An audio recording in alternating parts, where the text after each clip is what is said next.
This kid got betrayed in the most cowardly way imaginable, but the goddesses have bigger plans for him. Raiders are powerful, rich, good-looking, and famous. Jaehyun was poor and always dreamed of being powerful and good-looking like them someday. Nobody could have imagined this kid would end up being even more amazing than all of them. One day, the protagonist was furious. He'd been unemployed for a long time, and his friend offered him a really bad job. "Why are you offering me something this bad? It's dangerous work, but it pays really well. It's better for a warrior to die in combat than to starve to death." Desperate for quick cash, Jaehyun takes a dangerous gig as a meat shield for a raid in an A-rank dungeon crawling with undead. His broker and agent Jeon Wooman, an A-rank mage, is the one organizing the mission, so he will see him there. The next day, at the mission site, the protagonist is already prepared. He looks at his phone and thinks that John Wooman was supposed to meet him there, but he sees no sign of him. He muses that Wooman should have at least notified him of his absence, but then he reflects that honestly, John Wooman would be much better off working with a superior raider. Jaehyun knows he is a D-rank warrior raider, while Wooman is an A-rank mage. He has no idea why someone like that is working at a raider agency, as Wooman could join any guild but is instead wasting his time. Jaehyun thinks it would be much better if he were in Wooman's position, but in his thoughts, his subconscious labels him as useless, making him feel a bit down. However, he is then called out. A guy named Myungho approaches and says they have met again. Jaehyun notes his presence and says he has been receiving a lot of work lately. Myungho comments that this type of job can be dangerous, but the pay is substantial. The protagonist agrees, and Myungho asserts there is no other place for warrior-class raiders. He laments that kids these days have no appreciation for the sword, asking what is so appealing about throwing fireballs from the rear. However, Jaehyun internally admits it is not about passion. He is practically starving. Anyway, Myungho suggests they give it their best effort and go for a drink afterward. The protagonist says that sounds good, but deep down he is discouraged, mentioning he is low on cash. But Myungho reminds him that he paid last time. Jaehyun feels slightly embarrassed, and Myungho notices, offering to pay again this time, but firmly stating it will be the last. The protagonist expresses guilt for always relying on his friend, but internally thinks Myungho is quite naive. After that, a man appears, instructing everyone to gather at the dungeon entrance,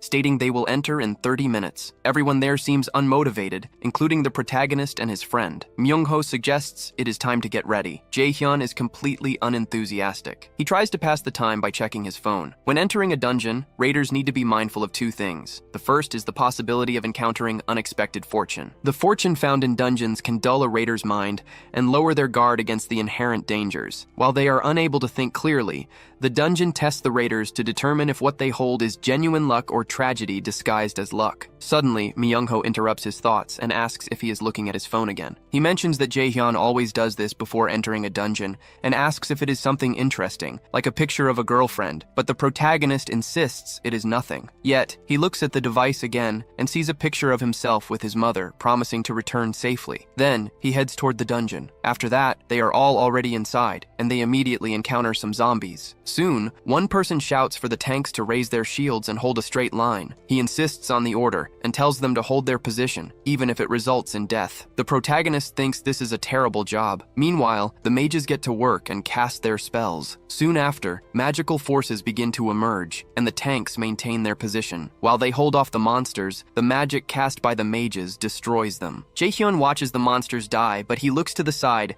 and sees the Meteor Guild, a guild of mages known as Rising Stars for a time. For a moment, he is pleased by their presence and thinks that if they are capable, it seems he does not have to worry about dying. After the battle, his friend is already drinking and asks if the boss hall is the only area remaining. He also says that getting older is not easy, and if he had known it would be like this, he would have played less as a child and leveled up non-stop. The protagonist replies that Myungho is still young enough, and that he is still a higher level than him. Myungho, nonetheless, asks if his friend got any good drops, noting there are quality items dropping since this is an A-rank dungeon. Jaehyun is unsure, but decides to check now. So he accesses the system, but something strange catches his attention. He sees something he does not understand and asks, "What is this?" Right after, he feels a sharp pain in his head, then wonders, what was that just now? Jaehyun looks at the screen again. The Isekai system alerts that it has crashed, and the protagonist finds this odd, as it has never happened before. The system also alerts that it could not restart due to unknown reasons. This leaves the protagonist even more confused. However, something emerges and tells him to follow the light. He is startled by the sudden voice. The system issues a new alert. It states that an unknown presence is infiltrating the Isekai system. The system attempts to initiate repairs in safe mode, but fails. Jaehyun grows suspicious of the unknown presence and wonders what this voice he heard is. He recalls the voice telling him to follow the light. Myung-ho asks what he is talking about. However, the protagonist replies that it is nothing. He just thought he heard someone tell him to follow the light. But then he looks at his friend and only sees a light around him. The protagonist becomes even more confused, wondering what this light is that is beckoning him. Myung-ho says he has been acting strange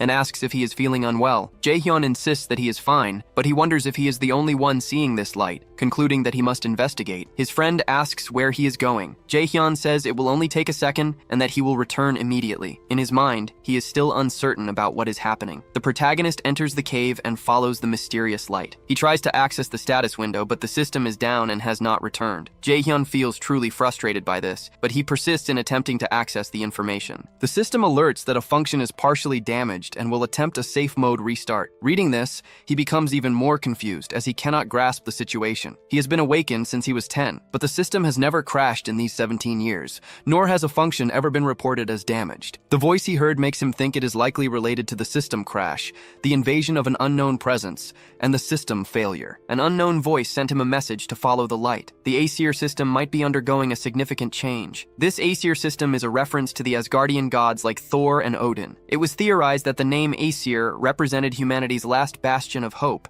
after being driven to the brink of extinction 20 years before these events, a period referred to as the Year of Calamity, 2011. In the middle of the vast Pacific Ocean, a giant tree of immeasurable height grew. It suddenly sprouted one morning, reaching beyond the skies in just 9 days. Some people called it the sign of humanity's extinction. Others called it the Tree of Blessings. The true name of this tree is Yggdrasil, the world tree that appears in Norse mythology. And on the 9th day, after the tree had fully matured, tragedy began. Across the world, a disaster of unprecedented scale, known as monsters, started to appear. Half of humanity perished to these monsters, and half of the remaining humans died from starvation or disease. It was at this moment, when everyone was consumed by despair, that someone appeared, willing to confront the crisis. A man who did not waver in the face of chaos, challenging fearsome and powerful creatures. And at that moment, a small hope for humanity was born. The creatures attempted to attack the one who challenged them. However, the man remained unshaken. He was the first awakened one and used magic against the monsters. A human wielding the authority of the gods had appeared. After this, the number of awakened individuals increased, and among them were those who hunted the monsters, the raiders. The Aesir system is the most powerful weapon wielded by humanity's strongest heroes. Jaehyun thinks that if something major changed the Aesir system, it would be difficult to view it positively. He finally reaches the source of the light and stands in front of what appears to be a portal. Not knowing what it is, Jaehyun hypothesizes its nature, a portal to hidden treasures, and he rejoices at this possibility. Treasure gates are hidden halls that appear very rarely in high-class dungeons.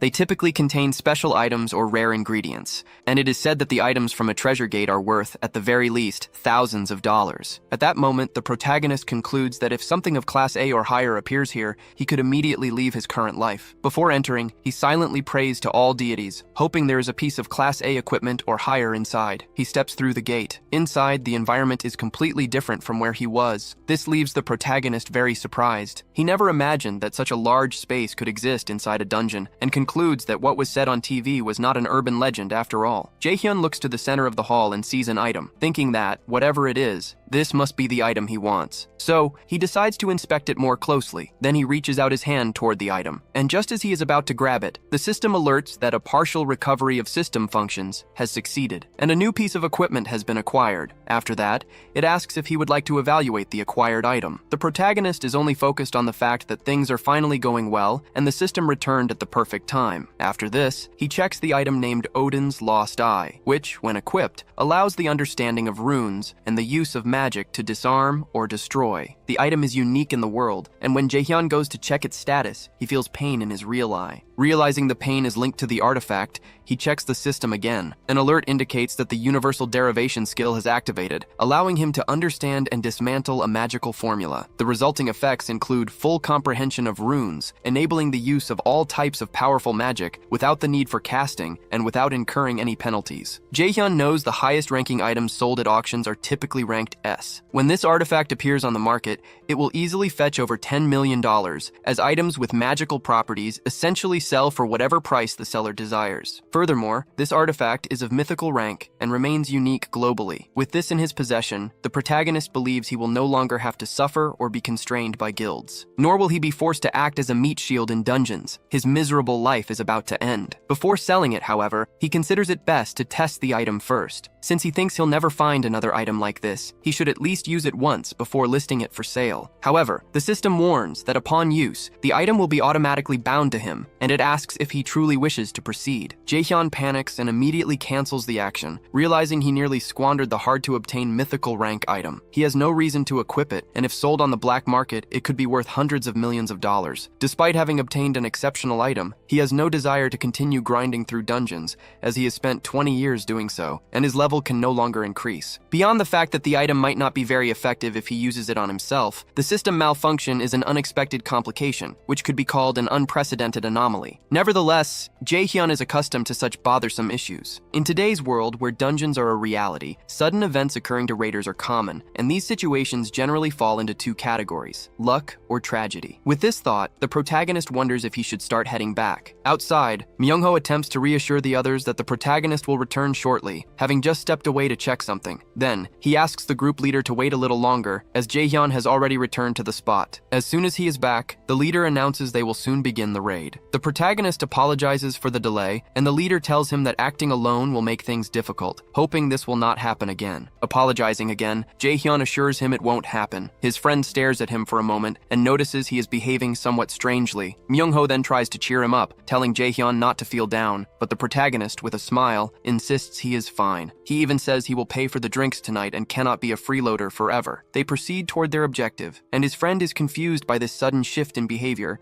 asking if Jaehyun finally matured at 27 years old. In turn, Jaehyun thinks he managed to get away with it for now. He knows he is inside a dungeon, and since nothing that happens there can be exposed to the outside world, it becomes a lawless place. Spreading the news that he obtained a valuable item would be tantamount to asking to be killed. For him, waiting until the raid is over to sell the item as planned is no big deal. Right now, avoiding suspicion is more critical. The leader states that now that the vanguard has assembled, he wants to continue the raid. However, an explosion occurs above them, startling everyone, including the protagonist. He then runs to avoid being hit by the falling rocks. Utterly confused by this sudden explosion, he wonders what just happened. But first, Jaehyun spots a purple mist rapidly spreading across the area. He recognizes this is no ordinary event, but a kind of poisonous gas affecting everyone present. Jaehyun knows prolonged inhalation means certain death and concludes he must escape the place immediately. Myungho calls out to his friend and urges them to leave quickly, as the mist appears dangerous. The protagonist agrees, saying everyone needs to get out, but suddenly, someone is struck. When he turns to check on his friend, Jaehyun sees that Myungho has been stabbed by a sword. He is incredibly shocked, having been completely caught off guard. Myungho then collapses to the ground, leaving the protagonist stunned by the scene. Thinking he might be next, Jaehyun attempts to flee. He runs as fast as possible, without even looking back. The sudden sound of an explosion echoes in his mind as he races to save his own life. He also considers the poisonous mist enveloping the dungeon. Jaehyun apparently finds the exit door, but the memory of his friend Myungho and the others who were killed forces him to pause. Exhausted from running, he realizes these actions do not belong to a monster. Instead, they are clearly the work of a dungeon assassin. The protagonist draws various conclusions about the situation and becomes intensely anxious. But for a brief moment, he thinks he should put these thoughts aside and focus on escaping. He refuses to die right after finding the magical item that could change his life. This thought even causes him to break out in a cold sweat. However, someone is approaching in the distance. Jaehyun realizes he is about to be attacked and is startled. A chain of fire is launched in his direction, but he manages to dodge the attack just as it grazes him. The aggressor remarks he knew Jaehyun would manage to survive. When the protagonist sees him, he recognizes him as Jong Wooman, the same agent who employs raiders. Jong Wooman says he warned him about his visit today. The protagonist confronts Jong Wooman and asks if he is responsible for this. Jong Wooman knows about the spreading poisonous mist and the attack on the Meteor Guild members. He laughs at the situation and confirms that he is, in fact, the mastermind behind it all. The protagonist is shocked by this confession. He tries to first understand the situation situation and asks Jong Wooman about his motivations. Jong Wooman replies he did it at a client's request. He also mentions that many people dislike the Meteor Guild. They had been underestimating other guilds too much, and it wouldn't be surprising if people hated them. Dungeon assassin is the term used to refer to those who exploit closed dungeons to kill people inside. Based on the circumstances, the surprise attack on the Meteor Guild this time was executed by exploiting such a blind spot. Jaehyun is concerned about this development and wonders if he can take down his newfound enemy, but he quickly concludes it won't be possible as Wooman is an A-rank mage and one of the geniuses within the country's top 2%.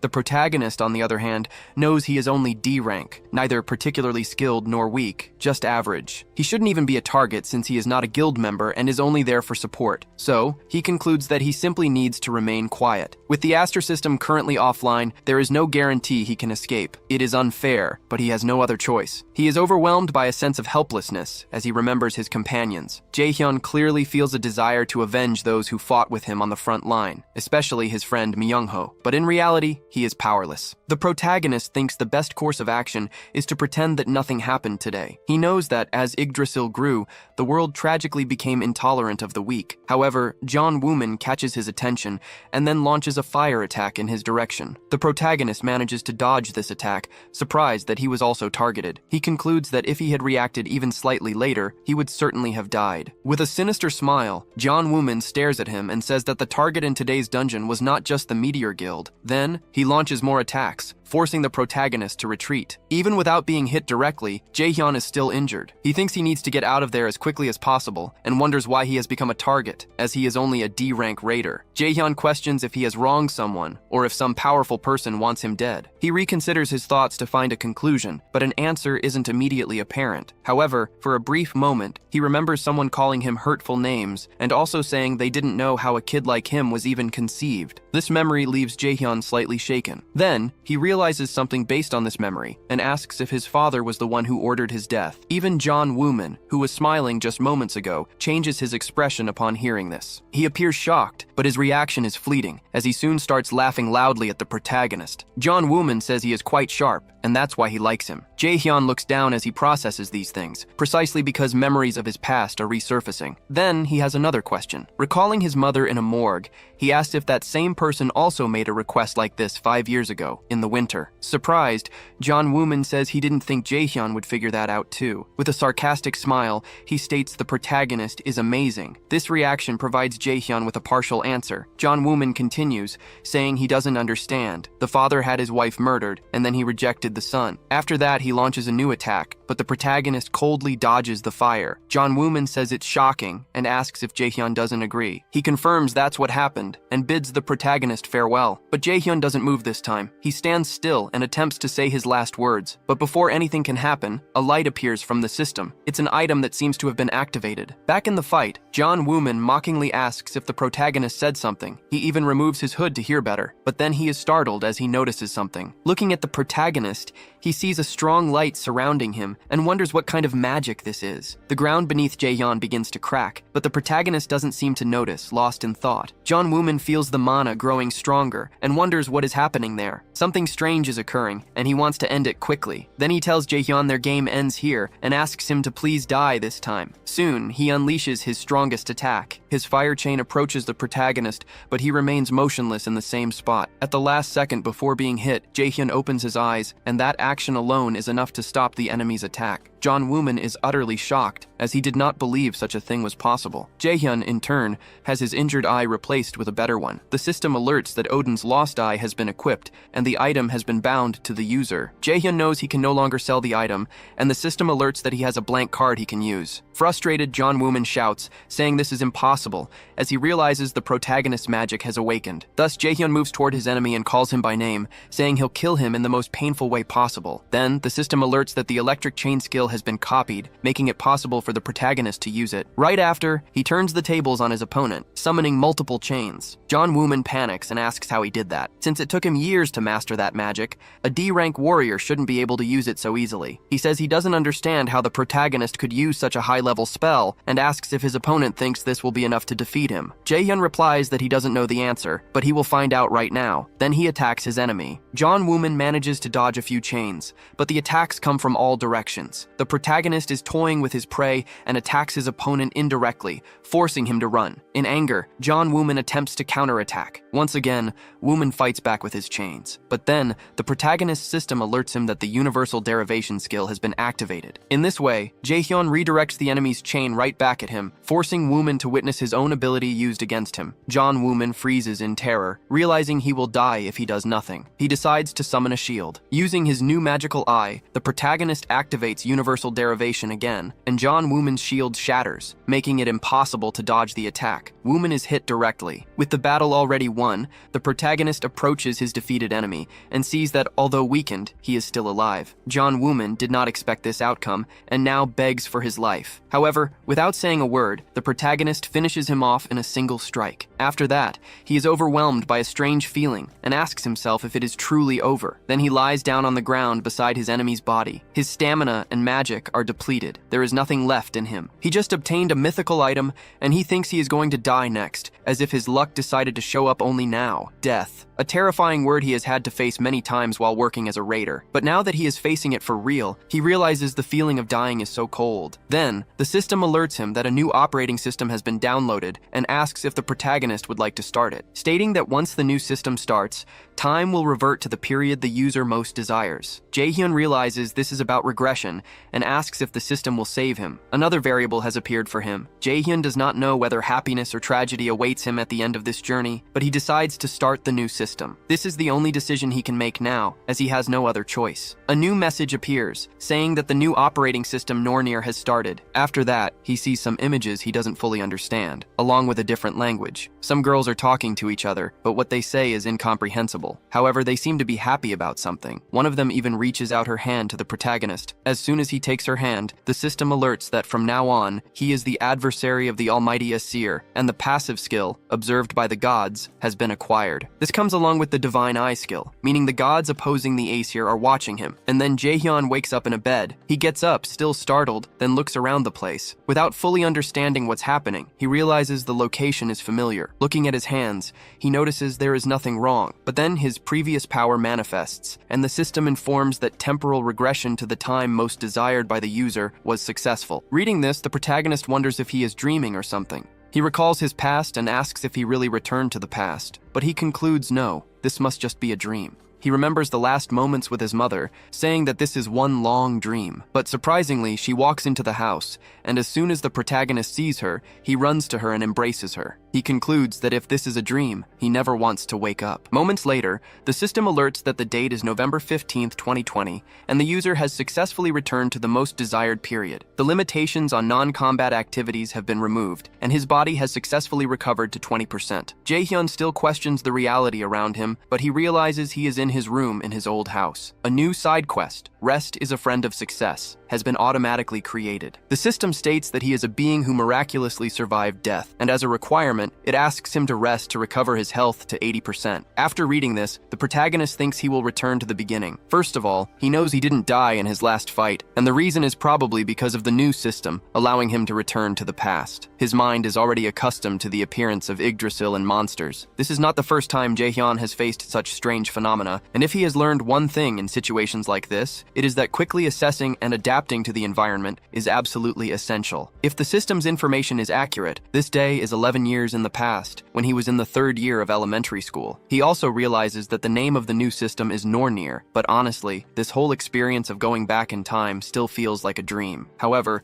he is gradually getting used to it, and after checking his calendar, he notices one certainty. Jaehyun sees a reminder on the calendar, stating he must apply for Mila's academy and choose the combat class, no matter what. Then, he picks up a pen and rewrites the previous reminder, declaring this a new and precious opportunity, one where he will not make the same mistake twice. He will be a mage in this life. After that, he sits down to eat, and upon tasting the food, he starts crying out of emotion. His mother sees him like this and doesn't understand this behavior, wondering if something has been worrying him lately, because he is usually so quiet, and now he has been crying so much. The mother then tries to talk to him, asking if something is wrong, but Jaehyun replies that he just had a nightmare. He remembers his past and feels distressed stressed about it. Soon he says he needs to tell his mother something. She says she noticed and thinks he must be afraid of applying to Myla's academy. The mother is not surprised, as she knows being a raider is a very dangerous job, besides being highly competitive. And if he doesn't want to do it, she thinks she should make him quit and go to a regular school. But Jaehyun only says he wants to change his application to Mage. With this answer, his mother feels more at ease. She remembers how her son had been fixated on applying as a warrior from day one, and he is so considerate of others, so Jaehyun wouldn't say something like that just because he was influenced by the moment. His mother is worried about him, and looking directly into his eyes, she asks if he is acting impulsively, but Jaehyun replies that he is not, and that he has been thinking about it for a long time. His mother says it's all right and he is free to do whatever he wants, and she just hopes he doesn't give in to money. Whether it's magic or something else, he will always have his mother's support. Jaehyun feels moved but thinks now is not the time to cry, because if he wants revenge on his father, an A-rank raider, he will have to get much stronger. Then, the system alerts that he has completed the rest mission and obtained a blank card as a reward. Jaehyun wastes no time and begins to train, thinking the situation is favorable for him. He still doesn't fully understand what the Nornir system is, but it's worth taking advantage of it for now, as he has knowledge of the future and knows about hidden pieces and ruins he can monopolize. Having a good enough memory to even serve as a map in dungeons, his problem is his abilities. Except for those learned in the last fight, all he has are warrior class skills. Jaehyun thinks it's no surprise since he planned to be a warrior class from the start. He wonders if there's nothing he can do. Then he decides to check his status and notices that his level has returned to what it was back then, and his attributes have also reverted. Jaehyun wonders why only the passive skills are the same. The system says that, due to the skill observed by the gods, all previous passive skills have been retained, and it states this skill aids in the user's rapid growth with the god's blessing. He realizes this skill affects all attributes and is surprised. More importantly, it represents the attention of the gods opposed to the Aesir, and he concludes he should look at his other skills as well. The system shows the absolute god's eye skill, which sees through illusions, revealing absolute reality. Then, it shows lightning chain, which attacks the enemy and has a chance to inflict the paralysis status on the struck enemy. Jaehyun isn't sure yet what this absolute god's eye does, but he thinks the lightning chain is really good. Regarding his attributes, he thinks strength isn't necessary for mages, but he needs at least some agility to be able to dodge. Magic is obviously necessary, but the most important thing is endurance, because endurance doesn't increase attack power like strength or magic, but it reduces fatigue speed in repetitive actions. If he raises it first, he will notice a significant change as he levels up. He has already taken care of the first priority. Now, the important thing is to choose the skills he will learn. His attack skills are fine. Besides, even if he tries to learn high-rank spells, he won't be able to use them since he lacks mana, and perhaps what he is missing is a healing spell. Currently, it is 2020, and mage classes are considered trash compared to warrior classes. However, raiders with healing skills are exceptions. They are treated as nobility wherever they are, because even without becoming raiders, they can work in the medical field, so they are well regarded. Jaehyun concludes that if he starts with a healing skill, at least he won't be looked down upon everywhere. But the problem is that finding an awakened one with a healing skill isn't so easy. Above all, it couldn't be avoided with Wooman. However, later on, he will need to start using the blank cards as efficiently as possible. He doesn't know how many cards the system will provide, but it's unlikely he will get an incredible item that disrupts the balance. Jaehyun asks if there isn't an option like that somewhere. His phone rings, and as he checks it, his eyes widen at seeing Kim Yoo-jong's name on the caller ID. Kim Yoo-jong is his childhood friend, someone he's been close to for years, and who had always shared his dream of attending Neil's academy to become a raider. In his previous life, he tragically lost her in his arms, a fate he's determined to change this time around. He smirks as he reads her text message. Apparently, she's calling him to meet Saintess Yu Seon-yoon at her seminar. This news fills him with happiness, as Saintess Yu Seon-yoon is known for her magical prowess, particularly in the magic of sacrifice. Without hesitation, he stands up, grabs his hoodie, and quickly informs his mom that he'll be back soon. Once outside, he checks his phone again and lets Kim Yoo-jong know that he's on. Meanwhile, a luxurious Rolls-Royce speeds through heavy traffic. Inside, Saintess Yu Seon-yoon sits quietly, surrounded by a busy schedule as her manager updates her on the day's events. Concerned, the manager asks if she's all right, noting she's been pushing herself lately. She reassures him she's fine, but a bit tired, reminding him that sacrifice often means giving up one's own vitality. Meanwhile, the manager appears visibly anxious, wishing there was someone with healing skills comparable to Lady Seon-jun's. He fears it's only a matter of time before exhaustion takes its toll on her. Meanwhile, our duo finally arrives at the event location. The girl seems eager, practically pulling our hero through the crowd. When they stop, the boy teases her, asking if she brought him along just because she was afraid of getting lost. The girl gets annoyed and embarrassed, telling him not to accuse her like that. She falls silent, which clearly indicates she did indeed bring him for that reason. He teases her again, joking about how such a smart girl can have such a terrible sense of direction. While she's giving him a hard time, our hero is secretly grateful to his friend. If he manages to copy Yu Seon-gun's sacrifice ability now, it could be a total game changer for him, potentially making him one of the best connections in Korea. As the crowd settles into their seats, our eager lady and our hero are amazed at her huge following, which isn't surprising. She's the Guildmaster of Lotus. She is a top-grade healer known across the nation and worldwide. In this era, raiders aren't yet used as meat shields, but she still always puts others' safety first. Finally, she steps onto the stage and the crowd goes wild. Our hero waits eagerly for the perfect moment to copy her abilities. While he waits, he lets slip that in just 2 months, the Saintess is going to get seriously sick during a dungeon raid in Itaewon. And it's all thanks to her own healing magic, sacrifice. He figures he's the only one who could heal her if he could copy her abilities. Meanwhile, Kim Yoo-jung's getting all hyped up, which Jaehyun finds kind of annoying. On stage, the Saintess starts her spiel about how the world's in a mess because of Yggdrasil's tree and monsters munching on people's lives. Despite all that, she throws in some hope and tells everyone to remember the Awakened who can help to save humanity, and urges one of them to become a raider as well. As her speech concludes, the fans are ecstatic, and Jaehyun acknowledges her words too, stating that since it's no easy task fighting monsters on the front lines, everyone feels reluctant to become a raider. He's a living example of this for us, because he also wanted to sell Odin's eye to avoid raiding for cash. As they move forward, she couldn't stop talking about the Saintess, while our hero kept teasing her, which really got on her nerves. He then mentions that he has already called her mom earlier to pick her up due to her poor sense of direction. She suggests he just catch a ride with her mom, but he brushes it off, saying he has other things to handle. Before leaving, he casually mentions changing his career path to focus completely on magic, and hints he'll need her to teach him later. With that, he takes off without explaining why he changed his career plans, leaving her feeling disappointed and alone. The boy starts looking around, and finally spots the lady's car. A smile spreads across his face as he heads towards the car, but the manager notices him approaching and tells him they're not accepting any fan visits right now. But the boy boldly states he's here to meet director Yu Seong-un. The manager sighs, clearly annoyed by another raider fanatic to deal with. With an irritated expression, the man cockily tells the boy to walk off and reminds him to respect her privacy, mentioning even the director would be bothered by his presence. The boy insists he's not here for a fan meet and greet. To convince the director, he reveals that he knows Lady Seong-yun is suffering from an untreatable disease and boldly claims he's the only one who can cure her. Naturally, the director is shocked to hear this and gets absolutely furious, grabbing our hero by the collar and demanding to know where he heard such a thing. But the boy calmly reminds him not to cause a scene and gestures towards the bystanders. At that moment, the lady herself rolls down her window and directly addresses our hero, asking if he can stand by his words. He confidently says yes, assuring her he can indeed cure her disease. Although she is hesitant to let our hero get close, the lady decides to give him a chance, knowing if he's lying, he'll be exposed soon enough. His unwavering confidence, however, makes him appear even more suspicious to her. She instructs her manager to make time for the boy and arrange a quieter place where they can discuss this privately. Once they settle somewhere quieter, the lady gets straight to the point and asks how he knows about her disease. The boy apologizes but bluntly states he can't reveal that much to her, making it clear that if he has to disclose that, he won't treat her diseases. The lady chuckles at his boldness and moves on to her next question, asking how he plans to treat her. Jaehyun is honest and tells her he intends to copy her sacrifice skill. Naturally, the lady is shocked to hear this, and the manager grows impatient,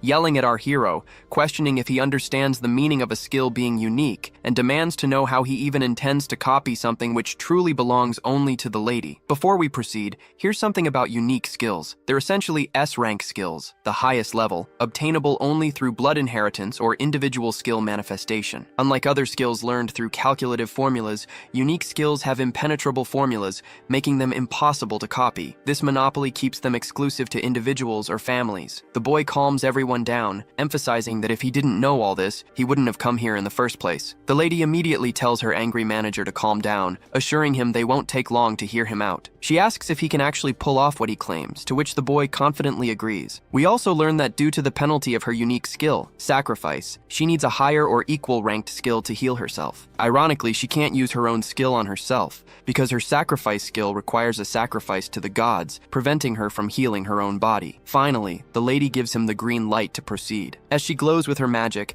Jaehyun feels ecstatic and immediately copies her ability. The system window pops up, asking if he wants to register the new skill, Sacrifice, into the blank card. Confidently, the boy says yes. Once he finishes copying, he activates his Sacrifice skill, demonstrating its power by summoning it into the palm of his hand, leaving both of them shocked at the sight. Our hero decides to proceed with negotiations before healing her. But first, let's check the stats of this skill. The first benefit is that it creates a wave of healing to heal multiple allies and removes debuffs. Secondly, when used on undead monsters, it transforms into the attack skill called Judgment of Light. Lastly, since the skill was copied using a blank card, there are no inherited penalties whatsoever. So then, the lady asks what he would want from her guild. While she outwardly states this, but inwardly, she feels confident that dealing with this middle schooler will be a breeze, especially since she's the Lotus Guild representative. The boy gets straight to the point, asking her to sponsor him. The lady chuckles, asking if he wants her sponsorship just to help him grow as a raider. Without hesitation, he confirms this, explaining that it's his big dream and that he needs the resources, connections, and support that come with sponsorship to become stronger. Impressed by his determination and skills, the lady readily agrees to sponsor him, but she places a condition. As soon as our hero hears this, he's quite amazed to see that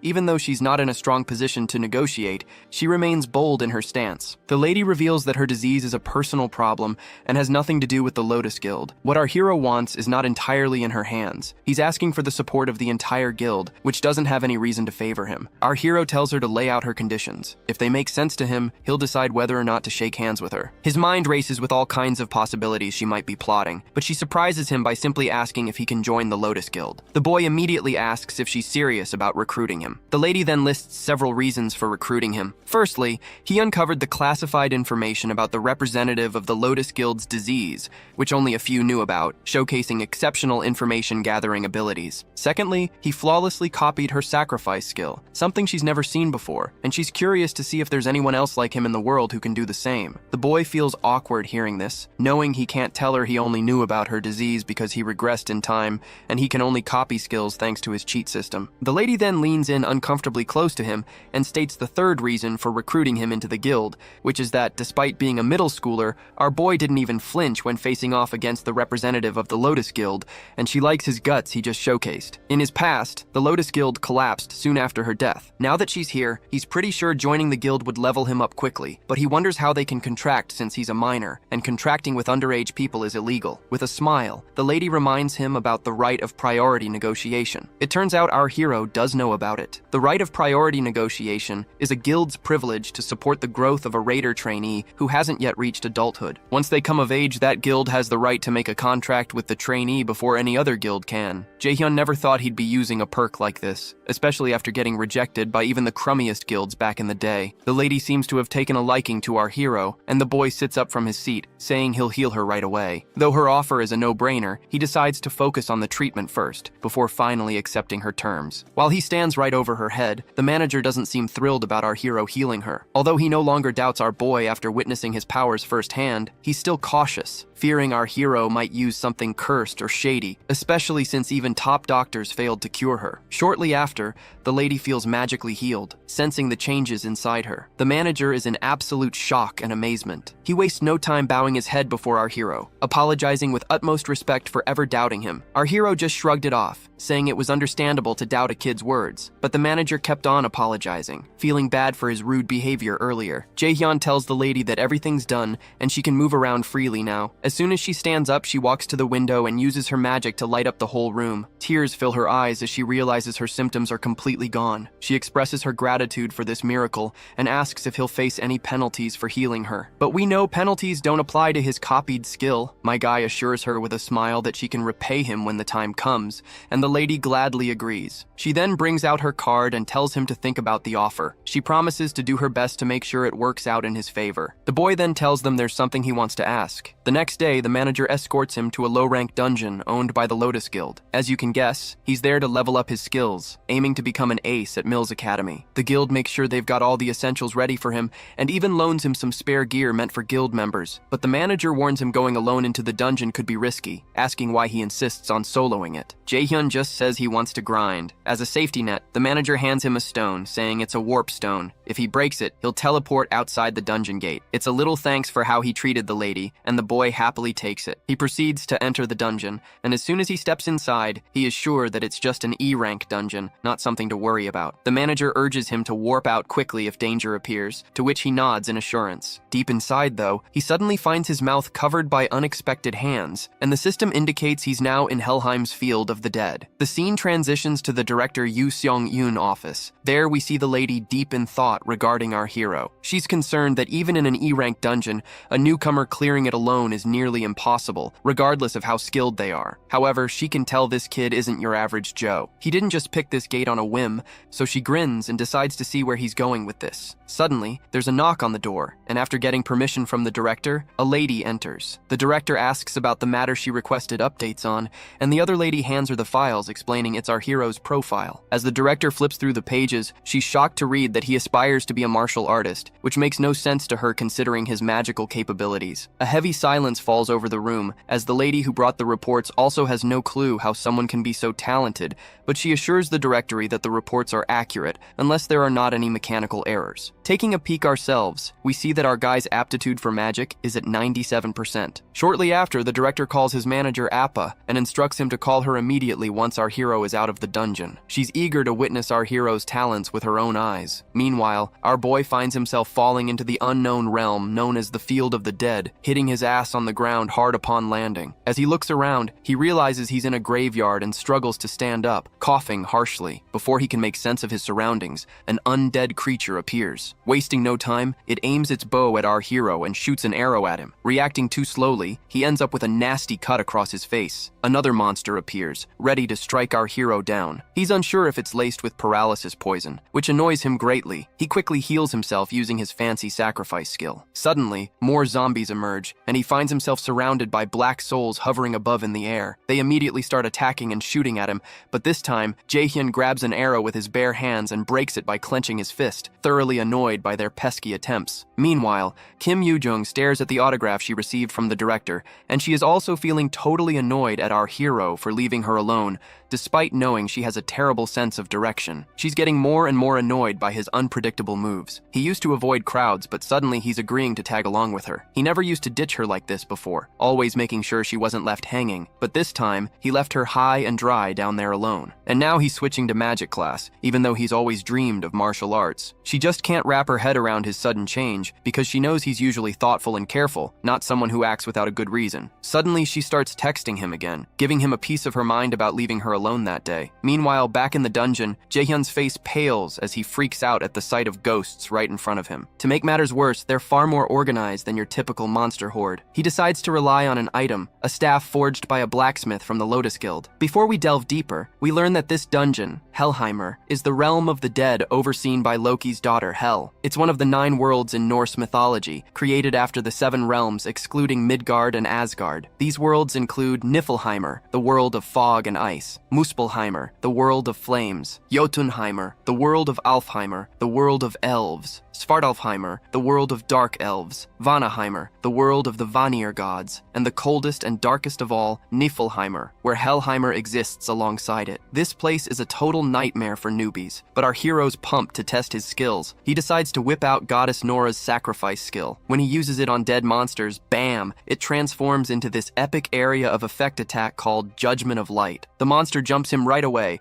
but our hero's quick to smack it down with his wand, sending the monster flung backward. He gears up with Blitzfire and blasts the monster to smithereens, bagging 70 XP for knocking out the Death Wraith. He keeps up the momentum, chaining his blitz moves to rock the stage with his skills. Every monster he takes down brings a bigger grin to his face as the XP rolls in. Next up, he leaps at another undead who is using arrows and smacks it hard on the noggin. Boom. His wand cracks in half, but he still manages to take down the monster. His face goes pale seeing his wand broken, realizing he wasn't exactly fighting like a mage after all, and his foolishness has caused him to lose a weapon. So, he gets serious and activates his sacrifice skill. The holy judgment of light comes crashing down on the monsters, burning them to a crisp. Once those undead are turned into ashes, he racks up some valuable experience points along the way and decides to take a breather in the settling haze. He heals himself to restore his powers, and he is relieved to have made it out alive. He's learned a valuable lesson. not to overestimate his skills. Even though divine judgment saved him this time, he might not be so lucky next time. In any case, he decides to leave the place, but he soon realizes he has no clue how to get outside. He sighs and decides to use the warp stone, but before he can, a terrifying aura of mana creeps over him from behind. When he looks back, there's nothing there. Suddenly, he senses something approaching, and in the next moment, he feels himself getting choked. He raises his busted wand and jabs it into his own thigh. Not quite sure why he's hurting himself, but he is making damn sure not to let out a single scream to draw any unwanted company. Little does he know, there's this hideous monstrosity lurking right behind him. Right on cue, the system chimes in, revealing that the dungeon boss, Nightshade, has shown up, and the gap in levels between our hero and this boss is like night and day. The system practically screams at him to bolt out of the dungeon as soon as possible. He fumbles for his teleportation stone, but before he can grab it, the monster pounces from behind, sending the stone tumbling from his hands as he hits the nearby wall and starts coughing up blood. His HP also takes a nosedive. The system immediately tells him to use a healing item immediately, but looks like he does not have any time for that, because the monster is already standing before him and immediately launches another attack. Just as he braces for the worst, the monster in front of him freezes solid, leaving him staring in disbelief, wondering what the heck just happened. That's when a voice, a woman's voice, echoes through the cavern. The woman appears divine, almost like a goddess. She commands the monster not to harm him, revealing that she herself brought him here as an important guest. This half-demon, half-angelic elf informs our hero that he is destined to be the adversary. Confused, the boy has no idea who this woman could be. The lady continues, expressing her belief that he was meant to effortlessly defeat this monster as the adversary. However, it seems she was mistaken, seeing him as just an average kid with moderate mana and abilities. She questions why Loki chose someone like him to be the adversary against the mighty Aesir gods. The boy struggles to remain conscious, his life slipping away from the loss of blood. He knows he can't afford to die here, not when he's been given a second chance to make things right. Seeing the determination in our hero's eyes, the lady acknowledges his resolve but states that he's still too weak to fulfill his role as the chosen adversary. She begins to choke him, warning that his end is near. If he doesn't grow stronger quickly, she threatens to end his life with her own hands. Recognizing his importance to them, she decides to grant him another chance. She urges him to become much stronger than he is now, to defeat the Nightshade monster easily. If he succeeds, she promises him a reward, but emphasizes that he must act quickly. And then, a system pops up with the first main quest, Hell's Trials. His main goal in this mission is to take down Nightshade within 2 months, and it looks like this mysterious lady is none other than Goddess Hel herself, Loki's daughter. If he nails this mission, then the Goddess Hel will personally give him her gift, but failure means death as the penalty. As those creepy hands start dragging him into the darkness, he loses sight of everything. And as the scene shifts, we see this blonde goddess we saw during his time regression, and she still appears to be saying something to our hero in this foreign language. Suddenly, he awakens in the real world. As he stands up, he realizes that his injuries have been healed completely. Checking his window stats, he sees the same quest still hovering before him, which confirms that everything he felt back then was real, and the lady he encountered was indeed Hel, the goddess who rules over Helheimer, one of the 9 worlds of mythology. He's still clueless about this whole adversary thing,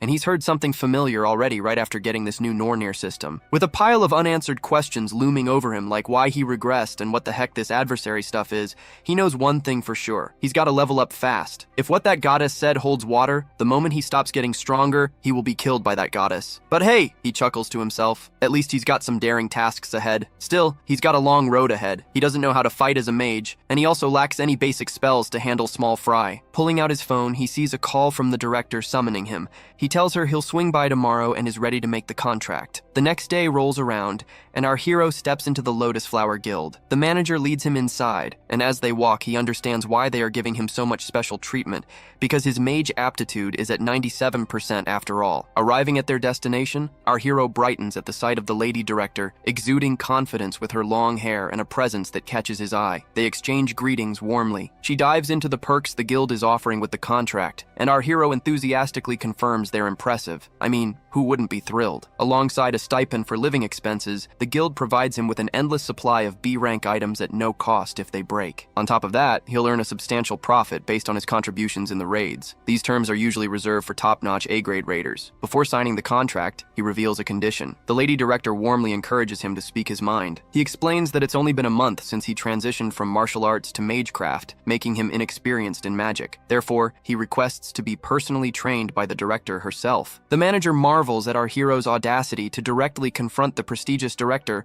without hesitation. Meanwhile, the boy asks if she agrees to his condition before signing the priority negotiation contract with the Lotus Guild. She chuckles at his interesting request and agrees to his terms. He thanks her, and she teasingly reminds him she's already got her eye on his potential and can't wait to see it in action. She presses him to display his talent first, if he's comfortable enough. Of course, our hero had already anticipated this. After all, it's the main reason the Lotus Guild is interested in him. He immediately asks what he should do to demonstrate his power. The lady simply clicks her fingers, and blue energy begins to manifest behind her, forming a mana cube, and she tells him to endure it. The boy is absolutely baffled by the sight of the mana cube. The lady quickly reminds him that a talented individual should be able to manage at least this much if he's going to sign the priority negotiation contract with her. You see, a mana cube is a test that B rank and above mages use to gauge their mana sensitivity. But there's no way someone like our hero wouldn't be overwhelmed by it, as only 7% of awakened mages can endure it. The boy asks the lady if she's trying to scare him off. She reassures him that even if he fails, it won't affect their priority negotiation, and they'll still form the contract. With no way out, our hero bites the bullet and steps forward. The director nods to her manager to prepare, who expresses concern about her decision,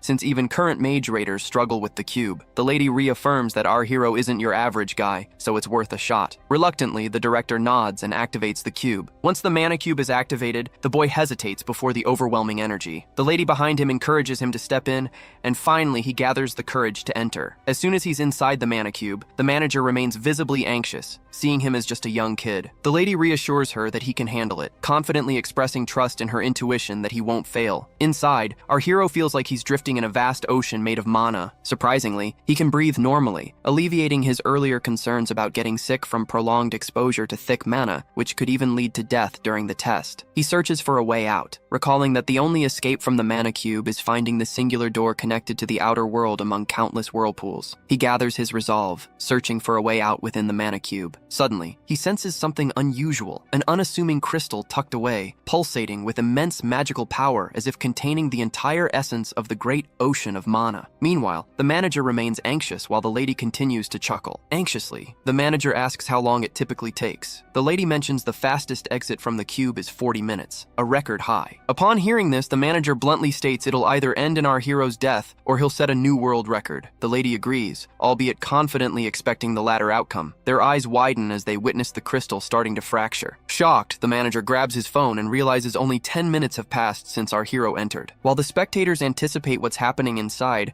our hero senses the immense power of the crystal and grins, thinking that breaking it might just be his ticket out. With determination, he swims towards the stone, clenches it tightly in his fist, and shatters it into pieces in a swift motion. As cracks begin to spread around him, a system notification reveals that he has acquired a passive skill called Crystal of Mana Operation. Suddenly, the mana cube collapses, leaving both spectators in a mix of terror and awe. This kind of test typically takes an hour for an S-rank player, but our guy smashed through it in just 26 minutes, shattering the record held by the European Union's Camilla, a genius mage noted in the World Guinness at 36 minutes. The manager immediately walks forward, shaking our heroes enthusiastically and showering him with praise. The lady also joins in, but her curiosity is piqued about how he managed to shatter the cube so quickly. The boy explains that he found a crystal inside the cube and broke it. The lady is shocked to hear this because a mana cube crystal contains all the magic power within the cube, and it's incredibly rare for anyone, especially a regular awakened person,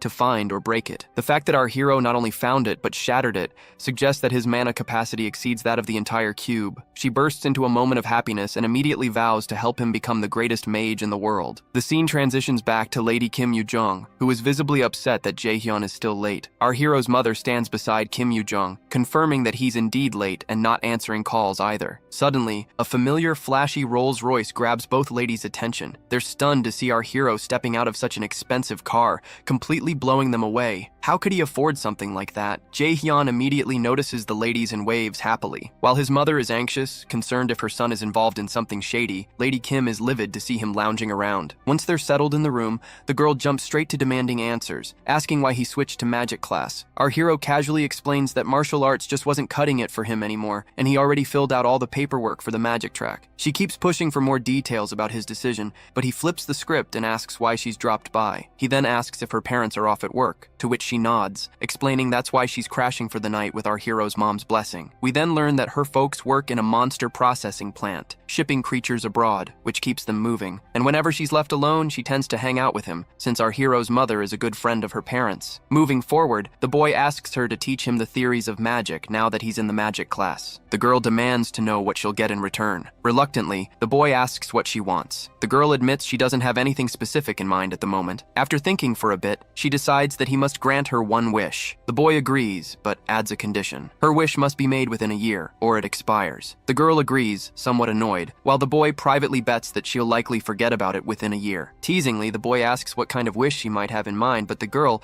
now visibly annoyed, tells him to shut his yapping. The lady gets so mad that while she was holding to that pillow, I thought that she is squeezing her boobs hard. Did you get the same kind of illusion, or it is just me? Let me know in the comments. As they continue their banter, their mother calls them to dinner, but they ignore her, caught up in their playful pillow fight. Observing their chemistry, it wouldn't surprise me if the girl jokingly tells him to marry her as her wish. Meanwhile, in the forest, violent ravens float above in the air, and a man clad in black easily dispatches the monsters with his sword. Finally, we meet our hero's father, Min Seong-ho, who receives praise from the armored man for effortlessly clearing the dungeon. The man invites Min Seong-ho to join their guild, but our hero's father declines, preferring to stay solo. The armored guy practically begs our father to join, promising all sorts of respect from the Scarlet Guild, but the man in black just scoffs and calls him stubborn. Then, out of nowhere, the father starts summoning these weird chain things, and he also yaps about humans being greedy like he's giving a lecture. He vanishes into thin air, leaving the armored guy scratching his head. After this spooky encounter with this killer dad,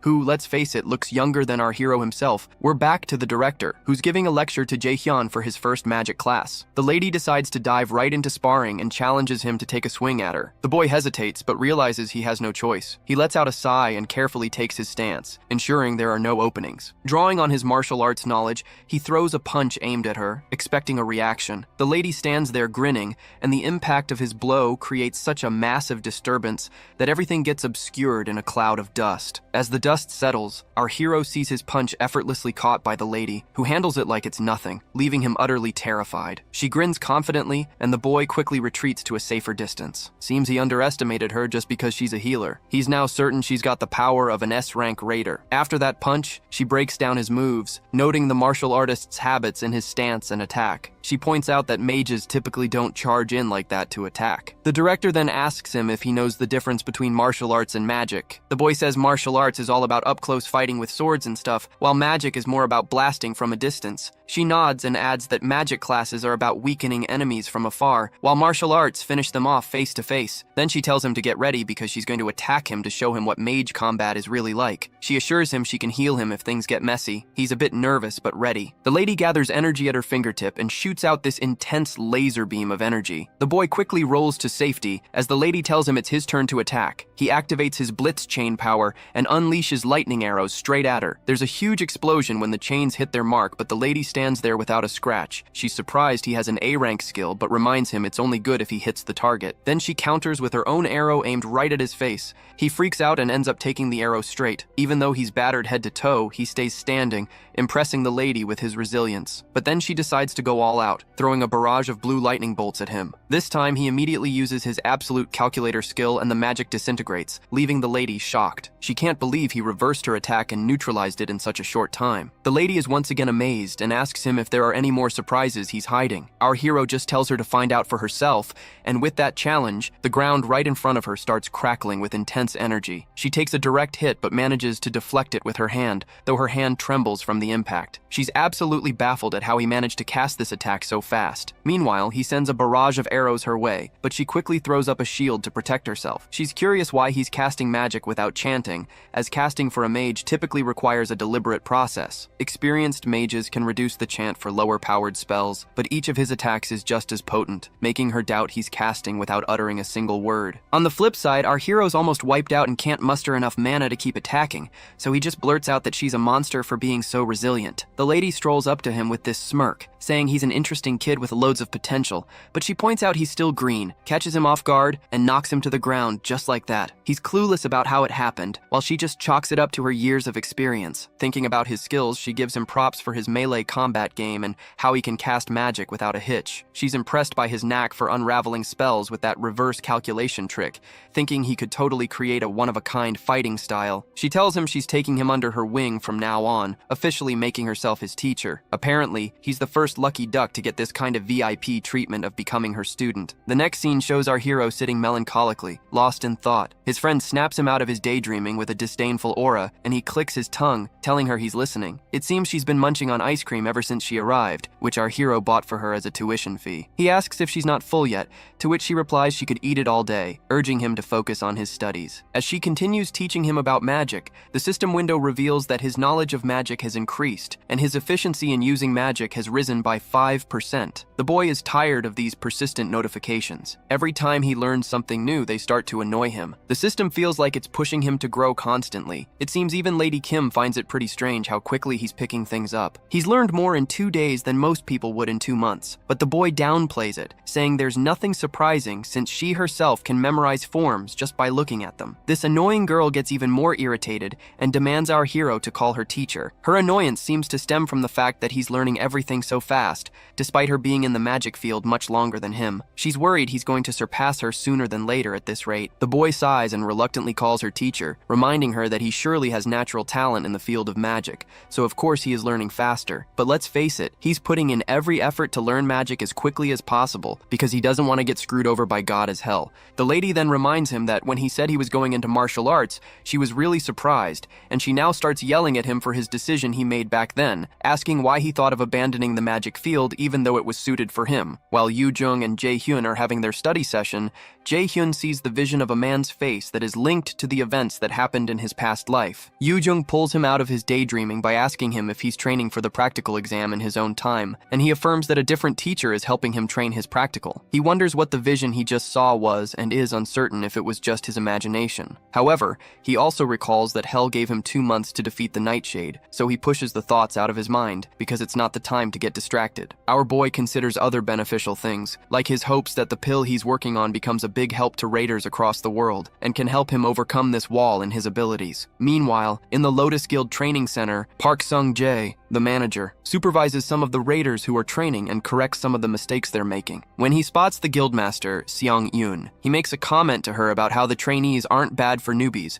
and how the average rank has almost gone up from last year, but he's surprised to notice she wasn't listening. When she realizes he was talking to her, Seong-yoon apologizes, and the manager teases her by saying she's thinking about Jae-hyun, and she affirms his suspicions. Suddenly, the manager mentions that he recalls that several other raiders have tried to learn the thing that she wants to teach Jae-hyun and have all failed. However, Seong-yoon reminds the manager that he also saw Jae-hyun's peculiar talent. It would have been believable to say that Jae-hyun was a veteran because he didn't make a single unnecessary movement. At this point, Guildmaster Seong-yoon is certain that if another S-rank magician is to appear in the future, it will be Jae-hyun. Presently, she's still the only magician in the country who has become an S-rank. Even so, as a healer, her effectiveness in battle is a bit low. However, if Jae-hyun were to suddenly appear like a comet right now, it would shake up the whole magic world. Sometimes later, MC works on a mana enhancement pill. Like its name suggests, it's a pill that permanently increases the mana of the awakened who takes it, and it's an item that all magicians covet. While he's working, the mixture fails for the umpteenth time,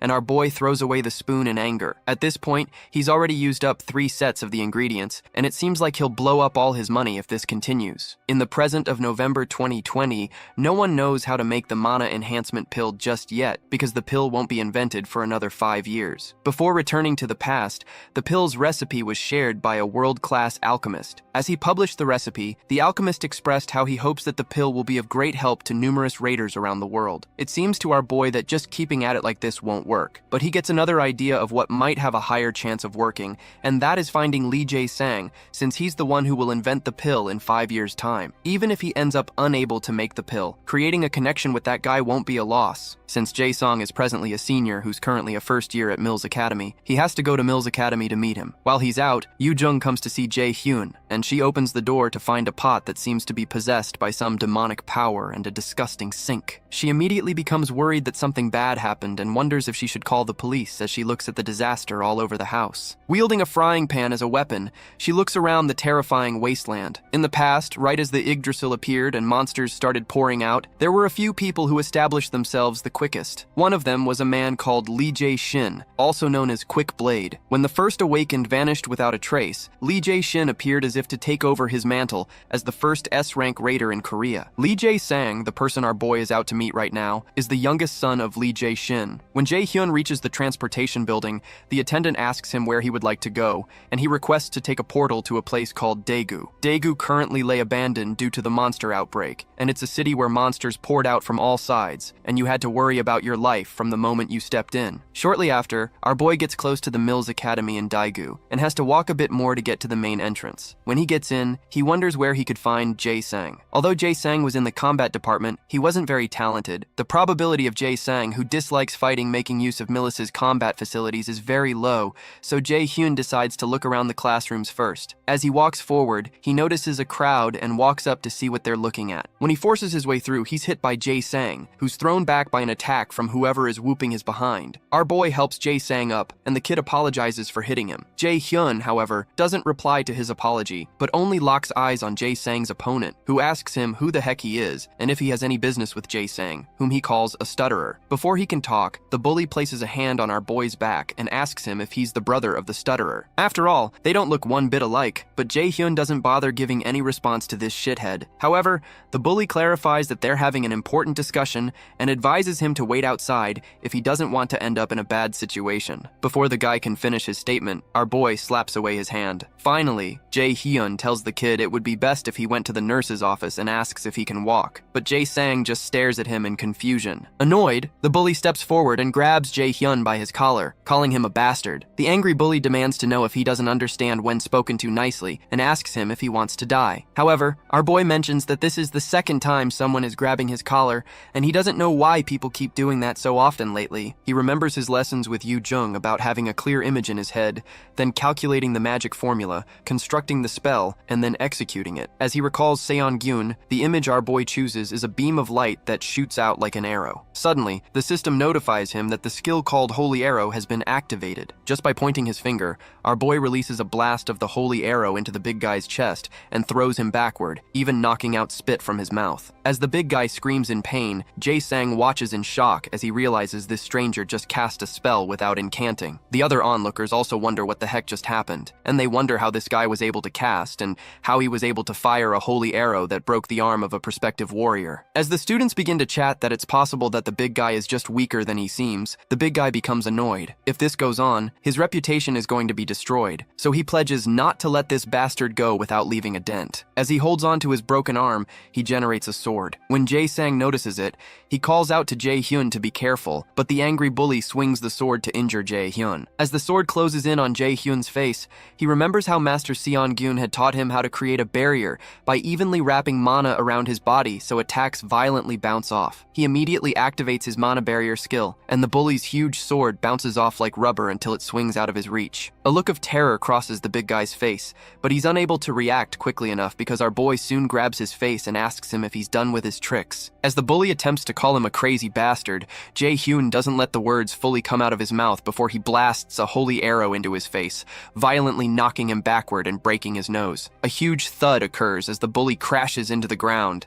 and Jae-sang watches in awe as he wonders who this stranger is. When Jae-hyun eventually locks gazes with him, the kid shrieks in fear, but Jae-hyun only walks past him towards the unconscious bully, who's still enveloped in smoke. Jae-hyun crouches near him, and he's surprised by how good he got the guy. Soon after, our boy brings out a potion. He regrets having to use the potion he bought for this, but it can't be helped, so he pours it on the injured bully. Immediately, the bully's face completely heals up, and our boy is impressed by its effectiveness. Once that's done, he turns to Jae-sang, who's still pretty shaken up, and proposes that they get going to the nurse's office. As they head to the nurse's office, Jae-hyun stops when they reach somewhere where no one can hear them talk. Confused, Jae-sang stares at him, and he suspects that Jae-hyun came looking for him because he knows who he is. Eventually, he musters up the courage to ask Jae-hyun if his father sent him by any chance. Intrigued, Jae-hyun replies that his father didn't, and asks how he would know who his father is, but it's clear that Jae-sang isn't buying it. Eventually, Jae-sang asks him why he came looking for him, so our boy informs him that he has a favor to ask. When Jae-hyun mentions that he would like him to make a certain pill, Jae-sang becomes shocked and states that he doesn't know how to make things like that. Confused, Jae-hyun tells him he's good at alchemy, and when he brings out the potion he used on the bully, he asks Jae-sang if he wasn't the one who sold the potion on the black market. Shocked, the kid wonders how on earth he found out, because there's no way he could have found his information from the black market. Jae-hyun knows what's on his mind, and truthfully, he's not wrong because the black market is a transaction system that completely hides the user's identity. The sale of items, product price, recipient, and everything else happens through the Easter system, so it can only be secure. Fortunately, the black market works normally with the Nornir system that Jae-hyun possesses, which made him able to buy this potion and made things much easier. Once more, Jae-hyun asks Jae-sang if he made the potion, and Jae-sang utterly denies it, but our boy immediately tells him he's not very good at lying. Eventually, Jae-hyun tells him he completely understands why he would like to hide it, but he explains that he doesn't have much time. Jae-sang recalls how he had listed the potions on the black market and wonders if it was a mistake to register his potions on the black market. He hadn't thought that things would become like this because he had only done this to try to earn some money. He knows that he's going to die if his father finds out, so to stop that, he bows to Jae-hyun and pleads that he keep it a secret from other people. Eventually, Jae-hyun explains that he didn't tell him this to blackmail him, but he only needs an excellent alchemist that can help him make the elixir that he wants. After Jae-sang thinks about it for a while, he asks Jae-hyun who on earth he is, so our boy explains that he's a prospective student of Mila's academy and calls him senior. Eventually, they both sit, and Jae-sang, who's still tense, requests that he tell him about the pill he wants to make. Our boy informs him that he wants to make a mana enhancement, a pill that permanently increases a raider's mana. Shocked, Jae-sang gets up and asks him if permanently increasing someone's mana is even possible. Jae-hyun tells him it is. Immediately, the kid's engines begin running, and he wonders what kind of ingredients would be needed to create such an effect. As he begins to think of the things that could be needed for the mana pill, Jae-hyun is surprised to notice that the kid's aura has changed, and he's stopped stuttering. Apart from that, Jae-sang was able to guess most of the ingredients just from hearing the effects, which shows he's truly talented, and Jae-hyun decides that he has to win him over. Eventually, Jae-sang stops talking and concludes that it would be better to ask another alchemist since it's such a great elixir, but Jae-hyun refuses because he wants to ask him, and even promises to provide everything he needs. Although it's true that with the recipe, other alchemists might be able to create the pill, the one who possesses overwhelming incomparable talent is Lee Jae-sang. Finally, he asks Jae-sang if he'll do this favor for him, and the kid agrees. Regardless, Jae-sang clarifies that he doesn't know if he'll succeed or not, so our boy tells him it's alright even if he fails. Confused, Jae-sang asks him if it's alright since he'll be the one taking the loss, so Jae-hyun assures him that he's investing because he thinks that he has the ability,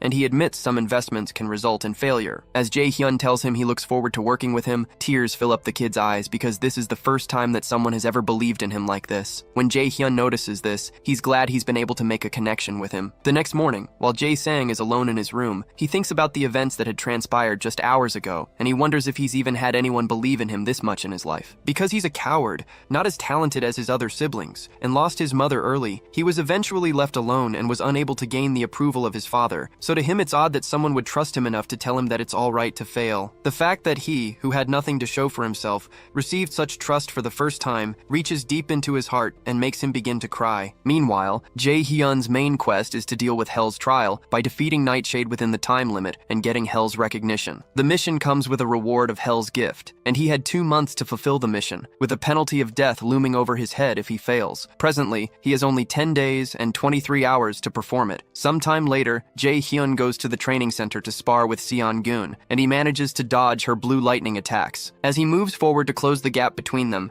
he's targeted by some blasts, but he creates a shield to protect himself. He quickly activates his own holy arrow attack and blasts her with it, but she's already covered up up in a magic shield. However, she notices a crack in the shield, and she's surprised our boy has grown this strong already. After the smoke clears, both of them lock eyes with one another, as if at a cowboy standoff, until Jae-hyun starts to burn bright with yellowish streaks of lightning around his body as he activates his blitz chain skill. But Seon-gyun looks quite ready for his attack. As they both prepare to attack, the manager steps in and tells them to wrap it up because their time is up, and they've both worked hard today as well. The manager is surprised that the training hall made with arc metal, which takes a significant amount of strength to create even a little love, has been destroyed by their sparring session. If he hadn't stopped them in the middle, the hall would have been obliterated. While they're resting, Seon-gyun tells our boy that he's grown strong at a truly unbelievable rate. Apparently he can cast more spells now, and his strength is now ridiculously high. Suddenly she asks him if he's studying the theory separately, so he affirms that he's learning it from a friend. Excited, Seon-gyun declares that it's better than she expected, because she was worried since she couldn't help him with the theory too. She comments that it seems like Jae-hyun has an intelligent friend, and he reluctantly agrees she is. But he considers how the real problem is Yoo-jung's weird-ass personality. Before they leave, Seon-gyun reminds Jae-hyun that he had said he wanted to try raiding a dungeon again, and he affirms that he wants to test out the effectiveness of the training thus far. Because of that, Seon-gyun believes that the E-rank dungeon that he entered should be a breeze with his current skills, so she asks him to do his best. The only issue is that it's not an E-rank dungeon he entered, but a C-rank one where he encountered Hell and Nightshade. He wonders if he can defeat a C-rank boss monster alone, but he decides not to worry too much about it since he's prepared well enough, and he can only focus on the battle. Sometime later, Jae-hyun goes to see Jae-sang, who meets him with the pill he's worked hard to create. Soon after, Jae-hyun ingests the mana enhancement pill, and his magic stat increases by 15, and the unbelievable effects shock him. Alchemy is fundamentally a profound and difficult science. Even when creating the same item, its effect could differ greatly depending on the skills of the alchemist. If Jae-hyun had taken the ingredients to a different alchemist, they probably wouldn't have been able to give him an item that could even increase his magic stat by 5. Eventually, our boy smiles and reminds Jae-sang that he's truly talented, but Jae-sang says it's because he could believe in him, and he thanks him. Shortly after, our boy takes his leave, and he believes he's ready to defeat Nightshade the next day. Meanwhile, Hell speaks with her dragon Garmer and informs him that it seems that they'll be receiving a delightful guest that day. With 9 days and 22 hours remaining on the timer, he has to clear the dungeon. Our boy returns to the gate of the dungeon. He's given a complete probationary Valkyrie set, with which he gains a passive skill called Mana Plundering. Soon after, he enters the dungeon, and the portal system informs him that he'll be transported to Helheim's Land of the Dead because of the Nornir system he possesses. He falls through the portal and finally lands in the Land of the Dead. If he defeats Nightshade, he'll be able to meet Hell again. Suddenly, he hears a voice behind him refer to him as the adversary, mentioning Loki and Nornir. Soon after, the monster speaking to him fires arrows at him, but our boy protects himself with a magic barrier. As he turns back, he notices several monsters coming out of the ground, and he recalls how Shang-chen had told him that what she wants to teach him is the combat style of a battle mage. These battle mages are also called swordsmen by warriors, and it's a hybrid combat style that uses both magic and physical attacks, but until now, no one has managed it. As Jae-hyun turns back to blast the monsters behind him with holy arrows, he considers how this fighting method is not as powerful as being a long-distance magician, and is lacking compared to a close-distance warrior. As he pummels one monster into the ground, he realizes the fighting style is in an awkward position because it specializes in neither, but Shang-chen seems to believe that it's going to be a different story for him. He soon begins to destroy the monsters. Meanwhile, while manager Sung-jae is guarding the entrance of the dungeon, he senses that someone else is there, and he recalls that he didn't get a report that someone else would be coming here. He immediately wields his sword as a red car rushes towards him. When the driver parks, a woman who recognizes him as Senior mentions that it was rather hard to find him. When Sung-jae realizes it's an old acquaintance named Yeonju, he stows away his sword, and he asks her what she's doing here and about her guild. She explains that she's on the job right now too, and that she figured she'd see him again while taking care of some work for the guild, but she had checked at the Manhua guild and couldn't find him. However, manager Sung-jae wonders what nonsense she's spouting, especially since Yeonju hasn't contacted him even once since they graduated from college. Eventually, he replies that it's nice to see her after so long, but he considers that she isn't someone who would come to a remote place like this just to see him. As she steps forward, Yeonju asks her senior if he's managing this dungeon, but he informs her that it isn't something an outsider should concern themselves with. Regardless, she keeps speaking and mentions that managing dungeons is usually not a part of his responsibilities, and asks if he got demoted. When he doesn't answer, she mentions that she was curious to know if the rumor that Guildmaster Seong-gun is sick is true. Manager Sung-jae's face becomes grim, and he informs her that it's obviously just a rumor. When he asks her where she heard something like that, she comments that there are plenty of listening ears, and that their curator guild has a lot of them. Intrigued, manager Sung-jae wonders if she's saying that they have have spies in their guild, so he thanks her for letting him know and informs her he'll deal with that. When he grows impatient, he asks her if that's all because he probably has to head back and start the cleanup now. So she also asks him if he knows a kid named Min Jae-hyun. The question alarms manager Sung Jae, and Yeonju mentions that this kid has been visiting Yeonhwa Guild and meeting guild master Yoo Seung-eun quite often, so she wants to ask if he knows the reason for it. Confused, manager Sung Jae informs her that he doesn't think that is something an outsider should care about either. Eventually, Yeonju sighs and walks away. As she leaves, she informs him that she didn't expect him to tell her anything because she knows how inflexible he is, but the reason she came all this way is because she should at least pretend to do something deserving of her salary at the guild. Eventually, she gets into her car and drives off. Meanwhile, in the dungeon, our boy piles up a lot of monster corpses and sits on them. Soon after, the dungeon boss, Nightshade, appears, and our boy tells the monster that it's been a while. Nightshade's body burns in an eerie, bright red, and the monster soon lunges forward, causing our boy to jump into the air as he aims his holy arrows at the monster. While mid-air, he fires the arrows down into the monster's eyes and mouth, destabilizing it for a while before he lands back on the ground. The monster doesn't seem to be injured and removes its hand from its face, unveiling its bright red, eerie eyes. It releases several blasts of energy towards our boy, who spots them and quickly calculates the place to step to avoid the incoming attack. He successfully dodges the attack, and when he gets right in front of the monster, it releases another onslaught of destructive energy, which our boy still dogged as. Shortly after, our boy asks it if it's now flustered because things aren't going its way. Jaehyun activates his lightning chain, and he directs the chains at Nightshade, who manages to knock away the anchor of the chains. However, our boy redirects the chain's anchor and wraps the monster's midsection with the chain. Due to the monster's violent reaction, our boy decides that this attack is still not enough to subdue it, so he rains down several holy arrows and goes right for its eyes. The resulting attack is quite painful and causes blood to ooze out of the monster's face. Regardless, Nightshade refuses to go down easy and continues to thrash around until it breaks itself free of the lightning chains. Soon after, the system warns Jaehyun that the boss monster has entered a berserk state, and its strength has increased by 1.5 times, and so has its dexterity. This isn't good news to Jaehyun, and as if that's not enough, he's told that something called the stigma of death has been placed on him, and he will receive the penalty of sudden death if the stigma is not removed within 10 minutes. The condition for removal is defeating Nightshade, and our boy wonders what this sudden death penalty is since he's never heard of it before. Oddly, the system also informs him that his absolute calculation skill, also known as universal derivation, has been activated. Still confused, Jaehyun suspects that hell has something to do with this, so he calls out to her and asks how she can just interfere like this. Instead of an answer, the system displays the 10-minute countdown, and he's already down by 30 seconds. With the stigma still on him, our boy runs towards the berserk monster, but he's shocked when Nightshade begins to run away from him. Jaehyun quickly fires a holy arrow blast at the monster's face and creates a hole in it before it can get too far away. The timer continues to count down to 8 minutes and 32 seconds, and a smile develops on Nightshade's face. It seems to know that it will win as long as it prolongs the fight, so Jaehyun decides to use a wide area skill that it can't dodge. As he's about to activate the attack, Nightshade captivates him with its gaze, and it breaks our boy's concentration and casting. The system informs him that he has failed to resist and has temporarily acquired a fear debuff that weakens his abilities. While he's still shocked at what's going on, Nightshade strikes him. After he's struck, the system displays that the fear debuff has disappeared,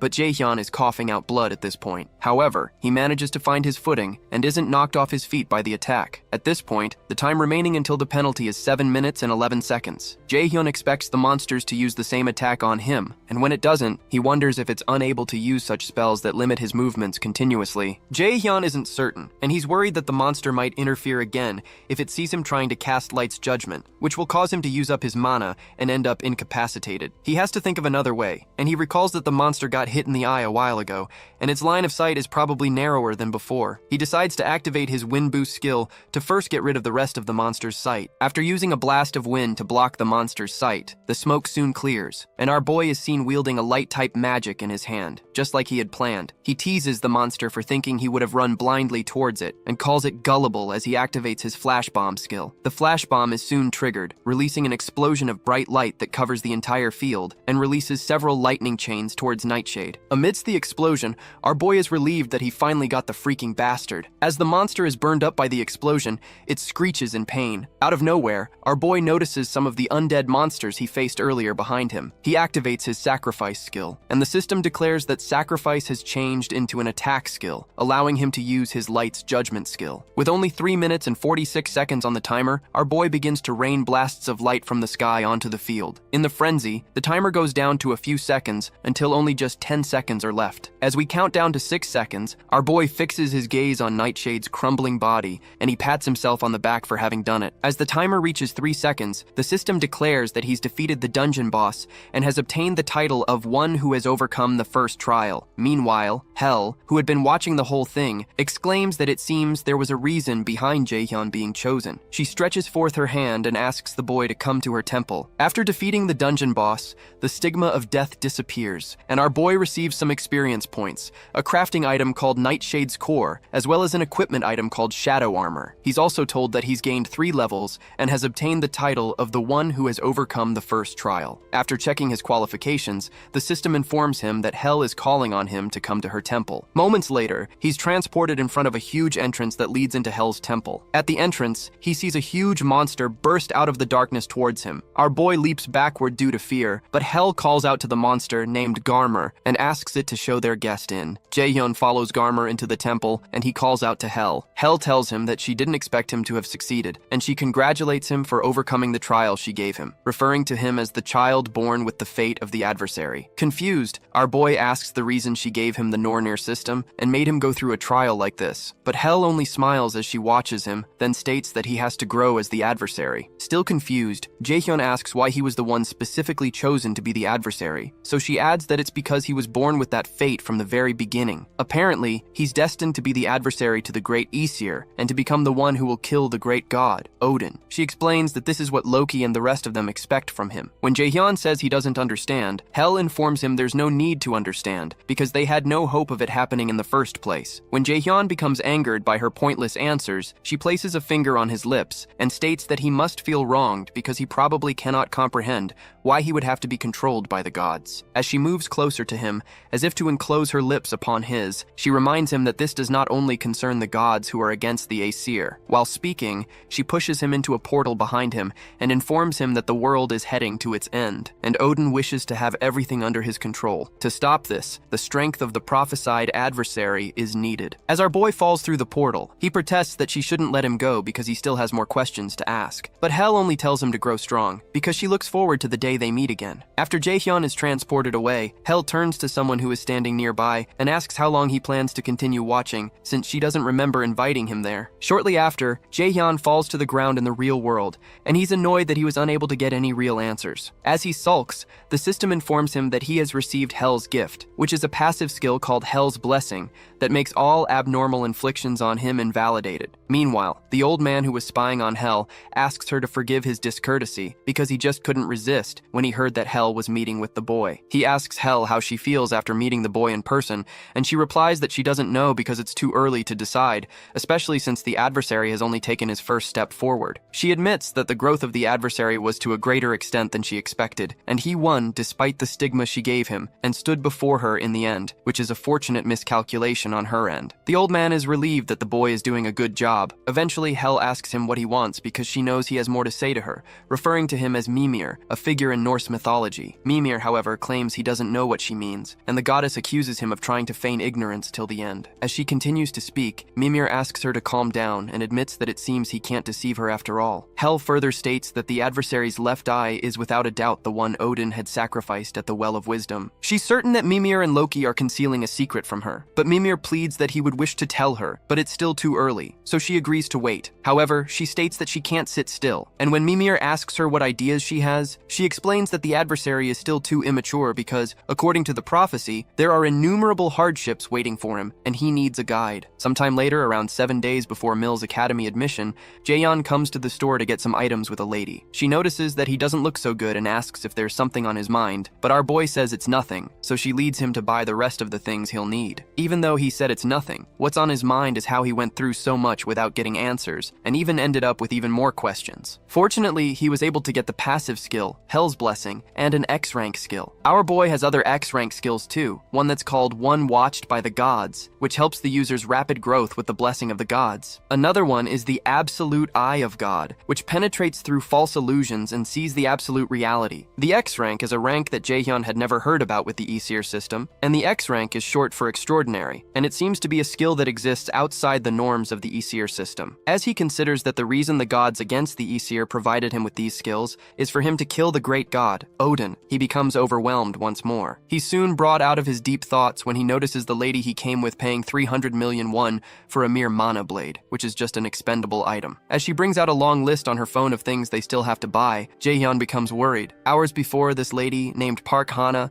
had approached our boy and told him she's from the Manhua guild. Apparently, Gwen wishes to give him a gift, seeing his admission to Mila's is right around the corner, and he had thought they would be coming here to buy a few elixirs and artifacts at best, but this is on a totally different scale. After offloading several bags in Jaehyun's hands, she proposes they go take a look at armor now, but Jaehyun stops her and says they don't have to buy armor since he has something that he can use. He shows her a shadow armor equipment that he received from Nightshade that gives him the stealth skill once equipped. Since it's B-rank protective gear, he's certain that there's nothing they can buy that's better than this, especially since it also provides stealth. When Hana notices his armor has stealth skills, she asks him if he also needs an artifact that grants the stealth skill, since that's an item all raiders would desire, even though it would be difficult to obtain in a place like this. But Jaehyun says he doesn't. He adds that it would be difficult to get one unless he's lucky to find one in a dungeon, especially since there aren't that many people who learn stealth. Hana agrees because the only raider who possesses the skill in the country is her brother. She walks away right after saying that, and Jaehyun asks her what she means, so she informs him that manager Park Sung-jae is her brother. That information shocks Jaehyun,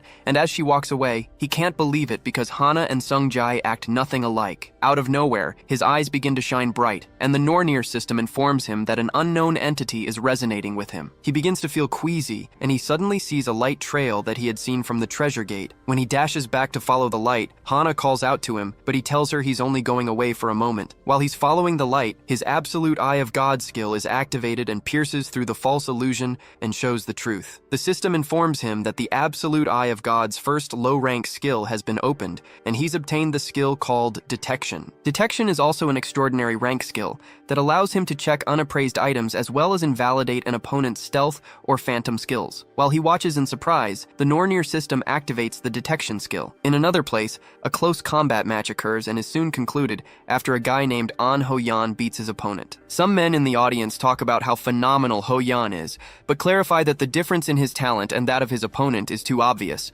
which is the reason why they say he's a future S-rank raider. When Ho-yan leaves the fighting ground, his father commends him for having done a good job. However, his father warns him not to get excited because this was an obvious win. With no excitement in his eyes, Ho-yan states that he knows, so his father proposes he goes to prepare for the next planned activity and asks him to go take a shower. While he's in the shower, Ho-yan thinks about how he despises this tiresome life, where his own opinion and desires don't matter. The raider that he wanted to become was nothing like this, and he wonders when it turned out this way. In the store, the Nornir system presents our boy with an equipment item called Mistletoe, with a growth type rating, which is a mistletoe branch that ended the life of Odin's son, Baldur. It grows alongside its user and contains an immeasurable amount of magic, and it allows the user to acquire the passive skill called Mana Perception once equipped. The Mana Perception skill is rated A, and it raises the user's ability to detect mana to the highest possible extent. Jaehyun is excited, but he keeps following the light. He walks past Ho-yan. While Ho-yan stands by, his father picks several pieces of equipment for him. When Ho-yan asks if they need to buy this much, his father insists that they will all be of use to him since he's someone who will become an S-rank raider,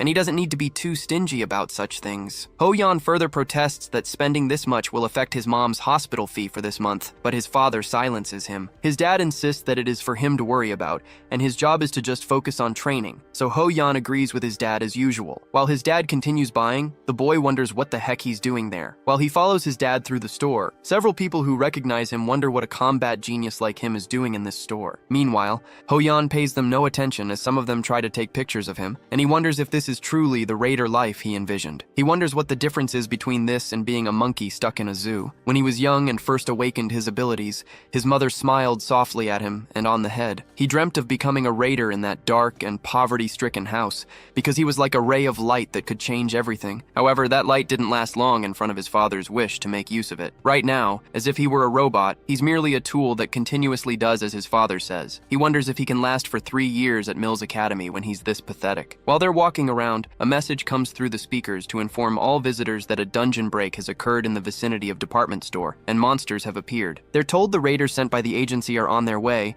and they're asked to calmly follow the employees. By the way, dungeon breaks occur when a dungeon isn't cleared within the time limit, causing monsters to overflow from it. Some of the employees signal to the people to follow them and try to calm them down. As Ho-yan's father goes towards the evacuation, he asks Ho-yan why he's just standing behind and not following. His father reminds him that he's a genius with the potential for complete control over Korea in the future. If he gets hurt in a place like this, it will only become a disadvantage during the mill's enrollment event. He warns Ho-yeon that he won't gain anything from getting involved, but Ho-yeon still doesn't move an inch. The boy agrees with his father that the raiders from the agency should be able to quickly take care of the monsters, but while they're on their way, he wonders what will happen to all the civilians who don't have the strength to protect themselves. This is his chance, and he dashes in the opposite direction as his father orders him to come back. To Ho-yeon, this is his chance to prove that he can succeed as a raider. He tells himself that he has to make sure to know if his current self is anything like what he longed to show his mother when he was younger. While running, he has to pause when he runs into a group of gruesome-looking goblins who look both confused and excited to see him. For a moment, he just stands, and sweat starts to trickle down his face, and his body doesn't move at all like he had envisioned. The only movement from him is the tremor in his pupils, and as the monsters rush towards him, he realizes he can't move a single finger or take a single step. He tries to force his body to move, and as one goblin gets close enough to slice him with its sword, he wonders why he isn't moving when he had known this would be dangerous and had dreamt of becoming a raider for so long. These are low-level monsters, and he wonders why he is scared of them, but before the monster can reach him, Jae-hyun stomps it into the ground. Ho-yeon watches in surprise, and he trips on his backside while this strange new person asks him if he's on Ho-yeon. A while ago, our boy had bought an item in the store with 50,000 won from his own money when Hana called out to him in a panic. She asks him what is wrong and why he suddenly rushed over to the unappraised items corner, but she only sees a piece of rock in his hand that he had purchased. Jae-hyun wonders if what he bought only looks like a piece of rock to other people, but he doesn't explain it to her, and he says it's nothing. While he's talking, the announcement comes through the speakers about the dungeon break that occurred in the vicinity of the department store. Before Hana can respond, our boy runs off again and breaks through the department store window to jump outside. Leaping downwards, he sees the group of goblins right under him. When he lands on the ground, he rains down several holy arrows on the monsters, taking down several of them instantly. As the others watch him in confusion, Jae-hyun realizes there are more of them than he thought. It might be difficult to take care of them without any casualties, but he tears through their little goblin flesh with his lightning chain and more onslaughts of holy arrows. As he jumps across the city, he finds Ho-yeon ambushed by several goblins, and he leaps on the stupid goblin that's about to clap the boy. Confused, Jae-hyun asks the boy if he's on Ho-yeon. Our boy hadn't expected that he would meet the unfortunate genius at a place like this. On Ho-yeon, who's still shaken, asks who he is, but our boy doesn't reply and informs him that he'll be needing his help. While Jae-hyun is still talking, Ho-yeon notices a goblin behind him and warns him, but Jae-hyun doesn't move an inch and tells him he knows. Without turning around, our boy activates his lightning chains and tears through the upper body of the zombie-like knife through butter. Ho-yeon's eyes widen, but Jae-hyun tries to explain to him that they can't let the monsters reach the residential area. When our boy asks him if he's just going to keep sitting on the floor, he quickly gets up to get a weapon. It's strange, but the moment Ho-yeon heard those words, the fear that was suffocating him disappeared. This is who a raider is, and what he has to do right now is save people. They walk a bit further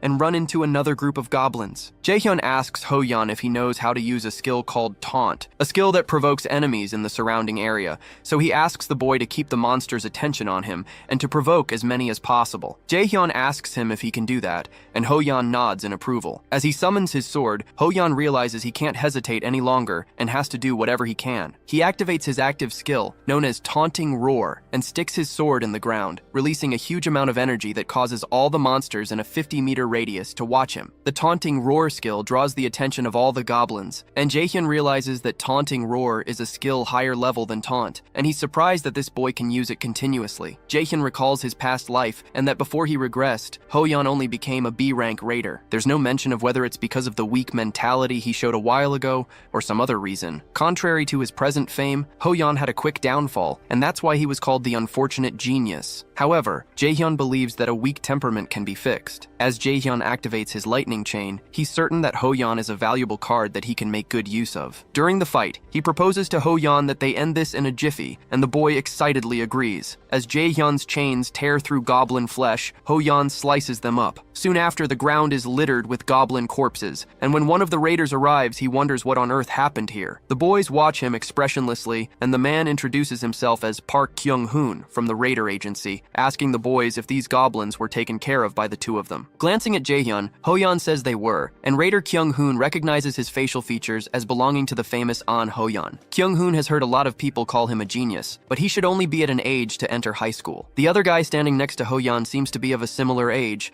but he still can't believe that they took care of these many monsters by themselves. Confused, Kyung-hoon confesses that he doesn't know how to report this to the higher-ups. However, However, Jaehyun mentions that he wanted to talk to him about that. He asks Kyung-hoon to say the agency took care of things since no one would believe that they were the ones who killed all these goblins anyway. Confused, Kyung-hoon states that this is a clear violation of the law, but our boy explains that it would only be if there were anyone who saw what went down. Kyung-hoon explains that since they're a governmental organization, it's not something he can take care of any way he wants, but he assures him that he'll keep everything on a down low if he doesn't want to attract any attention. He adds that the boys will receive the reward for hunting the monsters. However, Jaehyun states that it's fine, and proposes that he give all the reward to Ho-yeon and keep the fact that he was here a secret. Since he's been sponsored by Manhua, he's not lacking money either way, and it's better not to attract too much attention with the mill's enrollment coming up. Also, he considers this as a way of having An Ho-yeon in his debt, which would be much more beneficial. After a short pause, Kyung-hoon asks them if that's all, but as Jaehyun is about to leave, Ho-yeon asks him what he means by what he said, since he's the one who did everything. Our boy stops and explains to him that he has his own circumstances. The truth is, he doesn't plan to attract the interest of his father this close to the mill's enrollment. He didn't pay attention to it before he regressed, since his combat aptitude was so low, but he plans to pay attention to it now. His father still doesn't know that he shifted his focus to magic, and he doesn't know what problems might occur if he learns of his actions. Right now, he decides he needs to lie low because revenge should be as quiet and covert as possible. He needs to grow strong where that man can't see him and wait for the very last moment before ripping his throat out. Meanwhile, Ho-yeon wonders what he should do. He couldn't have done this by himself, so it's not right for him to take this person's credit like this. But with this money, he might be able to relieve his mother's disease, even if just a little bit. He wanted to be a raider that wouldn't have to stand in shame before others, but if because of that he missed a chance and his mother were to pass away, he doesn't know if he would be able to hold on. Jaehyun watches him, and he figures that Ho-yeon's trouble with accepting this doesn't seem to be his pride, and he wonders if there's another reason. To help him choose, Jaehyun asks him to think carefully because his actions were clearly worth that much. He reminds him that if he hadn't moved, someone would have lost their life. So Ho-yeon agrees that he's right, especially because his dream would become meaningless if he hesitates like this, and his mother dies. Eventually, he assures Jaehyun that he'll pay back this debt someday. As Jaehyun proceeds to take his leave, Ho-yeon asks him for his name and contact number. Jaehyun notices he's speaking to him using polite speech, so he reminds him he doesn't have to since they're the same age. But he informs him that they're both prospective cadets at the Mills Academy, so they should be seeing each other more often. On the day of the Mills Academy enrollment, Jaehyun and Yoo-jung are seen in the crowd. Meanwhile, some other students spot Ho-yeon, whom they refer to as the genius warrior, and they speculate that he's a totally different species from them. They notice a beautiful lady behind him, and it turns out her name is Seo In-ah. Our boy notices that In-ah is already gathering attention, as is expected of someone whose name was always on the list of most popular raiders in his past life. If he could bring Seo In-ah over to his side as well, he would have more cards to use. But the only problem is that he's different from the others, so there's no need to force things right now, especially since he already knows other resourceful people. Suddenly, Yoo-jung interrupts Jaehyun's thinking by saying, "It's disgusting to keep staring at Seo In-ah like that, no matter how pretty she is," but Jaehyun asks her what nonsense she's spouting. Soon after, a man steps on the podium and tells the new cadets of Mills Academy that it's nice to meet them. He introduces himself as Chairman Gu Ja-in, and our boy recognizes the face of the chairman from his past life and calls him a bastard in his mind because he had done something wrong to Kim Yoo-jung. He turns to her and tells her to be resolute because no one knows what might happen at Mills, but she wonders why he's suddenly saying that and assures him that she's going to do really well. After enrolling, Kim Yoo-jung was a genius who made it to the top 3 of the magician's ranking, and Jaehyun assures himself that he won't let her die this time. Chairman Gu Ja-in announces that they'll now begin the Mills Academy's entrance ceremony, and cynically adds that there is a special event prepared, a game where the seniors and the freshmen steal each other's name tags in a demi-plane. When he announces that the freshman hunt will now begin, a magic circle appears under their feet, which startles the students. As Yoo-jung jumps away because she's startled, our boy grabs her hands because it's dangerous to get separated. Meanwhile, manager Park Sung-jae recalls that today is Jaehyun's entrance ceremony, and Seon-eun wonders if it's time already because she wanted to send him a message and wish him good luck. She realizes he won't be able to see the message anymore, and asks manager Sung-jae if the freshman hunt will also take 3 days this time. He affirms that it will happen in the demi-plane for 3 days. Seon-yoon considers that it's a shame that she won't be able to contact Jaehyun for another 3 days, but Sung-jae informs her he figured this would happen, so he sent a message in her stead. Excited, the guildmaster asks him if Jaehyun replied. Meanwhile, Jaehyun and the others are transported to the demi-plane, and he asks Yoo-jung, who is still disoriented nearby, if she's alright. When he looks behind him, he sees Seo In-ah, the black-haired lady with hazel eyes, born as a genius with a magic aptitude of 92. In his past life, she was someone who changed people's perception of magicians and became an S-rank raider, following in Seon-eun's footsteps. In the Manhua Guild, manager Sung Jae informs Seon-eun that Jaehyun has replied that they don't worry. At the Mills Academy Central Control Room, the school officials gather to observe the proceedings of the freshman hunt. One of the instructors, Kim Seo-ki,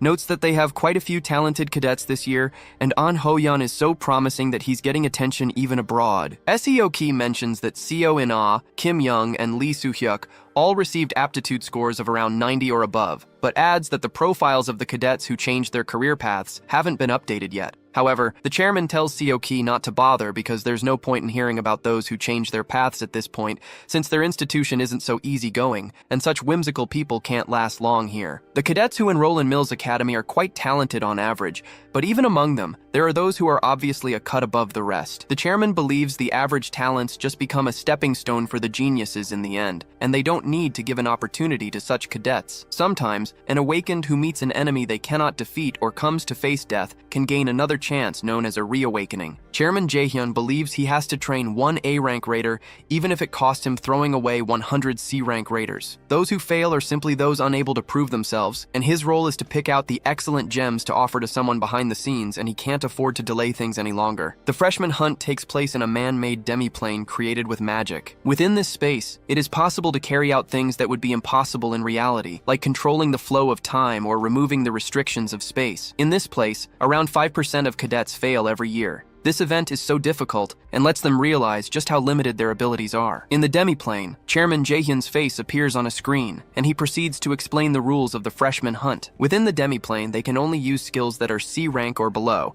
and every time they steal someone's name tag, they earn points. When a senior takes a freshman's name tag, they will receive 10,000 points. On the other hand, when a freshman takes a senior's name tag, they can get 100,000 points. Since these points can be used in all facilities within Mills, it's good to have more of them. Meanwhile, our boy realizes that he won't be able to use his A-rank skill, Lightning Chain, because they can only use C-rank skills, but the chairman didn't say anything about unique skills. After explaining the rules, the chairman explains that all skills used will be diminished to 1/10 of their usual power for everyone's safety, so they don't have to worry about getting hurt. While listening, Jaehyun considers these rules as nonsense because not only does the chairman not say a thing about unique skills, but he doesn't mention any limits on stats. What the chairman wants is obviously to filter out the useless ones and pick out the talented. Our boy immediately turns to Yu Jung and proposes they get going because they need to find a shelter since they have to stay here for 3 days. In this demiplane, there are several things that can be used for survival, such as traps that reduce people's powers, the healing pond, the nightmare forest, ecosystems for foraging, and shelters. If you wanted to survive for 3 days, finding a shelter is the most important out of all those. While they walk, Yu Jung asks Jaehyun if it wouldn't be safer to bring Seo In-ah along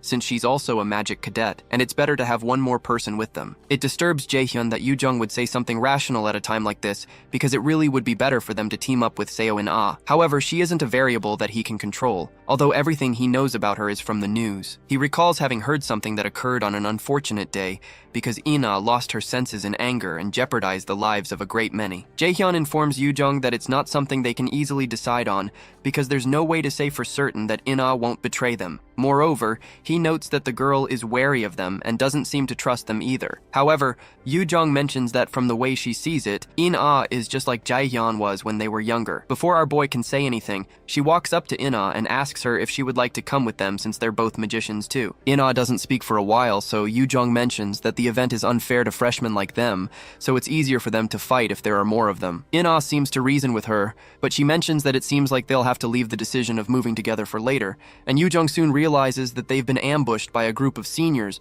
who are excited to have already found freshmen. One of the seniors, Shinju Sheng, mentions that it seems like they'll have an easy time earning points this year, and the other senior, Kwon So-yul, wonders why there are 3 juniors when she had only detected 2. When she looks at Jaehyun, she's shocked because she can't feel anything from him. Meanwhile, Yu Jung recognizes that the seniors are warriors, so she suggests to Jaehyun that they escape from there first, but our boy insists that they have to catch them now because if they don't, they won't be able to escape from them. From what Jaehyun remembers, Kwon So-yul has a particular ability that allows her to find any target she focuses on within 300 kilometers called Search. If they don't defeat them now, they might round up other seniors and attack them together. Jusheng tells So Yul that once they get a lot of points this time, he's going to eat a ton of good food. But So Yul warns him not to be careless because there's about Jaehyun. However, Jusheng summons his sword and states that Jaehyun is just a freshman, and they have more experience since they've done this event several times. He tells So Yul to watch him take care of them all in an instant, so he dashes forward. Jaehyun doesn't move an inch, and when Jusheng swings his sword at him,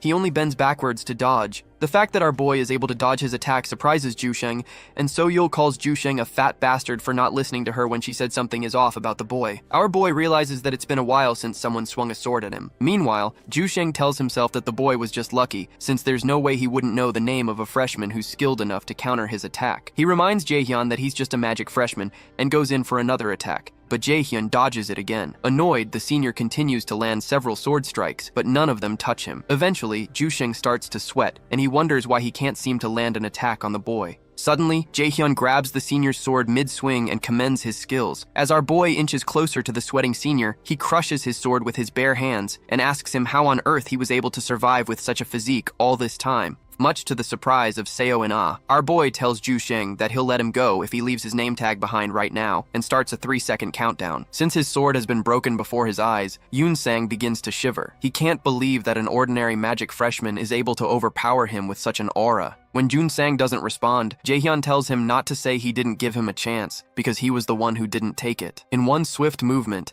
Jaehyun lands a startling punch at Yoon-sang's jaw and knocks him backward towards Seo Yul. Immediately, the system in the freshman hunt announces that Shin Joon-sang has been eliminated. In the academy control room, the instructors read on the screen that Min Jaehyun has obtained 100,000 points. One of the instructors named Jang Yesu is shocked that it's not An Ho Yeon, but an unknown person named Min Jaehyun. She asks another instructor named Park Ha-jun if there's a problem somewhere, but Ha-jun, who is equally surprised, explains that there's nothing wrong with the results. Ha-jun asks another instructor named Kim Ji-yeon if there's any problem on her end either, but there isn't any. Meanwhile, a smirk develops on Chairman Jaehyun's face, and he seems drawn to Min Jaehyun. Inside the demiplane, Seo Yul demands to know what on earth Jaehyun is, but our boy informs Yoo-jung to get ready so they can take care of the other senior too, and he asks her to accept the party invite he'll send soon. As Yoo-jung equips herself, she wonders if Jaehyun was always this strong. In-ha equips herself also, and Seo Yul curses at the stupid Jun-sang, who has made things much more complicated. Even without the monstrous boy who took out Yoon-sang, 3-on-1 is too dangerous. She decides that she has to get rid of at least one of them and get away from here. After grabbing one of her daggers, she dashes toward Yoo-jung, who becomes startled. Jaehyun considers that Jun-sang didn't make a bad decision. He knows she plans to create confusion with a rush attack, then make an opening to escape. It's a good plan, but that would only work if Yoo-jung were just an ordinary person. To Seo Yul's surprise,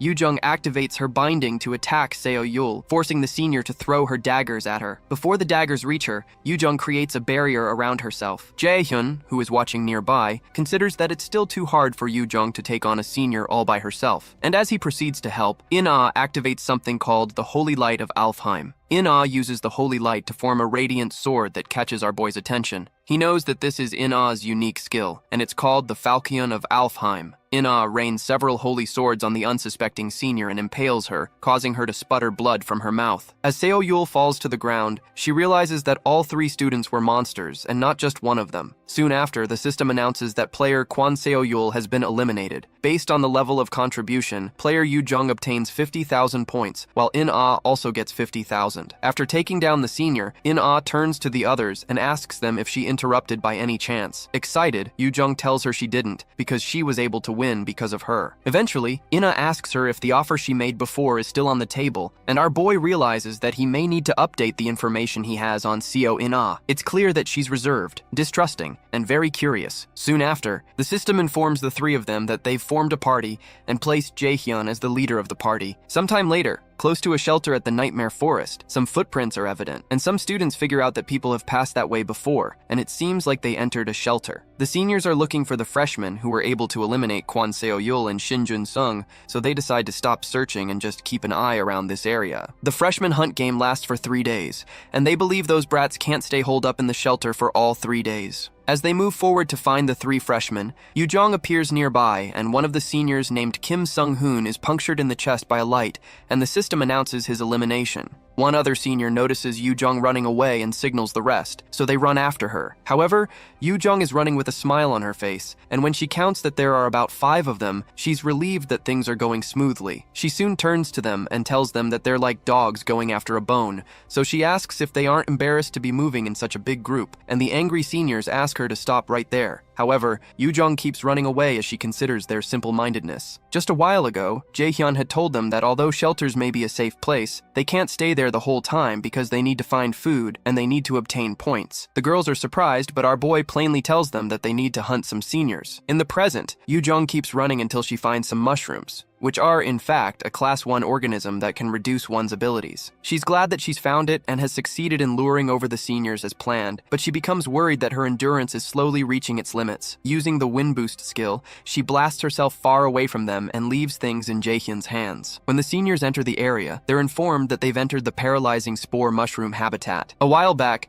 Jaehyun had visited Jae-sung to find a way to deal with the paralyzing spore mushroom during the freshman hunt, and Jae-sung informed him that ash tree sap would probably be the best way since it's common in the nightmare forest, but it's only useful as a cure and can't prevent the effect. If you're already under the effects of the paralyzing spore mushroom, then it would be of good use. In the present, the seniors stop when they realize where they are. As they watch Yu-jung run away, the system informs them that they have entered the paralyzing spore mushroom habitat. One of them signals to their leader Ji-hyuk that this is pretty dangerous, so he suggests that they retreat, but Ji-hyuk angrily sets his sights on Yu-jung, who is still running away. He asks the others if they're really saying they should give up when they've gotten this far, but the others consider that everything will be ruined if they make a mistake now, so they suggest they stop chasing. However, Ji-hyuk insists that Kim Sung-hoon was taken out by that freshman brat, referring to Yu-jung, so they shouldn't be saying such bullcrap right now. The cautious one among them reminds Ji-hyuk again that it doesn't matter if their opponent is a freshman because it would be of no use if they also end up paralyzed. Because the paralyzing spore mushroom can affect beings within an approximately 50-meter radius,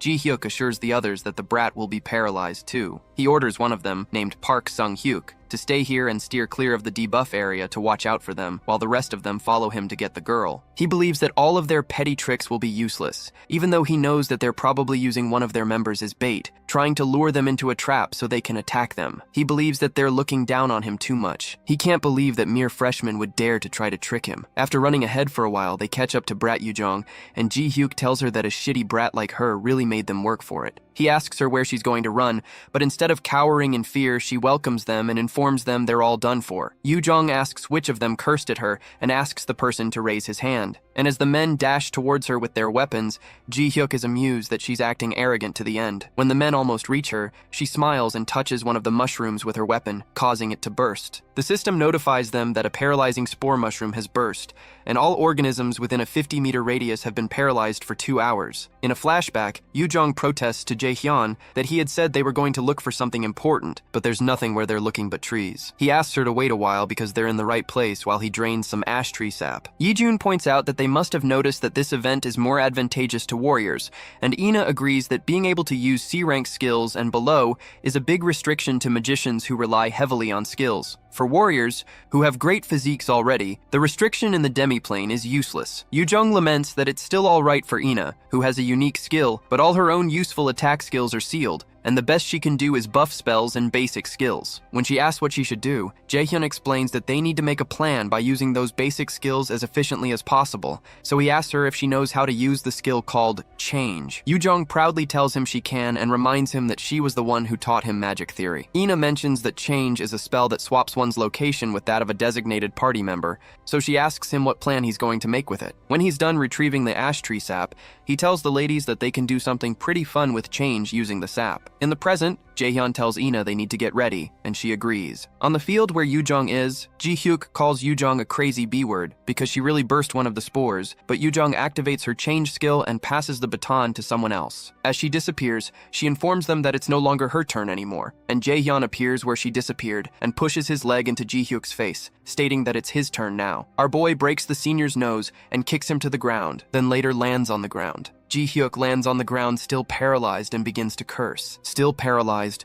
he angrily asks Jaehyun if he thinks that everything will go according to plan, and he calls him an idiot for entering the paralyzing spore mushroom's habitat. He informs Jaehyun that he figured he would do something like this, so he left one of his companions waiting outside, and he promises him that they're done for once the spores dissipate. Before he can finish his statement, Jaehyun informs him that the guy he left behind won't be coming. Confused, Ji-hyuk says he's saying bull, but a scream soon erupts from the spot they left Sung-hyuk in, and the system announces to them that player Park Sung-hyuk has been eliminated. Sung-hyuk lays on the ground with In-ha's holy sword driven through his body, and the system awards 100,000 points to Jaehyun, Yoo-jung, and In-ha. Ji-hyuk lays on the ground confused, and Jaehyun reminds him that he told him that his friend won't be coming. Extremely angry, Ji-hyuk blurts out that they're still in the same situation for the next 2 hours, and he'll personally take care of him once he's paralyzed. While he's still talking, our boy takes a step forward and asks him what he means by them being in the same situation. That sight shocks the heck out of Ji-hyuk, and he wonders how this boy is moving right now. He protests that this is impossible,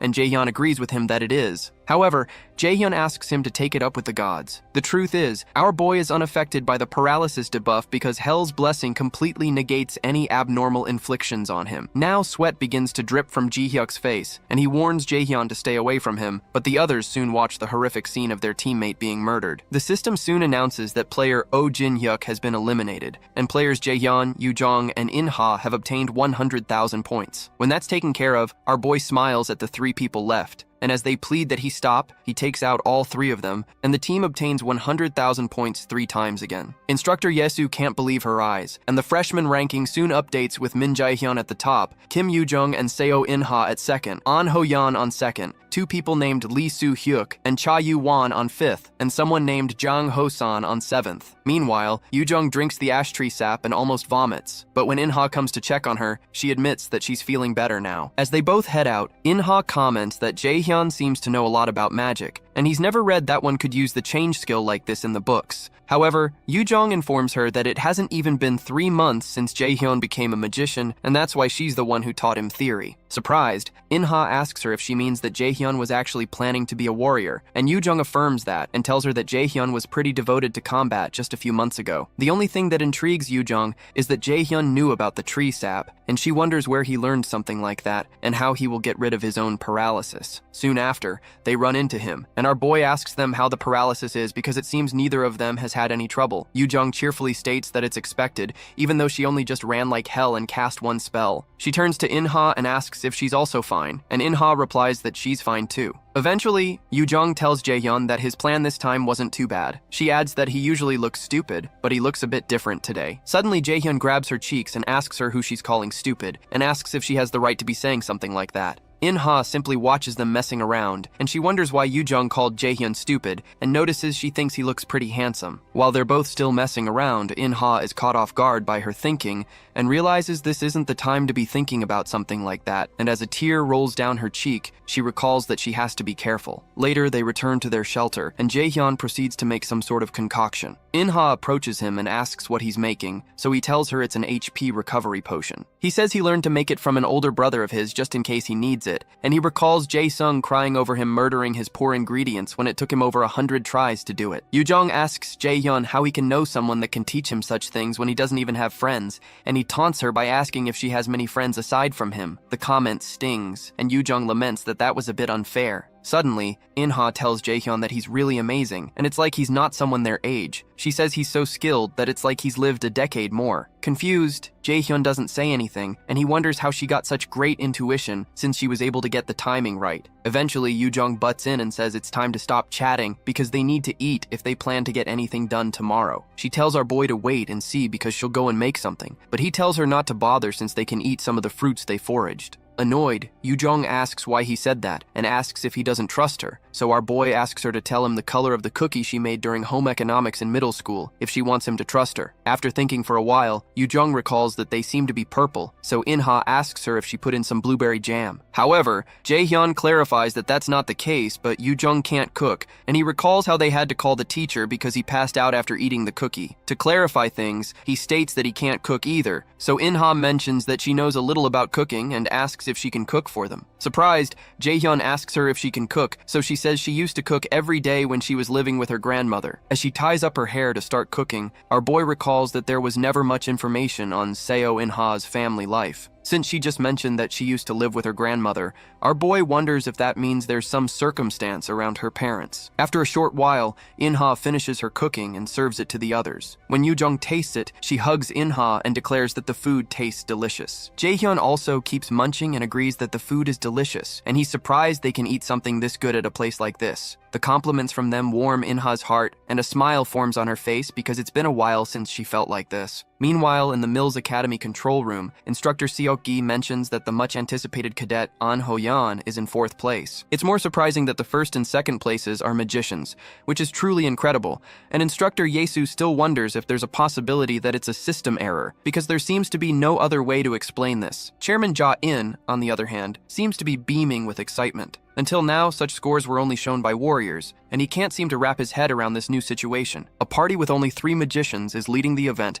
by taking out a group of seniors from the get-go. Excited, the chairman asks instructor Kim Ji-yeon to rewind the paralyzing spore part, and he watches Jaehyun kick into Si-hyuk's face when he appears. He's enthralled by the fact that the boy could have such judgment in a situation like that. In addition, he has the ability to overwhelm warriors. Just calling him a magician or even a freshman is truly unbelievable. Suddenly, instructor Ha-jun calls out to the chairman and explains that he's brought the profile of Jaehyun that he requested, but he's not sure if it's the correct file. Confused, the chairman asks him what he means by that, and when Ha-jun begins to stutter, the chairman tells him to calm down and speak. Eventually, the instructor shows the profile that displays that our boy's aptitude score is 97%, and he's a warrior class. The information shocks the chairman, but his shock soon turns into a maniacal grin, and he finally says that this is very good. He states that he wants to personally see how talented this Jaehyun is, and instructor Si-hyuk asks him if he's saying that he wants to interfere personally. The chairman zooms in on Ho-yan and proposes that they make an interesting scenario, so instructor Si-hyuk mentions that he'll prepare everything. Inside the demiplane, Jaehyun's group keeps taking out other people and keeps earning points. At one point, Yoo-jung is surprised that they've earned up to 1,100,000 points, and Jaehyun replies that this is good because it's certain that they're in 1st place. However, Yoo-jung asks him if they really have to leave their shelter, so Jaehyun replies that it can't be helped because the seniors are too afraid to come there anymore. In-ha agrees with Jaehyun that they need to move if they want to gain more points. Eventually, Yoo-jung agrees with both of them and asks what the record for the highest points obtained in a freshman hunt is. In-ha informs her that it's 1,140,000 points. As they keep going, our boy senses something, so he signals the ladies to get ready because while they're standing, someone blasts past them, and Jaehyun notices that this power seems to be way more than the level they're restricted to. The system announces that the connection to the demiplane is unstable and that the restriction on the player is broken. Jaehyun tells the new fellow that he didn't think they'd meet again like this, and it turns out the fellow who has been loosed from his restriction is Ho-yan. When he asks Ho-yan what he's doing, he doesn't reply and keeps looking at the ground, so Jaehyun wonders if he's unable to hear his voice. In-ha warns Jaehyun to be careful because she doesn't think this guy's in his right mind, and it's like he's being controlled by something. So, our boy suddenly recalls that this is the chairman's handiwork. Before he regressed, something similar happened back then at the Mills Festival. That day, which was supposed to leave the young cadets with happy memories, instead left horrible red stains that couldn't be forgotten. The cause of the event was Gu Jaehyun's unique skill called indoctrination. After all his evil actions became known, just before he was arrested, Jaehyun created a horrible event to turn the world's attention away from himself so he could hide. On that tragic day, numerous cadets lost their lives and Gu Jaehyun escaped. For Jaehyun, it was also the day that Kim Yoo-jung lost her life. In the present, Ho-yan activates his sword, and Jaehyun realizes that he needs to get Ho-yan to return to his senses first. Suddenly, a screen appears from the Nornir system, and a sub-quest to save the cadet under mind control is given. His job is to break the spell off the cadet under the mind control spell and save him. The difficulty is C-ranked, and the reward is 1 blank card, with a 2-hour time limit given for this quest. Jaehyun is surprised by the sub-quest, but is more surprised by the mention of a blank card as a reward. The thought of getting a blank card that he can use to copy another person's abilities excites him, and Yoo-jung tells him she'll help him, but he tells her he's fine and asks the ladies to leave quickly. He asks them to get as far away as they can and see if they can get some points while they're at it. Yoo-jung stands there confused, and she reminds him that his opponent is the famous genius warrior, so he can't defeat him all by himself. But our boy only smiles at her and asks her if she thinks he can't. For a while, In-ha hesitates, but she finally agrees to leave, and Yoo-jung is shocked by the fact that she's agreeing with Jaehyun. Frustrated, Yoojung decides to play along and suggests they go gain points like he said, but she asks him not to get hurt before she leaves. She rushes into the woods and drags Ina, who is still looking at Jaehyun, and she asks him to beat Hoyeon up or steal his name tag and then come find them. After the ladies leave, our boy mutters to himself that it won't take too long. A few hours ago, after Hoyeon just took out one of the seniors, he wonders if his last kill made a total of 600,000 points. He's glad that he managed to survive for 2 days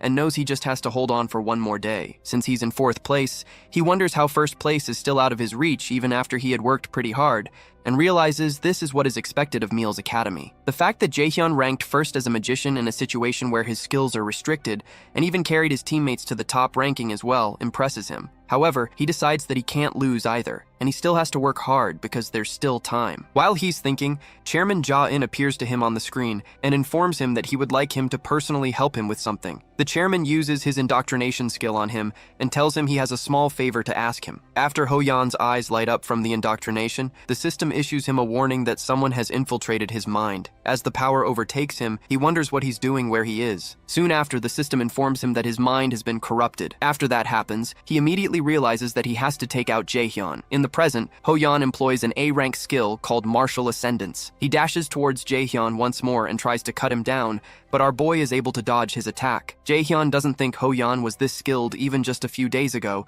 but he continues to dodge each of his attacks. It seems to him that Hoyeon has become unrecognizably skilled. As Hoyeon tries to smash his shield into him again, Jaehyun jumps backward and avoids the impact. He knows that he'll lose if this fight is determined by both of their physical abilities. To create some distance between them, our boy blasts himself backward with a gush of wind after activating his wind boost skill. The impact of the wind is so strong that Hoyeon blocks his face with the shield, but this gives Jaehyun enough time to circle to his back before he brings down the shield. Our boy tries to use some lightning magic on him, but before he can hit him, Hoyeon turns back and moves backward in one swift movement. This reaction surprises Jaehyun because Hoyeon was able to move his body first, even before his eyes could track his opponent's movements. Jaehyun realizes that his opponent has an innate battle sense, and this isn't as easy as he thought it would be. Breaking indoctrination would be easy with his absolute calculation skill, but the problem is that Jaehyun is watching them. Even if he can't see the chairman, he reasons that he's probably got an evil grin on while watching what he does against the talented warrior An Hoyeon. This time, Jaehyun smiles, and he considers that it would be such a waste to end things carelessly. He decides to give them a show if they want to watch, but promises to make the show an expensive one. When Jaehyun begins his display, Instructor Yisu wonders if she's seeing things correctly. It's unbelievable that our boy, who is a magician, is fighting on the front lines like a warrior, but now he's overwhelming his opponent, even when the opponent is the said genius warrior, An Hoyeon. On the field, Jaehyun seems to be using his lightning chain skill, and Yisu considers all of this unbelievable. She wonders how on earth this boy is doing that since a magician can't win against a warrior, and that is something that has always been carved into her mind as she walked down this path as a magician. Meanwhile, Chairman Ja-in watches with keen interest when Jaehyun injures Hoyeon, and he begins to plead. In the demi-plane, Hoyeon crouches by his sword, and Jaehyun tells him that he wasn't planning to go this far, but he promises him that he's tough, and he'll recover quickly. Eventually, Jaehyun takes a look upwards at the instructors since he knows they're watching. Then he activates his flash bomb skill, and the impact blinds all the cameras and stops the instructors from seeing the field. Inside the meal's control room, Instructor Seok-gi turns to Ji-yeon and demands to know what happened to their screen, but the chairman realizes that something is wrong, so he grabs the remote out of her hand, desperately trying to bring the video feed back up. Instructor Ji-yeon mentions that it seems that Jaehyun used a spell to block their sight, but Ja-in recognizes that he used flash bomb, and he wonders out loud if this is how Jaehyun wants to do things.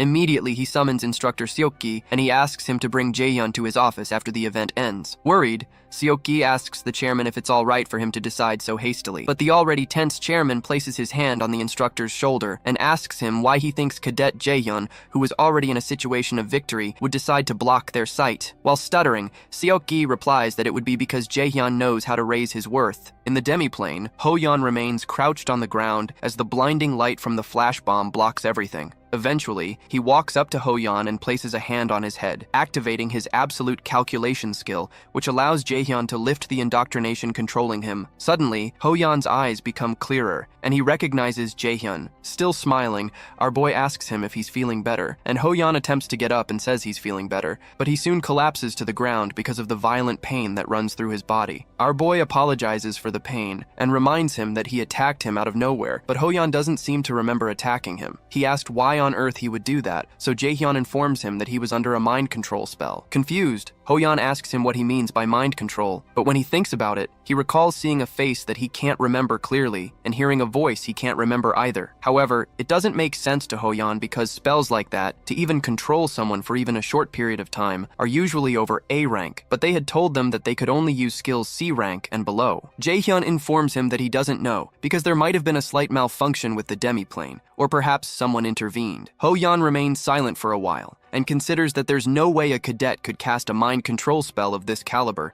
even if there were a malfunction in the demiplane. Eventually, he asks Jaehyun if he knows who could have intervened if that is the case, or why they would do something like this, but Jaehyun tells him he doesn't. However, he adds that if whoever did this could do something like this, they're probably someone most wouldn't dare go against. Jaehyun doesn't want to spell it out to him, but he knows that as they go through more experiences at Miles, Hoyeon will also figure out for himself what kind of person Gu Jia-in is. Suddenly, the Nornir system announces that Jaehyun has cleared the subquest to save the cadet under mind control, and he's received a blank card as a reward. Eventually, Hoyeon attempts to get up. He realizes his body is a mess, but Jaehyun doesn't have a single injury, so he wonders if this is his current limit. When he finally gets up, Hoyeon says he has nothing to say for himself and apologizes for what happened, but Jaehyun jokingly tells him not to be gross and says he'll be leaving now since Hoyeon can move around. Before he leaves, Jaehyun wishes them both success in the remaining time, and as he turns around, Hoyeon stops him and offers him his name tag. Confused, Jaehyun asks him what he's doing and reminds him that he'll be eliminated if he doesn't have his name tag. Regardless, Hoyeon states that it doesn't matter and informs him that he's been able to earn quite a bit of points, even though it's not as much as Jaehyun has been able to earn. However, because he lost, he believes that the name tag belongs to Jaehyun. After he tosses the name tag to Jaehyun, he tells him that he lost this time, but it'll be different next time, and he promises to win his name tag back at the Mills Festival. After Hoyeon disappears, the demiplane system announces that he's been eliminated, and it awards 10,000 points to Jaehyun's team. For a moment, our boy just stands there staring at the name tag that he recognizes is only worth 10,000 points. However, to him, the name tag is worth a lot more than that because Hoyeon was born with the combat talent that he coveted so much in the past, and now he acknowledges him. He's experienced quite a lot since he regressed, but this sense of accomplishment is on another level. With a smile on his face, he believes this is the beginning. For the first time, he feels like he's starting to move forward, leaving behind the past where he was weak as hell and stepping forward. Sometime after that, the 72-hour event finally comes to an end, and the system calculates the points that everyone has earned. Jaehyun earns the highest number of points on record, which is a startling 1.53 million points, and he's soon transported back to the real world. When the students appear back in the real world, our boy considers that 53 million points aren't so bad, but Yoo-jung immediately busts his ass for not being much happier, since it's still the highest number ever recorded in the event. She turns to Iana to get some support, but Iana laments about how they would have been able to get 1.6 million points if they had just stayed one more hour. At this point, Yoo-jung realizes her teammates are really insane. She tries to cheer them up by saying that they should be able to live quite luxuriously for a while with this many points, and Jaehyun agrees. He calculates that if they multiply the points by 10, it would be kind of similar to real currency value. It's safe to say that they've just earned about 15.3 million won, which is approximately $12,000, and Yoo-jung almost drops her jaw. When Iana hears that, she's shocked that it was such a huge amount of money. Our boy informs them that he's first, but they have 1.48 million points at second, and they should also get bonus points. The mention of bonus points makes Yoo-jung grab Jaehyun, and he tries to shake her off and explains that the bonus point is about 1 million points or so. The thought of all that money makes Yoo-jung light up like a Christmas tree, and she starts to twirl Iana around in a dance because of the mention of 1 million bonus points. While they dance, Iana is shocked that they got 48 million points and won 24.8 million won in just 3 days. Jaehyun tries to stop them from dancing because it's embarrassing, and he notices the other students watching them with contempt. However, the girls continue to sing until instructor Seo-ki enters the room to greet everyone. He introduces himself to everyone and tells the 3 top winners he has something to speak to the 3 of them about. To get some privacy, he asks that they go somewhere else, so Jaehyun asks him if it's related to the amount of points they got during the hunt. And when he nods, Jaehyun follows him hastily. The ladies don't follow him, so they ask to know where they're going first. However, Jaehyun already knows, and he tells them they're going to the chairman's office, and Seo-ki affirms his prediction, informing them that they've been summoned by the chairman. Once inside the office, our boy takes his seat and crosses his legs. He asks where the chairman is, and makes a comment that the one who called them here isn't even present, which makes Seo-ki angry, but he has no choice but to control himself. The ladies, who are following behind, wonder why Jaehyun is suddenly acting like that, and they stand speechless until Seoki tells them to also take their seats. When they sit down, the chairman enters and apologizes to them for being late. The two ladies stand up,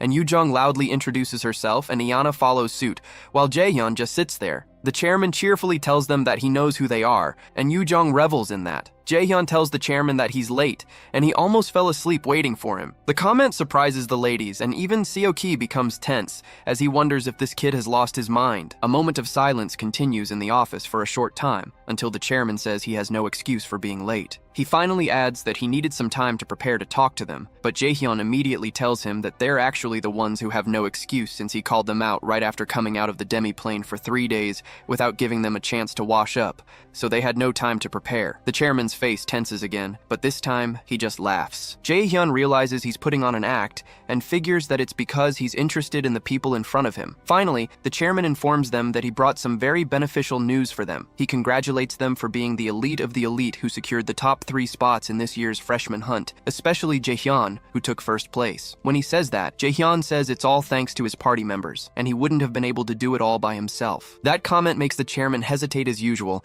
and he wonders if the boy has no wish to show off his abilities. He finally agrees with Jaehyun, but comments that he's also observed all his actions, and he noticed that they beat the freshman hunt's record of 1.14 million points by an overwhelming amount. When he claps and comments that the result was unbelievable, the ladies thank him for the compliment, but Jaehyun asks him where he's driving at, which makes Yoo-jung worried again. After hesitating for a while, the chairman explains that the Mills Academy would like to offer them a few special privileges. First, a suite room from the dormitory buildings within the academy will be offered for free. Second, priority in the use of the academy's facilities that usually need to be reserved in advance. Third, if they ever are unable to get a satisfactory score in the school tests, they will get a chance to retake the test. After listing out the offer, the chairman asks them what they think and explains that they will be signing a partnership contract with Mills Academy should they agree to their offer. But Jaehyun states that he rejects the offer before the chairman finishes his speech. Our boy explains that the benefits sound nice, but those are all things they can earn by themselves in a month or so, especially since Miller's is very much a meritocracy after all. So he doesn't think they should get them while paying an unnecessary fee. Eventually, he grabs the offer out of the chairman's hands and starts reading through the terms. He reads that after signing a partnership contract with Miller's,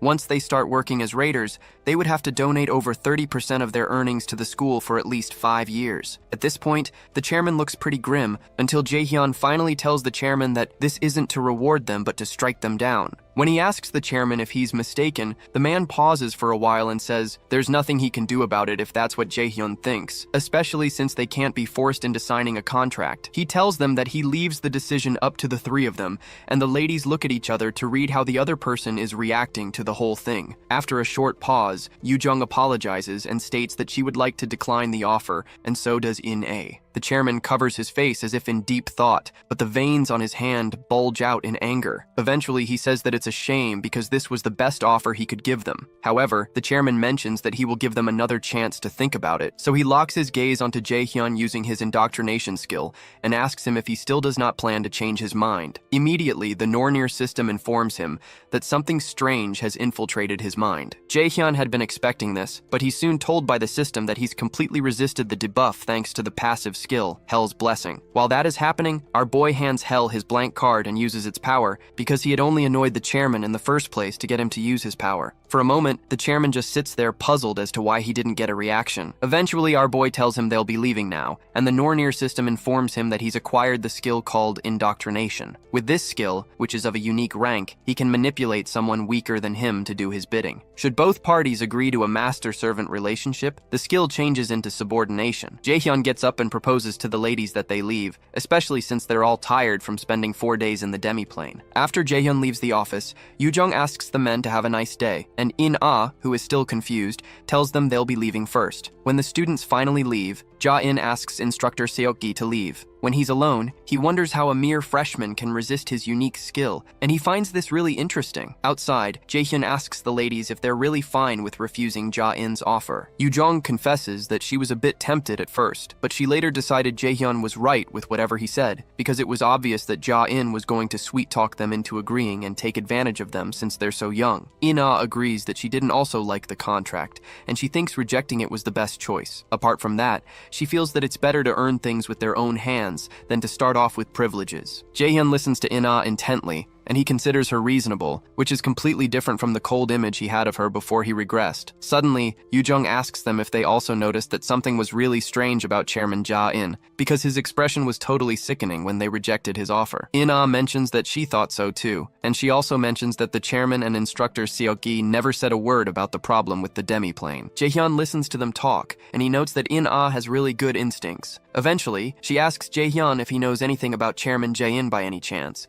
so he asks her why she'd think that. In-ah replies that he's always pretty calm, but the moment they met the chairman, he became strangely aggressive. Yoo-jung agrees with her, and she bugs Jaehyun to tell them if he knows something about the chairman. To answer their questions, he tells them that he's also not certain, so it's hard to tell them anything. But he informs them not to trust anyone in the academy, whether it's the chairman or the instructors. Suddenly, In-ah walks up to him and asks if they can't trust him too. And while Jaehyun pauses, Yoo-jung steps behind In-ah with an eerie look in her eyes and tells her not to trust Jaehyun either. She points out Jaehyun's fierce look and narrates how he once left her stranded in the middle of the streets instead of taking her home. And Jaehyun asks her why she's suddenly bringing up something that happened a long time ago. Annoyed, Yoo-jung grabs his hair and calls him a jerk, reminding him of how hard a time she had back when it happened. Eventually, our boy manages to get Yoo-jung off him, and he suggests they go into rest since the sun has set. When it's time for them to separate, In-ah doesn't look like she wants to leave, so she asks them if they'll be parting ways here. For a moment, an awkward silence occurs, and Yoo-jung just looks at the two of them. Suddenly, she hugs them both and asks why it feels like a teen romance over here, so she asks them to make room for her too. Jaehyun, however, drags her away and points her to the girls' dormitory, then asks her to go get some rest. She eventually agrees to go rest, and In-ah follows behind, but she reminds Jaehyun to rest well before she leaves. Our boy soon heads to the boys' dormitory. When he gets to the door, he realizes it's been a while since he's been here. He recalls the musty smell of mold from the corners, the floor that a lack of funds left unmaintained, creaking with every step, and eventually goes to his bed. To him, those who remained in this dormitory after a few years are those without talent, so he hopes to find a new place as soon as class is over the next day, because experiencing hell once was plenty enough. The next day, Jaehyun goes for a run and eventually stops after he feels he's done enough for a warm-up. He turns around towards the dormitory so he can start getting ready for his first class. Shortly after, all the freshmen that are magician cadets gather in a room, and their assigned instructor for the basic mana acclamation, Kim Ji-yeon, comes to introduce herself. While she talks, Jaehyun frowns because this instructor isn't someone he's familiar with. Even considering the fact he was a warrior in the past, he doesn't have many memories of his instructor. She could be one of the instructors who quit soon, even though becoming an instructor at Mills wasn't easy. The instructors who still remained at Mills were those like Kim Seok-gi that were greedy for the crumbs Ji-yeon was willing to throw them. Ji-yeon mentions that she's sure that most of them found it strange that their first class was not in a classroom, but a large facility like this instead. As some doors open behind her, she explains that the reason is to test their mana sensitivity. The students are shocked by the sight of the doors that seem to be exposing a mana cube, and they hope they're not saying they have to go in there. While they lament that this is too difficult for a first class, Jaehyun considers that this mana cube feels similar to the mana cube he saw before, but it has way less mana. Instructor Ji-yeon explains to them that what they're looking at right now is called a mana room. It was built based on a mana cube that can normally be found at guilds. For cadets like them, she explains that it is close to impossible to break out of a mana cube, and that is why they prepared this. The odd thing is that our boy had broken out of a mana cube at his guild. The mana room is divided into many sub-rooms. The first room's mana is similar to the amount in the atmosphere, but the mana becomes thicker as you go further in. On average, a first-year Mills Academy cadet can usually reach level 3. A graduating cadet can reach their limit at around level 7. In this class, they will find out what level their mana sensitivity is at. Ji-yeon asks the cadets to form a line and follow behind her. She informs them that they can raise their hand if they have trouble during the test,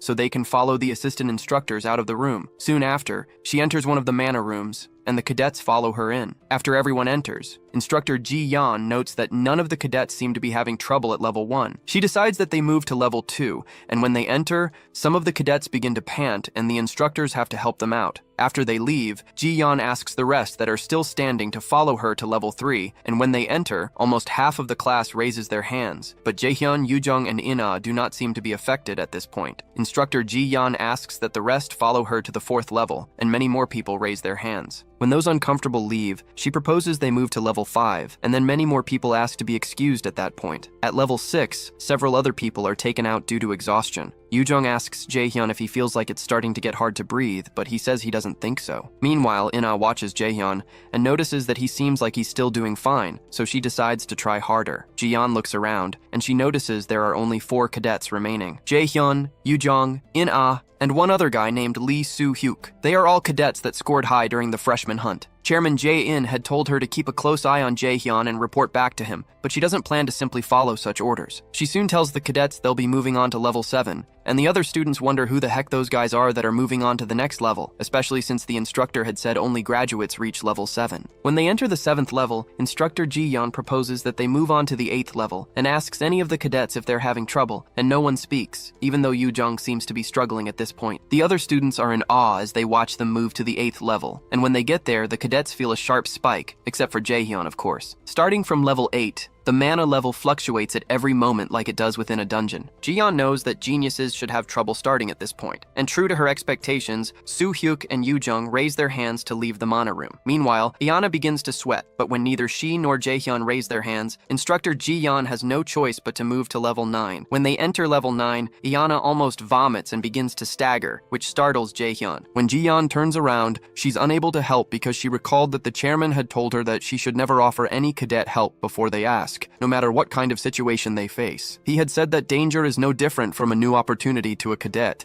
and if that opportunity is taken before their eyes, that would be heartbreaking. Jaehyun asks Iana if she's alright, and she tells him she is while trembling. At this point, she can't clearly see Jaehyun's face, and she really doesn't want to lose. Everyone Iana knew had always told her that only the strong can survive, and she won't be able to do anything but bow down before a warrior, even if she has some talent with magic. She's been told that the weak have no future, and she really desires to be acknowledged at this point, but she finds herself collapsing as Jaehyun tries to hold her up, and she tells him she's lost again. As the assistants take her out, Jaehyun wonders what she meant by losing. When they enter level 10, Instructor Jiyeon asks Jaehyun if he's alright, and she knows even she will begin to have some trouble from here on. Eventually, our boy turns to her with a smile on his face, and he states that he's also having some trouble and would like to go out now. When she hears that, Jiyeon asks him to come out with her. As she heads out, she wonders what he means by having trouble since she can't see a single sign of that. When they finally get out, Jiyeon asks the other cadets to clap for Jaehyun because he succeeded in reaching level 10, which means he's on a par with a raider, that is, a B rank or higher. As she tells everyone else to work hard and try to catch up with him, Soo-hyuk glances at Jaehyun with a frown, and In-ah doesn't look so happy with herself. Shortly after, our boy asks In-ah if she's alright. She tells him she is and apologizes for making them worry, so Jaehyun tells her it's good since nothing serious happened to her. Yoojong asks Jaehyun if he's also alright since he looked pretty unaffected a while ago, and he tells her he is. Then he asks her to take the towel from around her neck because she looks like a construction site worker. The statement riles Yoojong up as expected, and she regrets having been worried about him. While she's ranting, Jaehyun asks her if she's also not in any pain, and she says that the doctors also said she's fine, and she gloats about how fit she is. For a moment, Jaehyun watches In-ah. He had thought she was just a bit competitive, but something seems to be different. It seems to him like a case of compulsion. Fortunately, she didn't get very hurt this time, but with that kind of person, it will be hard to control her later. Of course, he doesn't mean to make In-ah dance to his tune, but like it's happening with Seong-yoon, Ho-yeon, and Jae-sung, he has a feeling that In-ah's future will change also. He also figures that's also true for Yoojong, and while he glances over at her, she asks him what he's looking at and if she's that pretty. But Jaehyun asks her if she's sure there's nothing wrong with her because she could only be saying such nonsense if she's hurt somewhere. As In-ah tries to subdue Yoojong from taking revenge, our boy thinks about how he doesn't know what kind of effect his actions will have in the future. In this quickly changing environment, he decides that he needs to prepare if he wants to stay one step ahead. While he's thinking, Yoojong manages to break free from In-ah's grip, and she wraps the towel around Jaehyun's neck. With a smile on his face, our boy removes the towel, covers her head with it, and uses it to scatter her hair. When he's done, Yoojong begins to curse and her surroundings light up like an inferno. Annoyed, she asks him if he knows how much time she spent setting her hair this morning and asks him if he has a death wish. However, Jaehyun tells her he's sorry, but he comments that it doesn't really make that much of a difference. That statement further annoys her, and she asks him if he's calling her ugly, and it is at that moment that Jaehyun realizes he messed up. He immediately turns around to make a run for it, while Yoojong chases after him, while In-ah watches them in amusement. In-ah considers how the two of them are really close, and when the two friends run past Soo-hyuk, the guy notices Jaehyun and wonders how the bastard reached level 10. While he's looking, a friend of his named Kim Min-soo comes by to say hi and asks him what he's thinking about so deeply. Soo-hyuk asks Min-soo to tell him everything he knows about the guy that's getting his hair pulled out by the lady, and even though Min-soo wonders why Soo-hyuk is talking to him like a slave, he explains that Jaehyun is the first guy to get first place in the freshman hunt as a magician. Soo-hyuk tells him that he knows that, but what he wants to know is where a guy like that came from all of a sudden. But Min-soo just shrugs because he doesn't have that answer. No matter how much Soo-hyuk thinks about it, it doesn't make sense. To him, there's something weird about this Jaehyun guy, and he believes he's hiding something. Meanwhile, Min-soo thinks about how he's not used to this new Soo-hyuk because he used to know him when he was younger. Eventually, he tells Soo-hyuk that Jaehyun has already proved himself twice, so there's no need to keep looking for something mysterious, since it's most likely impossible to cheat in meals. However, Soo-hyuk informs him that there's no way there's someone stronger than him unless they're cheating. That statement stuns Min-soo, and he considers that Soo-hyuk won't win against In-ha or Yoo-jung either, but he doesn't say it out loud. Eventually, he advises Soo-hyuk that they don't need to become unreasonable, because he won't win against Jaehyun even if he dies and gets resurrected, but the guy doesn't listen to him. Sometime later, Jaehyun has a video call with his delightful teacher, Seon-gun, and he asks her if she called him because she wanted to hear about what happened at the freshman hunt. Seon-gun agrees that she did, because it's more interesting to hear it from him directly. Excited, he informs her that he got first place and that makes Seon-gun proud. She notices that his apartment seems to be too good for a freshman to have, and suspects that he got a lot of points. Finally, she congratulates him for taking the best first step in Mills Academy, known for being hard to survive. She tells him she's proud of him, and our boy mentions that he's relieved because he was worried that she would scold him if he got second place. That makes her giggle, and she asks him if there were any cadets who caught his eye during the freshman hunt. Surprised, Jaehyun asks her if she's going to scout them or something, so she tells him that they're considering it and they're planning to reward him for the information he shares. Jaehyun explains that telling her isn't hard, but to think he'll get a reward for something like this. He asks her if she's not being too generous, but she insists that she's doing this because she knows he won't cooperate if she offered 10 times the amount in the future. Eventually, he mentions In-ah, Yoo-jung, and Ho-yeon, saying those three are the ones that can be recruited by Manhua. When he hesitates to mention someone else's name, Seon-gun asks him to speak, so he adds that he knows someone who isn't a freshman, but would be good to recruit from the upperclassmen. Seon-gun promises to give him a big welcome. After they end the call, the guildmaster thinks of Lee Jae-sang, whom Jaehyun had mentioned, and she recognizes him as the youngest son of the S-rank raider, Lee Jae-sin. During the call, she had mentioned to Jaehyun that Jae-sang is not as talented as his other siblings, and she knows that Manhua might have some problems with Lee Jae-sin's Zephyr Guild by taking Jae-sang in. With such a risk, Seon-gun asks Jaehyun if he still thinks they should recruit the boy, and he says he does because Jae-sang will become the world's best alchemist in the near future. After they end the call, manager Sung-jae informs her that Guildmaster Ms. Baek Ji-hyun has arrived. Seon-gun asks him to escort her in, so Ms. Ji-hyun steps in with Yeonju behind her. When they step in, Seon-gun comments that they arrived exactly on time, so Ji-hyun responds that time is also a very valuable property to a merchant. Ms. Ji-hyun stretches her hand to Guildmaster Seon-gun and states that it's been a while, but Seon-gun politely tells her that she doesn't think they're close enough to greet each other so familiarly, and asks her to take a seat. When Ji-hyun has her seat, Seon-gun, still smiling, asks her what the master of the Curator Guild wants with her. Ji is amused by Seon-gun's straight-to-the-point nature, and comments that becoming close will really be difficult, but she admits that she also likes it. Eventually, Ji-hyun mentions that there seems to be someone Manhua has been raising quite well, so she asks how much she can purchase Jaehyun for. Seon-gun tells her that it's unfortunate that Manhua Guild doesn't think of its members as commodities that can be bought, so she suggests that Ji-hyun look somewhere else. However, Ji-hyun asks her if the child would agree with that, so Seon-gun tells her there are some things that can't be bought with money, but remarks that she most likely wouldn't know. Eventually, Ji-hyun replies that she didn't think Seon-gun would take her offer anyway, and it doesn't matter because she only came as an act of courtesy. Amused, Seon-gun informs her that her thoughtfulness is quite unpleasant, but Ji-hyun thinks that's a shame, and decides to leave since it's getting late, and Seon-gun doesn't seem to want to talk to her either. As she gets up to take her leave, Seon-gun retorts that she's glad that she noticed that she doesn't want to talk to her, and Ji-hyun jokingly responds that a sharp eye is also a merchant's virtue. The next day, after an endurance test at the Mills Academy, the cadets wait for the system to analyze the results of the endurance test. An Ho-yeon ends up first with 101 points, while Jaehyun comes in second with 99 points. The result makes our boy hiss, but he had expected that he won't be able to compare to a combat genius like Ho-yeon. However, he doesn't consider second place a bad result. To him, there's no need to rush, but he also keeps in mind that he hasn't reached his goal. When Jaehyun turns to the ladies, he notices their disturbed looks, and Yoo-jung eventually asks him what the hell he is, and she asks how a magic raider can get second place and contend with An Ho-yeon in an endurance test. When she demands to know how that's even possible, Our boy informs her that it's not strange since he started out as a warrior, but that explanation still doesn't satisfy Yu Jong. When she tries to protest again, Jaehyun tells her there's no need to focus on only magic so much, and she needs to also focus on her health. That remark makes Yu Jong grim again, and she threatens to one day show him he's not as important as he thinks he is, but Ina soon holds her back so she doesn't start another fight. Meanwhile, instructor Seo-ki watches them nearby, and he realizes that Jaehyun is a dangerous guy, just like the chairman said. The boy's muscular endurance is not something a magician should possess, and that makes Seo-ki wonder what on earth he is up to. Soon after, the students hear the bell that signals that their next class is about to start. So Seo-ki tells the students that their second endurance test is called the AR evasion test. Jaehyun recalls this test from the time before he regressed, and he knows it was the test that examined numerous cadets on their talent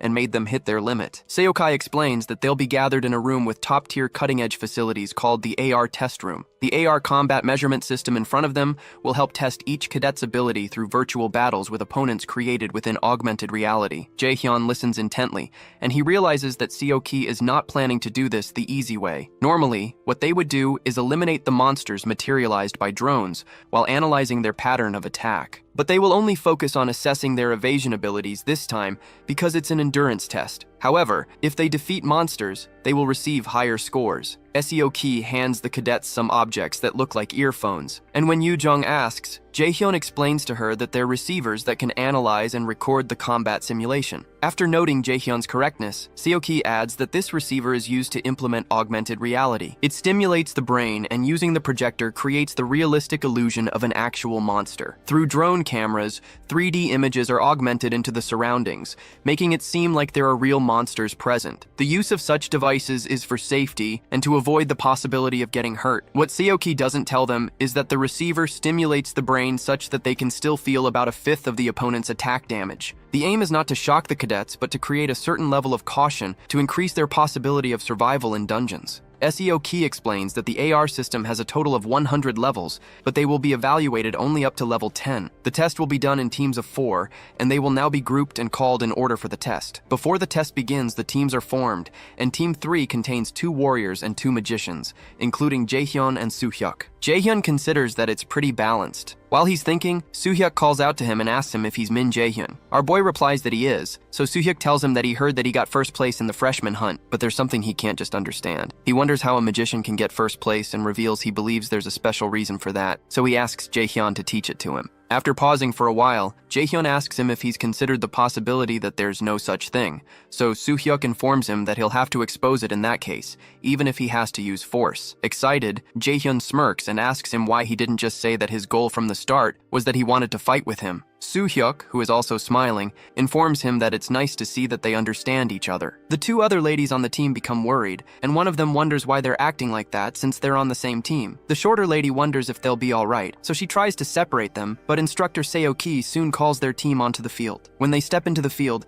the system begins a 5-second countdown and informs them they'll be facing a skeleton warrior. The skeleton warrior soon manifests, and Soo-hyuk decides he needs to step back first to create some distance. Before he can move, Jaehyun dashes forward at breakneck speed, much to the shock of the others on the team, and the ladies try to warn him that it's dangerous. Surprised, Soo-hyuk asks what the hell he's doing and wonders what Jaehyun thinks a magician can do at the front line. While Jaehyun makes his way to the front, he wonders why there are still such taunts aimed at him, but he decides that it'll be best to show a bit of his ability here. After creating some mana in his hands, our boy smashes the skeleton's head with just one strike, and the others watch him in utmost surprise. Even Seo-ki is stunned, and everyone else in the crowd watches in amazement. Soon after, a few more skeleton warriors appear, but Jaehyun proceeds to feed his knee to another skeleton warrior standing nearby. When he lands on the ground, he initiates an active skill of his called Mana Weapon. Mana Weapon is a special skill that an ordinary magician can't make use of because it's a skill that allows a magician to physically inflict damage. It's useless to magicians since they don't fight close combat, but our boy is a different breed. Soo-hyuk watches in confusion, and he tags Jaehyun as a psycho. The other ladies still can't believe their eyes, and the system announces that they've completely cleared level 1 of the AR evasion test,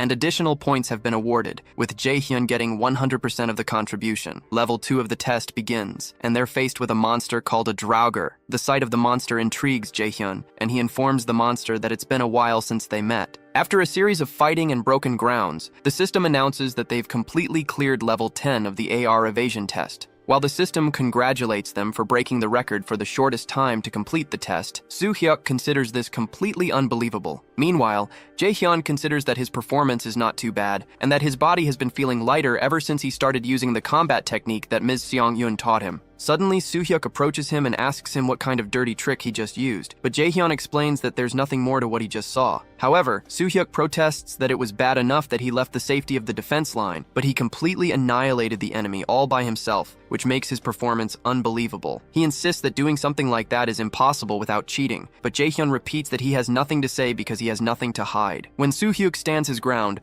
our boy tells him not to make him repeat himself, and he moves closer and offers to let Soo-hyuk confirm his strength right now if he's really curious. The move startles Soo-hyuk, and he calls Jae-hyun a bastard, but before anything can develop, Instructor Seo-ki asks the two of them if there's a problem. The instructor's interference stops the building tension, and Soo-hyuk wishes there weren't any instructors here. Our boy eventually turns to walk away, and Soo-hyuk tells him not to think he's won, so our boy tells him he doesn't think he lost either. Before Jae-hyun can leave, Soo-hyuk proposes that they fight at the Mills Academy Festival, but Jae-hyun refuses because he has already made plans with someone else. Sometime later, Ho-yeon remembers how Jae-hyun had refused to fight Soo-hyuk during the Mills Academy Festival because he had made plans to fight with him. He recalls having told him that he'll win his name tag back at the Mills Festival, so he decides to go train so he doesn't let Jae-hyun down. Sometime later, Soo-hyuk and some of the assistant instructors move around. One of the assistant instructors asks the other if he's seen the results of the endurance test this year, and the other guy says he personally monitored it, and that the cadets this year are pretty good. When they start to talk about a magic cadet named Jae-hyun breaking the record, which shouldn't be possible, Soo-hyuk considers that the boy is not merely talented, because those practiced movements he showed while fighting at the front line when he's a mere magician are unique. When they enter the chairman's office, Jae-hyun commends them for their good work, and he proposes that they talk about the results of this year's endurance test. Soo-hyuk explains that there were a total of 3 cadets who got full points,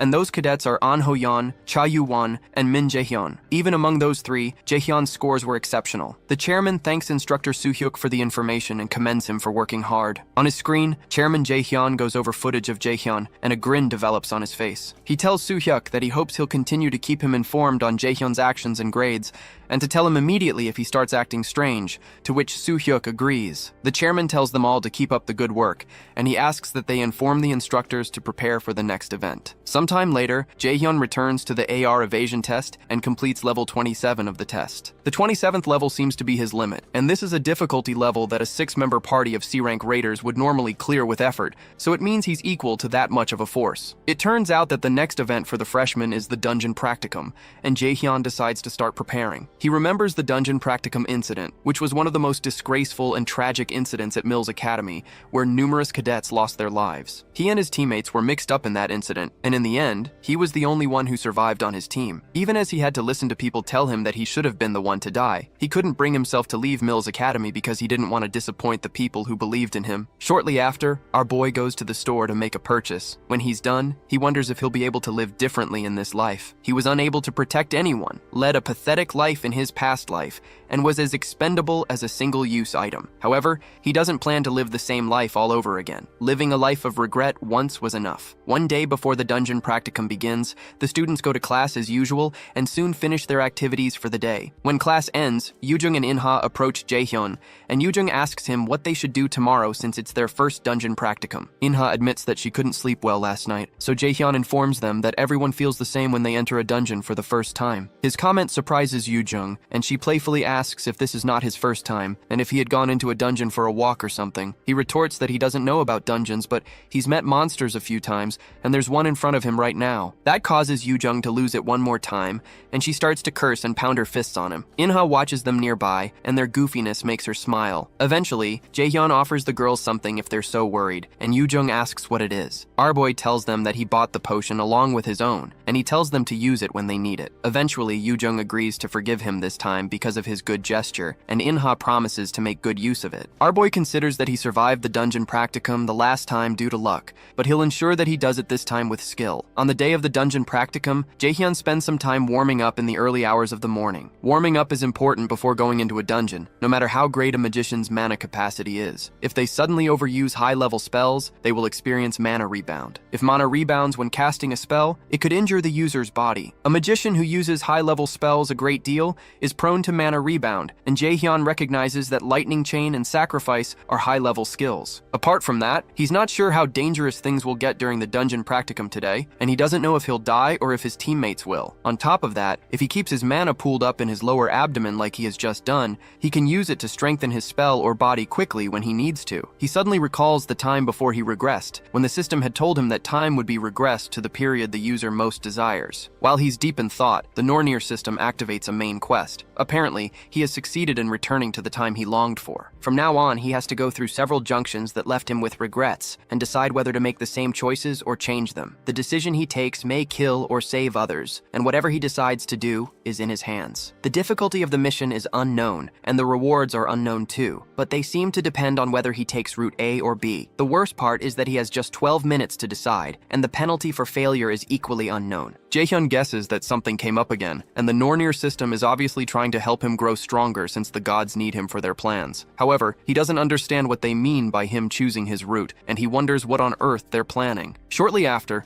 the freshmen gather at the Meals Academy underground mock dungeon. Instructor Yijin comes to attend to them and informs them that they'll be grouped into teams of 4 via lots and will have to act together. When the students begin to murmur, Jaehyun guesses that the others think it's not fair. Real monsters will appear in this dungeon, and if you're lucky, you can clear the dungeon easily, but if you're unlucky, you'd be part of a low-ranking cadet team struggling to raid the dungeon. When the murmuring continues, Yijin silences them and explains that their scores in the dungeon practicum will be part of their official tests. Apparently, only low-level monsters that they can defeat will appear in the dungeon practicum, and Yijin tells them all to try their best. While she's speaking, Jaehyun reasons that this is Chairman Jaehyun's trap. Like the instructor said, most of the monsters that appear here are low-level, but if things go like they did before he regressed, boss-level monsters will be mixed in. He recalls the D-rank boss monster, Kobold Lord, and even though it isn't a difficult opponent for him, he doesn't plan to follow along with Jaehyun's plans, except that the small gap Jaehyun will leave open in this dungeon practicum might actually give him the opportunity to end him. Shortly after, Yijin declares that the cadets should come forward and pick a lot, one at a time. After picking,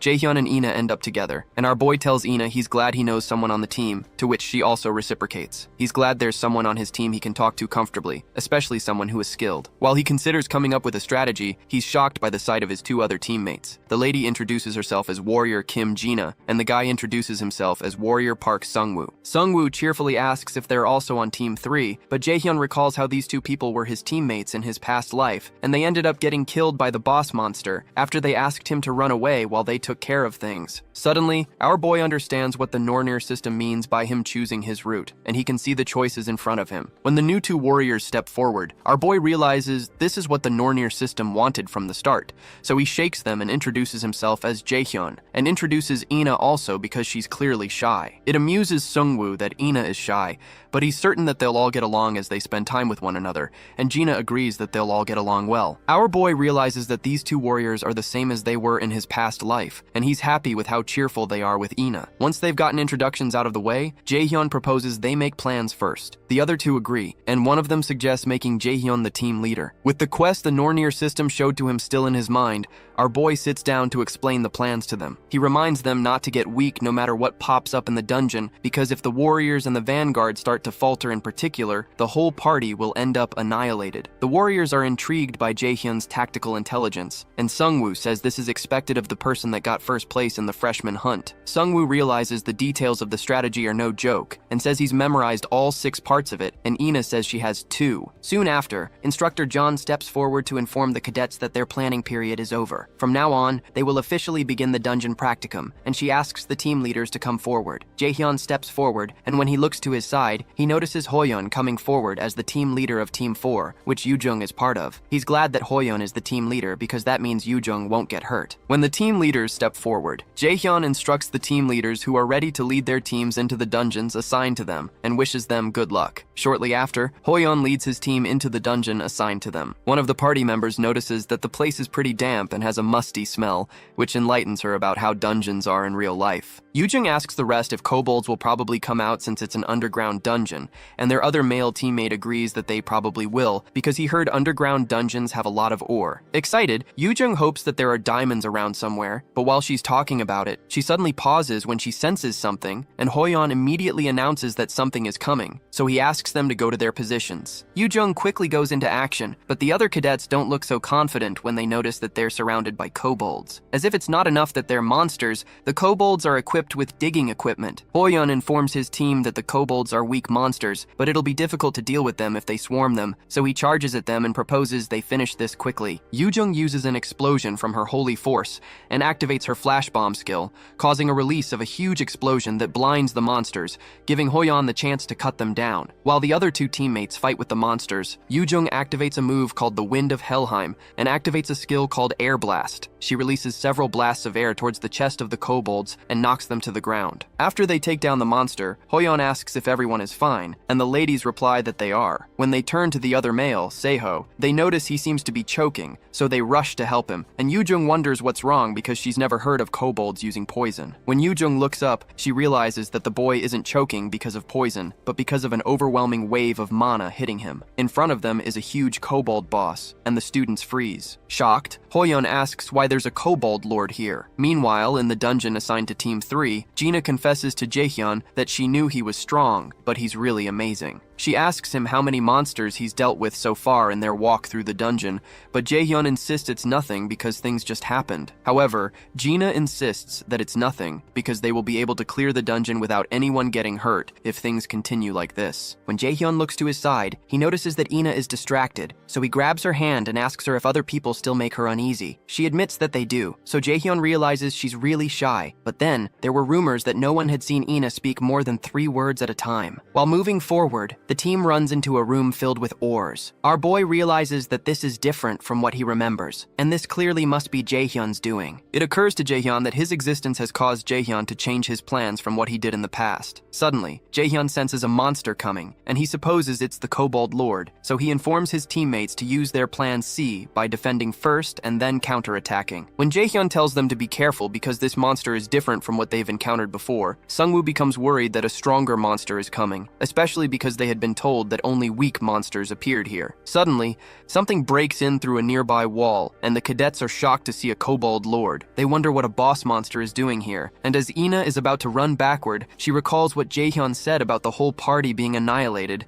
if any of the warriors in the vanguard start to falter. She quickly activates the magic armor around the warriors, and Sungwoo struggles to focus because of the sheer size of the monsters. Eventually, Jaehyun activates his taunt skill, and when the Kobold Lord attacks Sungwoo's shield, Sungwoo calls out to Jaehyun. Our boy rushes towards them and creates a mana attack in his hands, and he blasts the Kobold Lord. Ina is shocked by the amount of power that Jaehyun's attack packed, and she hopes that such a great attack would deal a great deal of damage, but the monster easily gets up as if nothing happened. The sight makes Jaehyun laugh, and as he witnesses the destroyed parts of the monster repairing itself, our boy confesses that he didn't expect anomalies. As its body heals, the Kobold Lord smiles at them, and Jaehyun starts to wonder if a Kobold Lord with regenerative abilities isn't too much to handle. Suddenly, the Nornir system identifies the existence behind the Kobold Lord as something called Odin's Raven, so it gives him a special quest called the Raven Hunter. The special quest requires him to kill all of Odin's ravens that are weighing down on him and the gods against the Aesir. There are 5 objectives, and the mission is an S-rank difficulty with a reward of a blank card and class increase, with a penalty of death. Meanwhile, outside the dungeons, instructor Ji-eun goes through footage of Jaehyun's previous fights, and she wonders how the boy can give such a performance as a magician. She's an A-rank magician herself,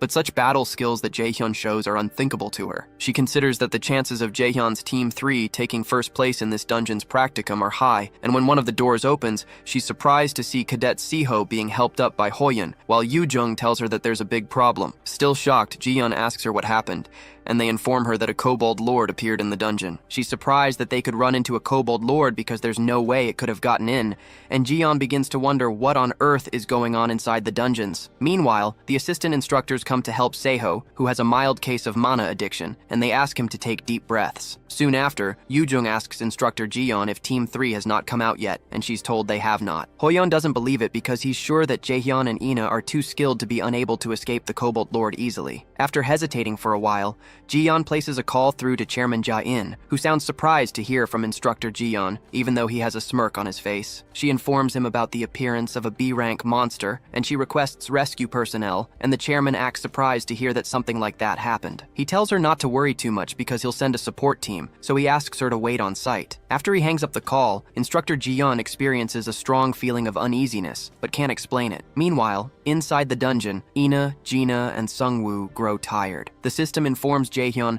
that the existence behind the Kobold Lord is Odin's raven, with two ravens named Hyugen, which translates as thought, and Munin, which translates as memory. Odin gathered all kinds of knowledge from across the realms and used it to rule over Asgard. Eventually, Jaehyun calls the Kobold Lord a follower of Odin, showing the ravens that he recognizes their presence. Apparently, the mana he feels is close to B rank, and it's a regenerative Kobold Lord. Even though our boy has grown strong, this is a difficult opponent for him, and he wonders whether he should run. To him, running would be the smartest choice. That's what he always did before he regressed, hiding behind his selfish reason of self-preservation. But his life was a continuous string of regrets. He considers this a second chance, and he doesn't care if this is someone's test for him because he's going to protect them this time. Immediately, Jaehyun tells them all to run straight out of the dungeon while he distracts the monster. Sungwoo asks him what he's talking about and asks how he will deal with the monsters, but before the words can come out of his mouth, he's ambushed by two kobolds from behind. Fortunately for him, Jaehyun quickly blasts them away with some holy arrows, so he asks Jungwoo to shut up and get out of there. As the Kobold Lord swings his huge weapon again to smash Jaehyun into the ground, our boy tries to explain to the others that he can't fight and protect them at the same time. As the monster is about to pound our boy into the ground, Ina calls out his name in fear, but as he turns around to face the monsters,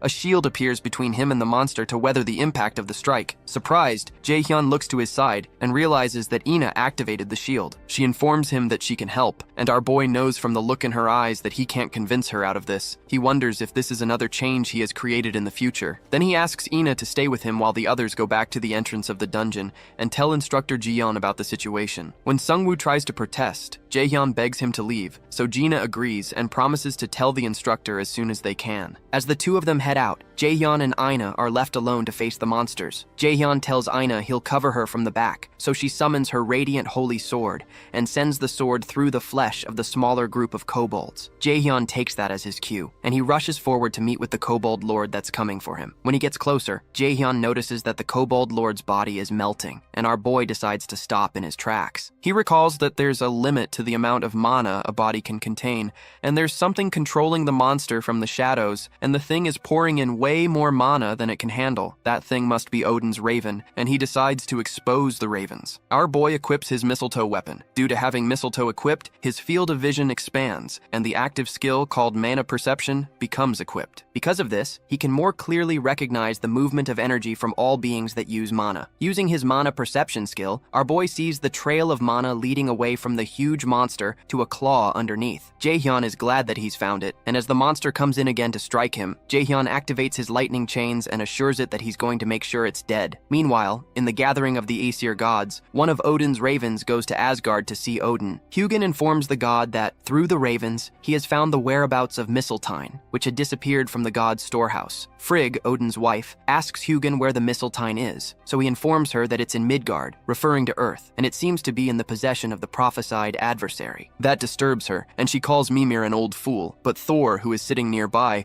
assures her that they're watching closely, especially since they signed a treaty with the anti-Aesir forces. Freya, who is also sitting nearby, accuses Thor of being complacent and reminds him how they lost Baldur in the last war, and how the thing that killed him was the mistletoe branch, Mistletoe. After considering it for a while, Odin tells Hyugen to find out whether the prophesied adversary has been in contact with the forces against the Aesir, so he returns to Earth to do that. Meanwhile, in the chairman's office, Ja-in keeps massaging the odd ring that he was massaging when Ji-yeon called him. Soon, Siaki steps in, and the chairman asks him how things are going. The instructor replies that no one seems to have noticed anything yet, and that pleases Ja-in. He chuckles again, and he's glad that he borrowed strength ahead of time. The chairman is certain that Ji-yeon will fall into his hands no matter how arrogant he acts. Ja-in tells him that all of this is for Odin and the Aesir. In the dungeon, our boy targets the monster's chest with his lightning chains. However, the monster grabs the chains, which do not seem to deal any damage to it, and swings its weapon to take Ji-yeon's head clean off. Our boy quickly leans backwards and jumps out of the way to avoid getting decapitated.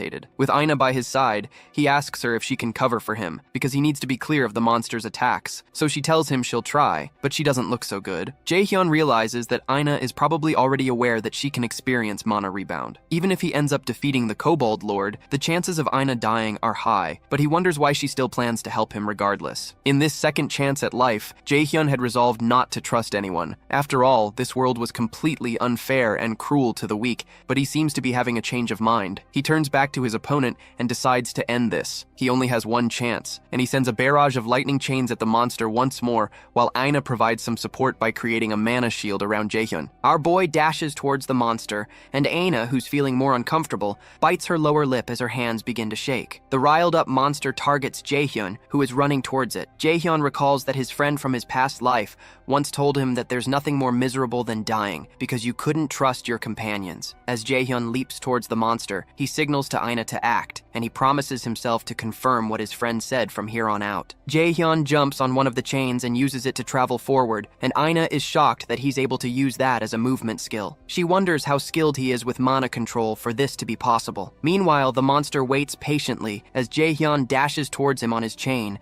but instead of colliding into the monster, our boy jumps right above it. In a split second, the monster twists its hand and tries to smash Jaehyun out of the air without turning back, because it would take much longer to turn back, but it's clearly doing this under the control of the Raven. Aina becomes worried that Jaehyun would be knocked out of the air, but our boy evades the attack and smiles. Using his mana perception, he traces the mana threads to the spot where Odin's Raven is staying, and bears down on the spot with all of the might of his sword. The strike is so strong that it breaks his sword, but it still works because the Kobold Lord reacts by letting out a shout. Suddenly, the system announces that the mana thread connecting the Kobold Lord and Odin's Raven has been broken. When Jaehyun lands on the ground, the Kobold Lord crashes behind him, and our boy walks forward to see the face of the being behind all this trouble. When he steps forward, Jaehyun finds Hugin crumbled after being hit by his strike. He asks the Raven what the hell Odin's goal is, and steps on its head when it doesn't respond. Eventually, Jaehyun notices a necklace with an insignia of 3 triangles, similar to the shape on Chairman Jaehyun's ring. He steps on the Raven again, and asks it what the connection is between Guja-in and Odin, but the monster doesn't respond. Eventually, Jaehyun realizes that the Raven doesn't have a will of its own, and it's meaningless to keep it any longer. He finally raises his leg, allowing the bird to fly back to Asgard to report to its master. Suddenly, Inna bursts into the area looking for Jaehyun, but Jaehyun warns her that it's not over yet, because she needs to be careful about mana rebound. Before the words come out of his mouth, she suddenly freezes, and the Nornir system informs Jaehyun that corrupted mana has accumulated in his body. Jaehyun grabs his chest due to pain, and Inna does the same, but the Nornir system soon purges Jaehyun's mana due to the purity of his mana. Soon after, he finally stabilizes, and the system notifies him that his mana capacity has permanently increased by 5%. Jaehyun is glad it worked, and he's told that he has succeeded in hunting the first of his prey from the special quest called Raven Hunter. He's rewarded with 5 stat points, a blank card, and a level upgrade. Once he fully recovers, Jaehyun realizes that things could have ended up worse than they turned out, but when he turns to Inna, he doesn't see anything good, and the Nornir system informs him that his teammate's life is in grave danger. Our boy rushes towards Inna, and he's told that she will die if she does not recover immediately. Sometime later, Inna wakes up in a pool of sweat and a headache. She notices Jaehyun by her side, so she asks him what happened. He seems to have been asleep, but he wakes up when he hears her calling his name. He's surprised she's awake and asks her how she feels, and when she checks her status, she's shocked to realize her health and mana have fully recovered. She's confused about what had happened because she remembers that she experienced mana rebound. Eventually, she tells Jaehyun that she's fine and asks him how he's doing. He responds that he's fine and mentions that he fell asleep. When she looks to her side, she realizes the Lord Kobold is dead,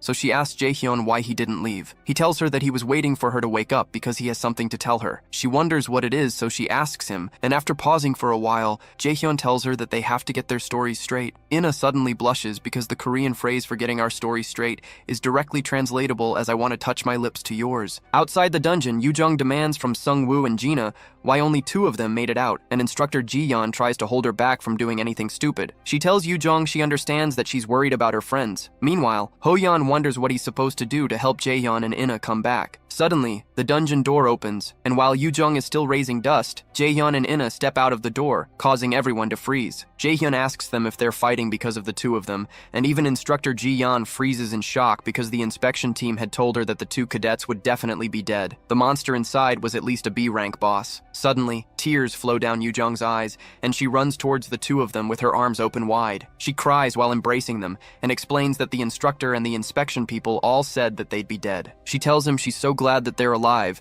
and it causes Inna to smile, but Jaehyun tells her he gets it, and asks her if she can let go of them now. Even Sung-woo and Gina are teary-eyed, and when Jaehyun notices this, he thanks both of them for trusting them. Jaehyun tells everyone that their two teammates left, because he asked them to go get the instructor for help, and they don't deserve to be insulted or blamed. However, Yujong, who is still angry, asks them how they can just leave behind their teammates like that, so Jaehyun tells her he would have done the same, so there's no need for her to be like that. He reminds her that not everyone is as brave as her, and he asks her not to get mad for him either. The statement stings Yujong, so she lets go of his arm and clings to Inna, stating that she was mad for Inna's sake and not for him. In a flashback to the time before they stepped out of the dungeon, Inna had asked Jaehyun if he was the one who healed her body, but he tells her he knows she's confused, but it's hard to tell her everything. He explains that he doesn't want people to know about this ability, so she asks him why he's hiding it. Eventually, our boy asks her if she's not curious as to why a kobold lord appeared here and endangered the students. He tells her it's because of Chairman Gu Jae-in, who's a piece of shit, who thinks of students as tools. Jaehyun tells her that Jaehyun is very different from the side of himself he shows to the public and the media, and he thinks it's fine for useless students to die. Inna realizes that's why Jaehyun is against the chairman and why he's hiding his ability, and he confirms it. After pausing for a while, she reminds him of some things he said to her the day they went to the office. Apparently, he had told them not to trust anyone, whether it's the chairman or an instructor, so she asks him how much he knows about Jae-in. She points out that he knew from the beginning that Jae-in is a bad person, and he acted as if he already knew what was going to happen, so she asks him how he knows those things. When he doesn't speak for a while, Inna pleads with him to answer her, and Jaehyun still remains speechless because he didn't expect her to react like this. He knows her life may be at risk if she gets more involved, so he considers using his indoctrination skill on her, but he changes his mind because she has a high magical aptitude value. Since her mentality is strong, it might not work, and that's not a good solution in the first place and a terrible way to make allies. Eventually, he apologizes, but tells her he can't tell her more than what he already has, so she asks him why he can't. Jaehyun finally explains that it'll be too dangerous for her too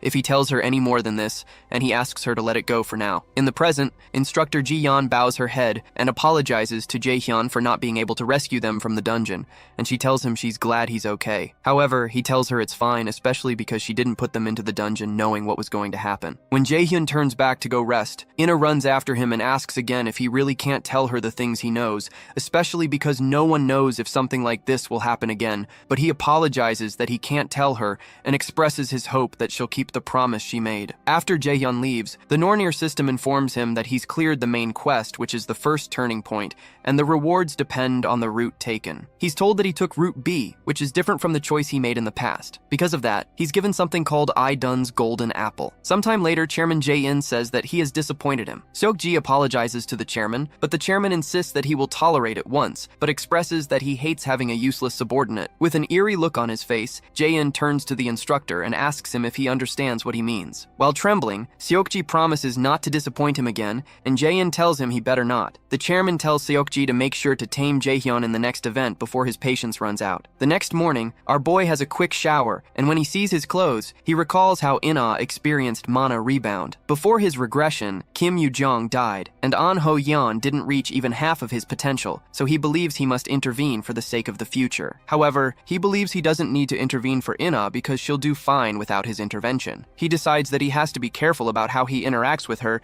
since he's not sure how it'll affect the future. Eventually, he takes his seat on the couch and turns on the TV to see if there's anything worth watching. While watching the news, he reasons that he'll have to find out the relationship between Gu Jae-in and the Aesir as soon as possible since what occurred in this dungeon is just the beginning. There will definitely be more dangerous situations in the future, and he knows he needs to grow stronger so he can respond to any situation. While watching the news, he notices one broadcaster asking another man about some other kinds of dungeons that exist other than the ones they're used to. The specialist invited to the show explains that there are themed dungeons and you have to approach those differently differently than you would a normal dungeon in which you kill the boss to clear it. When asked what other feature a theme dungeon has, the man explains that the biggest difference is that you can't leave the dungeon before clearing it, and our boy recalls these theme dungeons from his past life, and he gets an idea. The specialist further explains that raiders who want to raid theme dungeons need to become a character of the theme and clear certain requirements. It could be regarded as a kind of roleplay, and what raiders want in these kinds of dungeons are rare item rewards. Apparently, there's a hidden piece that raiders also call God's Arrangement,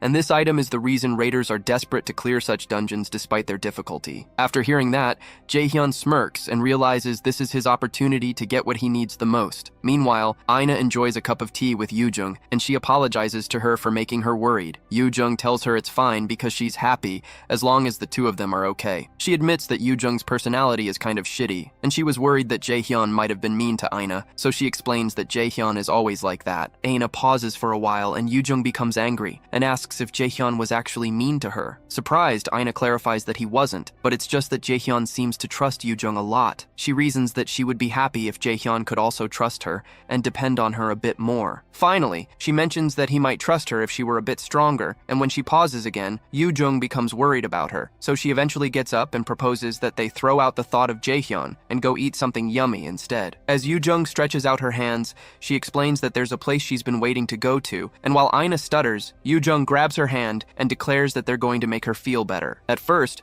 Aina is surprised that Yoo-jung is dragging her away, but a smile soon develops on her face. Meanwhile, our boy checks out the legendary rank consumption item called Idun's Golden Apple. It's an apple grown and picked by Idun, who is in charge of the Aesir god's eternal youth and immortality. Consumption slows down aging immediately by 50% and increases natural healing ability by 50%. It also permanently increases magic aptitude and cannot be sold or given to another user. Jaehyun realizes that such features like anti-aging and better natural healing are super rare, and it must cost at least $1 million. However, the issue is that he can't give this one out too. He decides to focus on calculating all the loot he can get, and he recalls that an A-rank theme dungeon will open soon in a theme park in Seoul. It's where he can obtain the shoes that increase speed called Thialfi's Thunder Steps that Thor's servant Thialfi used to wear. The shoes greatly increase one's dexterity stat, so a lot of martial arts raiders really wanted them. Eventually, Jaehyun takes a bite of the apple with much anticipation, and everywhere lights up, but he eventually realizes the apple tastes like every other apple. Soon after, the Nornir system informs him that Eden's golden apple is starting to take effect,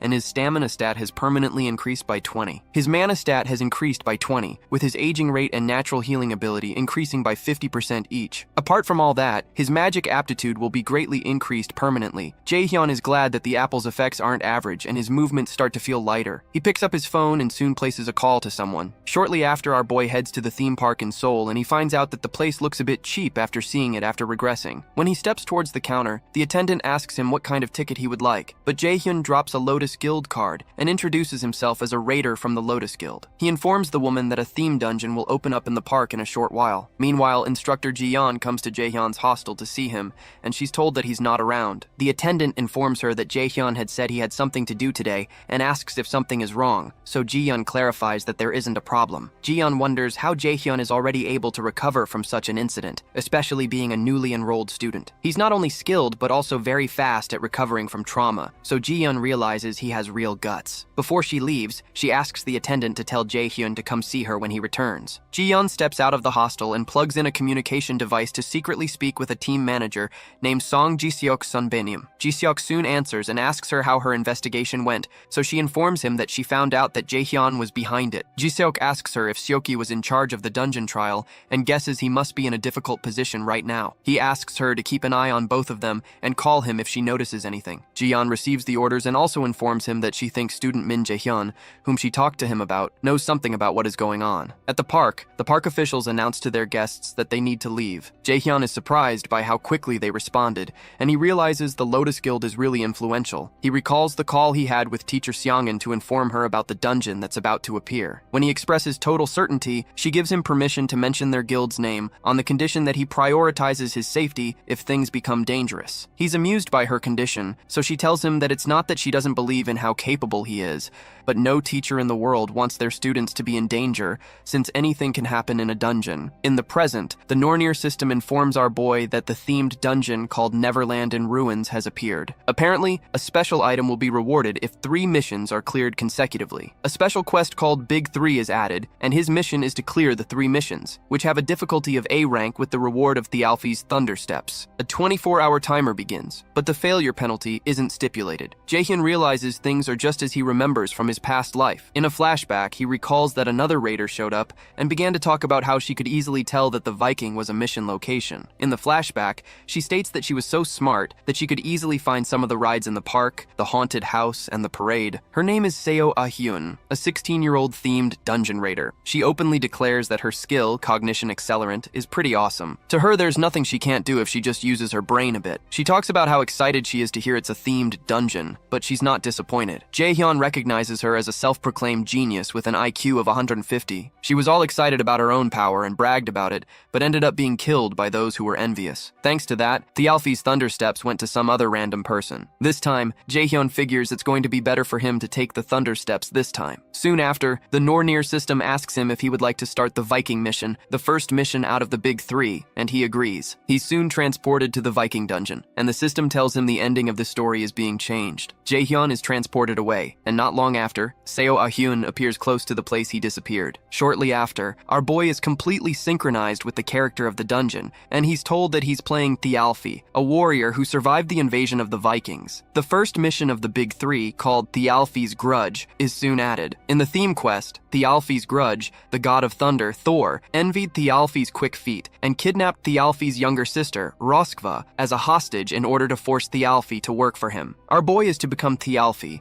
and save his younger sister Roskva to resolve the grudge. The difficulty of the mission is a B rank, and the reward is an active skill called Commander's Shout. The failure conditions of the mission are Roskva's death and Thialfi's death, but the failure penalty for him is death. Thialfi, servant of the god of thunder, Thor, and fastest in the 9 realms. He was originally a human, but he began to despise the Aesir because he lost his family to the Vikings who worshipped the Aesir. Jaehyun is surprised to learn that Thialfi hates the Aesir because this isn't the original story according to what is popularly known, and Jaehyun wonders if this is another conflict between the Aesir and the Nornir. Suddenly, Jaehyun hears someone call out to him using Thialfi's name, and the person asks him to wake up. When he gets up, he feels a sharp pain in his head but doesn't know where he is. When he looks around, he realizes he's in a ship he stole in order to find Roskva, and when he looks to his front, he recognizes the person who woke him up is Frederick, the person who came up with the plan to steal this ship. Frederick asks him if he's okay, and as he's about to reply, the ship collides with another ship, causing the entire ship to wobble. Before they know what's going on, a group of pirates enters their ship, and it looks like they're in trouble. Jaehyun doesn't know what's happening, but it's clear he's going to have to postpone finding Roskva for a bit. Jaehyun immediately tells Frederick he'll leave this to him,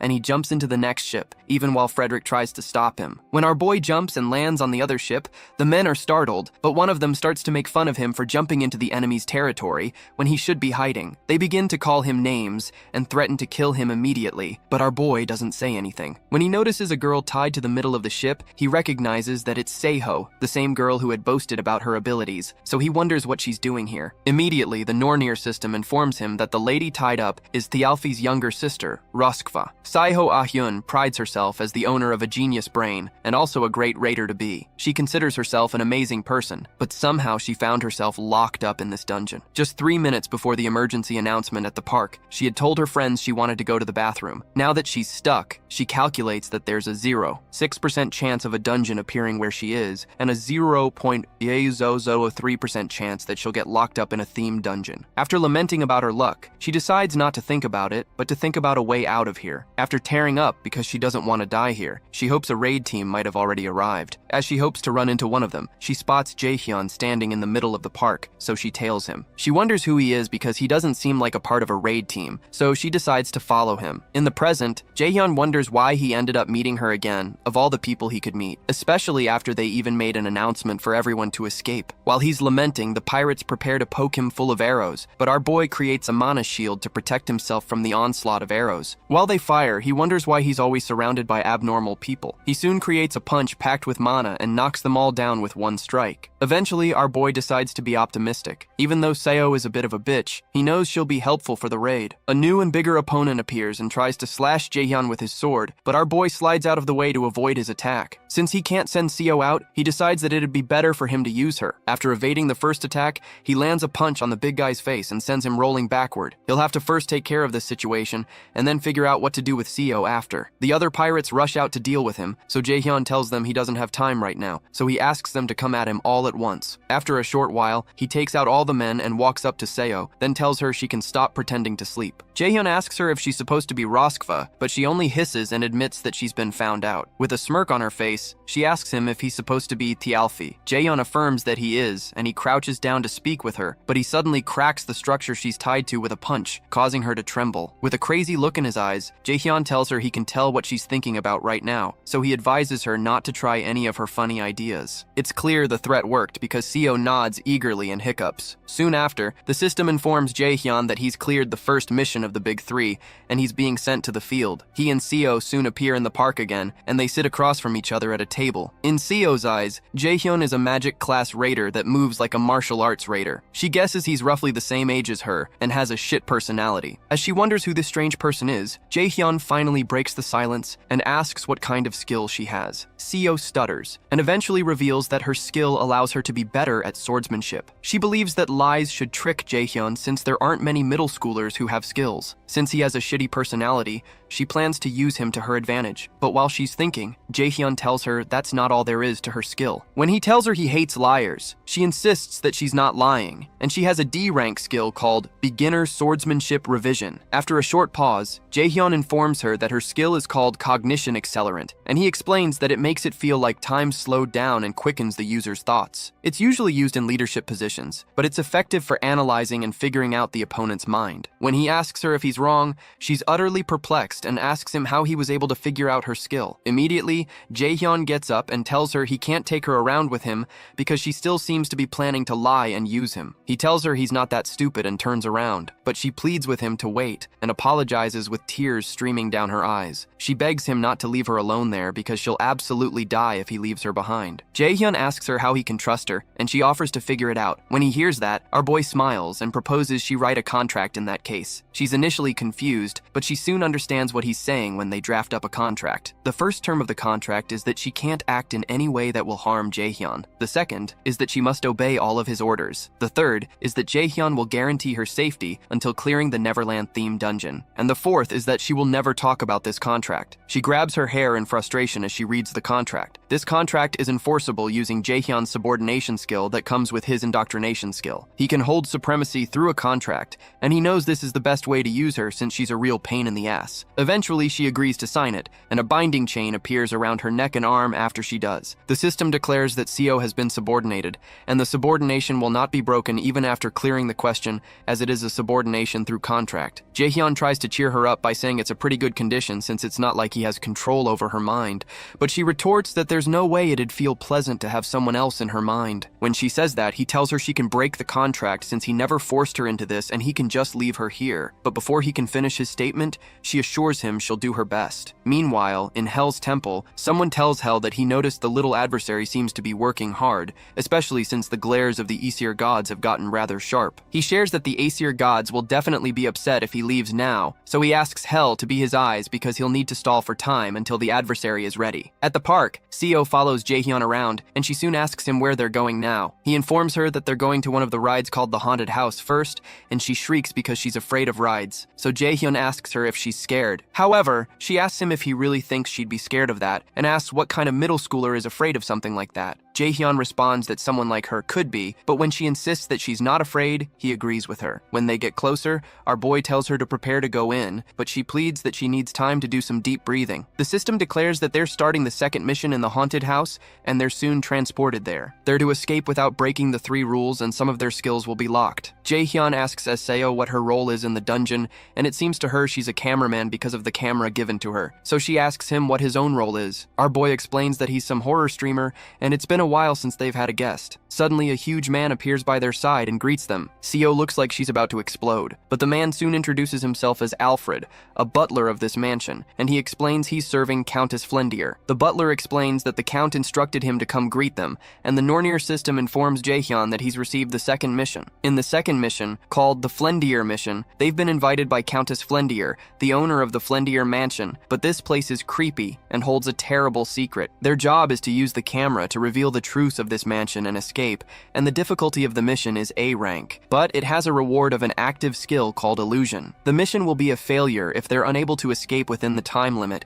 and reveal the mansion's truths, and the penalty is death. Alfred soon invites them in, because the Countess had emphasized to him that he must treat them to the best of his ability. Our boy looks slightly tense, but Seo is dripping with sweat. Alfred offers to guide them to the dining room first, since they must be tired from the journey. Once inside, Jaehyun sees a vase with a tag that shows it's for the most beautiful and foolish little girl. Seo notices a pretty painting of a little girl and a dog, so Alfred informs them that it's a portrait of the owner and Sean, the dog. Our boy figures the girl must have been 12 or 13, so he mentions that the Countess must really treasure her childhood, seeing that she put up a portrait like this. Alfred agrees that the Countess values her childhood because she has very dreamlike happy memories, but he says this with such a ghastly expression that it makes MC uncomfortable and Seo teary. Eventually, the weird butler tells them to follow him. As they both follow behind, our boy knows he has to be alert. The system told him the context of the first mission, but didn't do so for this second mission, which means he'll have to figure out all the secrets himself. He looks over at Seo, who is freaking out, and he asks her if she's good, pointing out that she was lying when she said she wasn't scared. However, Seo interjects that she's only jittery because she's not gotten used to the place yet. Soon after,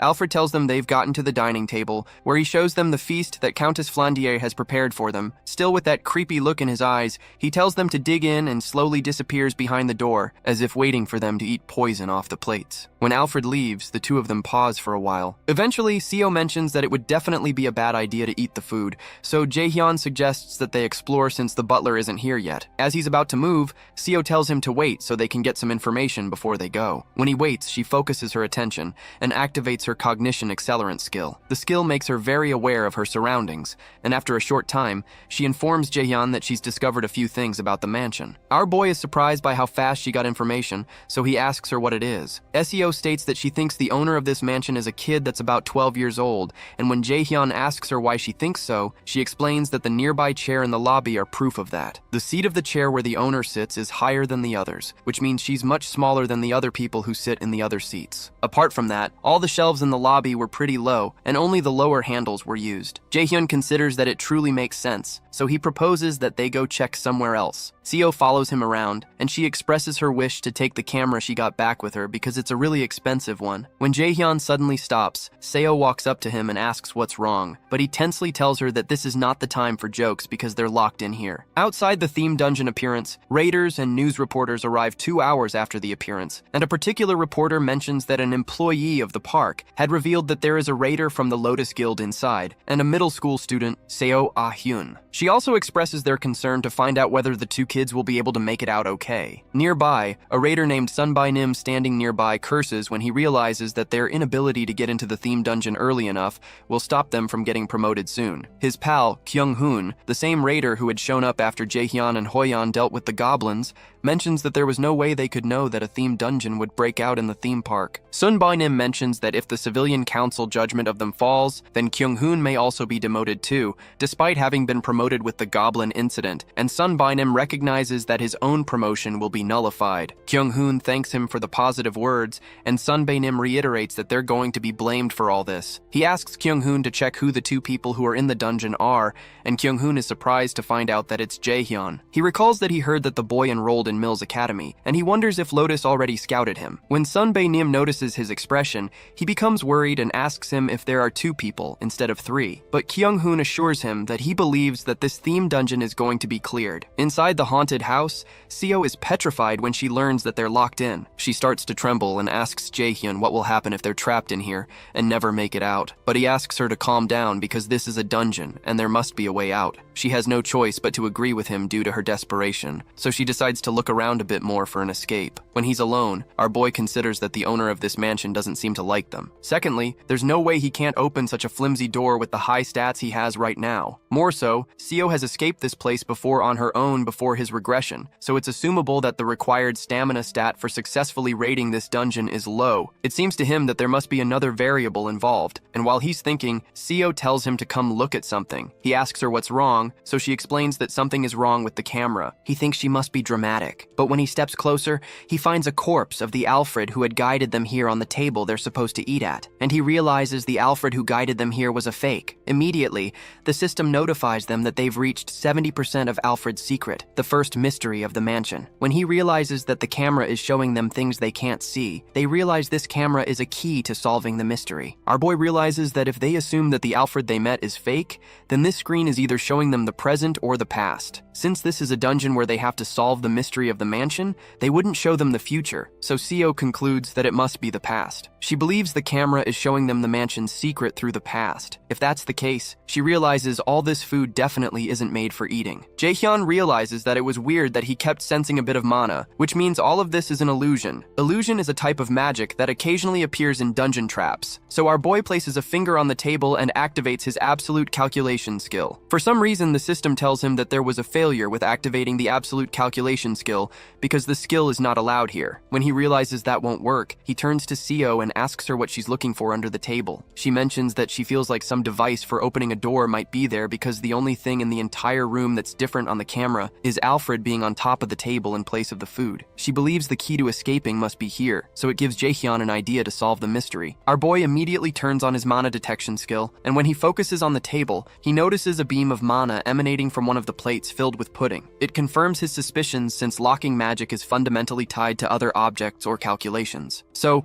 in order to destroy the magic, you need to destroy either the object or erase the calculation. He informs Seo that the key must be inside that pudding, but for some reason, Seo is scared of going close to it because of the gory picture of the real Alfred's dead body. When Jaehyun taunts her by asking if she's scared, she screams at him that she's not and proceeds to stick her hand into the pudding to find the key. After searching for a while, she finds a key, and the system informs them that they have succeeded in undoing the second secret of the mansion, the Seal of Magic Illusion, so they'll receive extra rewards once the dungeon is cleared. Meanwhile, the fake Alfred watches the two guests from a pearl in another room and becomes worried that the guests did not like the meal. He states that they can't be lacking on how they treat their guests, and he promises that he, Butler Alfred, will never disappoint the Countess. Eventually, he walks out to go do something about it while laughing like a maniac. Inside the hall, Jaehyun and Seo make their way to a well-lit room. However, when Seo looks through the camera, she sees a lot of gloom, blood, and children's toys. They soon find a door through the camera, which Jaehyun figures is the guest bedroom. When Jaehyun proposes that they go in to see if there's anything strange, Seo jerks backwards because of the blood in the room, but Jaehyun reminds her that they have to find a way to get out of there or stay in the mansion forever. Eventually, she agrees that she doesn't want to stay in the mansion forever, so our boy tells her to shut her mouth and look around and call him if she sees anything. After stepping in, Jaehyun decides to look around for clues. Not long after,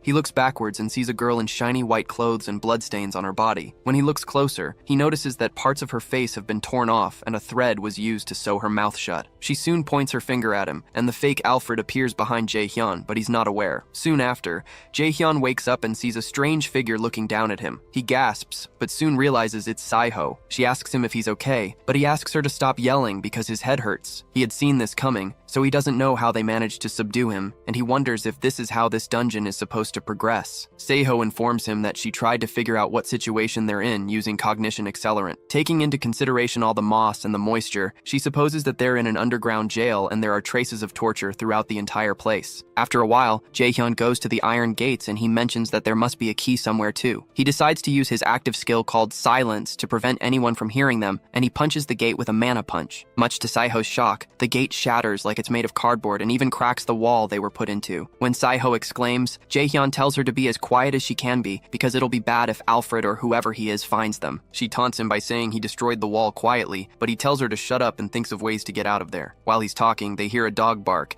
and Jaehyun is shocked to see a small puppy leap into his arms. He wonders what the hell a puppy is doing here and notices a key in its mouth. Frantic, Seo tells him to put the puppy down right now, but Jaehyun asks why, since it's just a normal puppy in both appearance and mana, and he guesses that it may have been trapped here too since it has a key in its mouth. Seo protests that there's no way the dungeon would give them the key so easily, and this puppy could be a trap, but the puppy begins to growl at her. The growling puppy makes her stop talking, and the system notifies our boy that they've received a new quest called Flandier's Diary. The Flandier's Diary quest requires them to go to Countess Flandier's room on the 4th floor of the mansion and read her diary. The difficulty of the mission is B rank, and the reward is the undoing of the themed dungeon skill locks. The fail condition is if they die die before the time runs out, or if they fail to accomplish it before the 2-hour time limit. Jaehyun reasons that removing the lock on their skills is a good reward, and he figures that Flandier's room must have a connection to the secrets of this mansion. They all sneak around until they make it to the 3rd floor. Jaehyun eventually stops and admits he doesn't know where they have to go, and the dog jumps down from his hands. SEO also laments because they don't have their camera anymore, but she stops talking when she notices that Jaehyun has frozen on the spot. She calls out to him to ask what's wrong because he's making her anxious, but when he doesn't answer, she turns back and sees the little bloody girl dressed in white clothes that Jaehyun had seen before. With a closer look, her eyes seem to have been gouged out and her lips sewn together. Jaehyun tries to talk to the girl, but Seo grabs his shirt and proposes they leave because they don't have time to talk to a ghost. However, Jaehyun brushes her hand away and asks the ghost girl why she's still here, and he asks if she has regrets related to this mansion. The girl shakes her head, so he asks her if she's here to help them, and she nods affirmatively. Eventually, our boy asks her where on the 4th floor Flandier's room is, so she points in the direction behind them. Jaehyun thanks her and promises to help her move on to the afterlife if he gets the chance, so he asks her to wait as they all turn around and the dog soon returns. Jaehyun signals to Seo that it's time to go, but she looks slightly worried about the whole thing. Meanwhile, in the theme park, Sunbae Nim sits with manager Sungjae, and he asks to confirm if he had said that the Lotus Guild will take responsibility for everything related to this theme dungeon. Sungjae affirms that this is true, and says he can point the knives of the National Raider Association and the civilians toward the Lotus Guild, but in return, Guildmaster Yu Seungin has requested that they don't release any information about Min Jae-hyun. Sunbae Nim hesitates for a while, and finally admits that it's hard to understand why the Lotus Guild would go to such lengths just for a Mills Academy student. Sungjae says he can't tell him the reasons, so Sunbae Nim agrees to accept the offer since they won't lose anything by accepting. However, Sunbae Nim asks him what will happen if he fails the dungeon raid, but Sungjae assures him that the Lotus Guild wouldn't have done all this for him if he was someone who would fail at this kind of thing. Inside the dungeon, Jaehyun takes out the last living armor with one strike, and Seo, who is standing nearby, is shocked because she had thought that living armors were C-rank monsters. Jaehyun explains that this is the shortest route, and these monsters are nothing. They open the next door, so the system informs Jaehyun that they're entering Flandier's room. Once inside the room, they notice it's super creepy, so Seo tries to go check the desk first. As she moves forward, Jaehyun stops her and mentions that it's obvious that there would be something on the desk. He proposes they check places where you wouldn't expect to find hints, and after looking around for a while, Jaehyun finds it. The system explains that he's found a diary in which Countess Flandier, the mansion owner, wrote every day. The first entry he finds is from May 7th of the year 1474. Flandier mentions her skin is looking paler every day, and all of the doctor's attempts do not seem to be working. She wonders if she'll end up dying without ever getting to see the outside world. In another entry on May 10th of the same year, she talks about how she's excitedly waiting for her great parents, who had promised to buy her a doll she'd been wanting from the city. In another entry on May 12th, she writes how she got a letter stating that her parents died from an attack by thieves. The page is stained with her tears, and she wonders if they would still be alive if she hadn't asked for that doll. In another entry on May 15th, she writes that the funeral is over, and she became the owner of the mansion since she's the only one left of the Flandier bloodline. She explains that she's not happy at all because she's alone now and forever. In the month of July, another entry for the 4th day is written, where Flandier explains that a girl was caught who had taken one of the flowers from her garden. Apparently, the girl is about her age and looked somehow like her doll, so she took a liking to her. She says she's going to ask the girl to live with her in the mansion. On the 20th of July, Flandier mentions that the girl said she has no name, so she named her Sally. They played every day in the mansion, and she expresses how happy she is to make a friend and hopes this continues every day. In another entry on the 8th of September, Flandier mentions that Alfred left the house without a word. Apparently, Sally said he must have been in a hurry and that he went to the next town over, but she mentions how anxious she is because she doesn't know why he left. In an entry for September 10th, she mentions that Alfred has returned, but he seems different. Apart from that, Sally seems to be hiding something from her, and it seems something must have happened. In an entry for November 9th, Flandier mentions that she keeps hearing screams inside the mansion. Apparently, the kitchen lady, Selena, and her maid, Michelle, keep screaming, and it seems like their throats are going to tear. She wonders if she's dreaming, but it seems too real and she's scared. The page is covered with blood, and in another part of the entry, Flandier writes that Sally and Alfred are knocking at her bedroom door, and she's certain that they want to kill her, but she doesn't doesn't know what to do. After reading it all, the system informs Jaehyun that the restrictions on skill use are no longer in effect. Our boy realizes that Flandier had been murdered, and it was probably the doing of the monster that had stolen the mansion. He realizes that the monster must have been a doppelganger monster,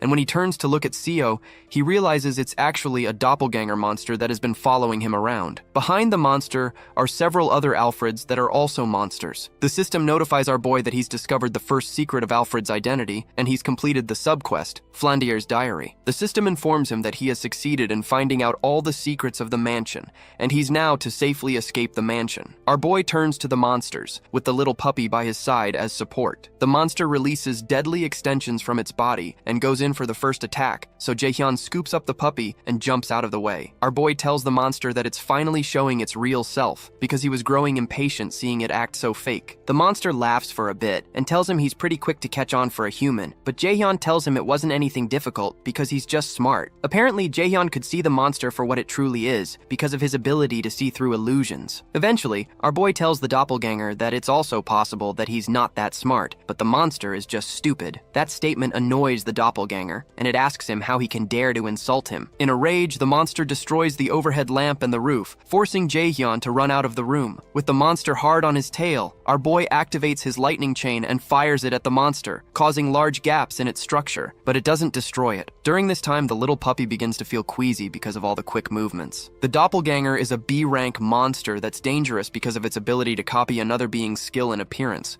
but when considering only its combat skills, it's more like a C-rank monster. After the monster regains its form, it tells Jaehyun that it'll consume his body, and it demands that he give over his body. Jaehyun doesn't move an inch, so the monster rushes toward him, and Jaehyun still doesn't move even when the monster is inches away from him. When it comes closer, our boy surrounds it with another lightning chain and asks how it feels to be played after being the one to play others for a long time. The heat of the lightning burns the monster, and it lets out a loud shriek. As the monster melts into a puddle, it mentions that envy led him to this because he also wants to be human. Eventually, the heat burns into the ground until the monster falls through. With the monster out of sight, Jaehyun turns to the dog and tells it it's pretty good at barking, and it's talented at being a dog, which probably means the dungeon transformed Saiho into a dog. Eventually, our boy heads to the nearby door, but he soon notices the spirit of Flandier again. But this time, she looks just like she looked in the painting. She has a smile on her face and waves at him, which makes Jaehyun smile back at her. As he opens the door, he tells her goodbye, and the system informs him that he has cleared the second mission. It also adds that he's cleared all hidden scenarios in the mission and will be given extra rewards. Jaehyun and Seiho are soon transported to the real world,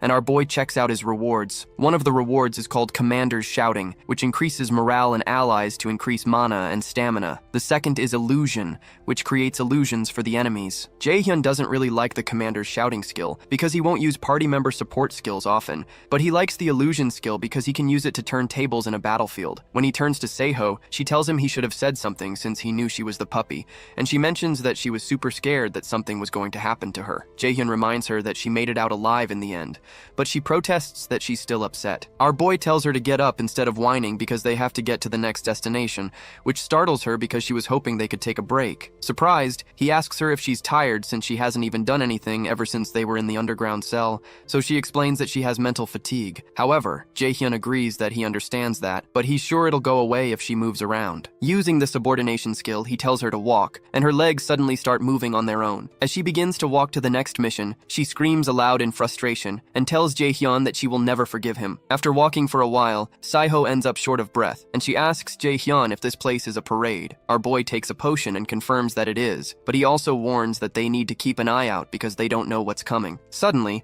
a voice comes out through the speakers and welcomes everyone to Neverland. When they look in front of them, they see a crowd gathered around a stage, and the host introduces himself as Bruin. Bruin invites them all to his parade, and he approaches Jaehyun and Seiho to welcome them. He congratulates them for successfully completing the 2 missions, so Jaehyun goes straight to the point by asking him what the last mission is going to be like. Bruin explains that the last mission is tag, and he points them to a gate that's not far away. Apparently, the both of them will have to run from the monsters that'll come out of it and reach the final destination. Jaehyun replies that he doesn't believe that's all there is to it, so Bruin compliments his cleverness. Eventually, Bruin explains that the game of tag spawns monsters, depending on the number of challengers and how strong they are. Jaehyun realizes this is bad because if his skills are considered, there will be stronger monsters compared to those from earlier, and it's going to be hard to fight and protect Seiho Seiho at the same time. When Bruin does an appraisal of their skills, he congratulates them because they're measured to be S rank. Bruin marvels because he hasn't had such high ranks before and mentions that he's impressed, but Jaehyun protests that this doesn't make any sense. However, Bruin only wishes them luck and transforms into fire. The Nornir system informs Jaehyun that he's received the quest called Last Festival, and he has to run away from Surtur, the fire monster, and get to the final destination or defeat the monster. The theme quest, Last Festival,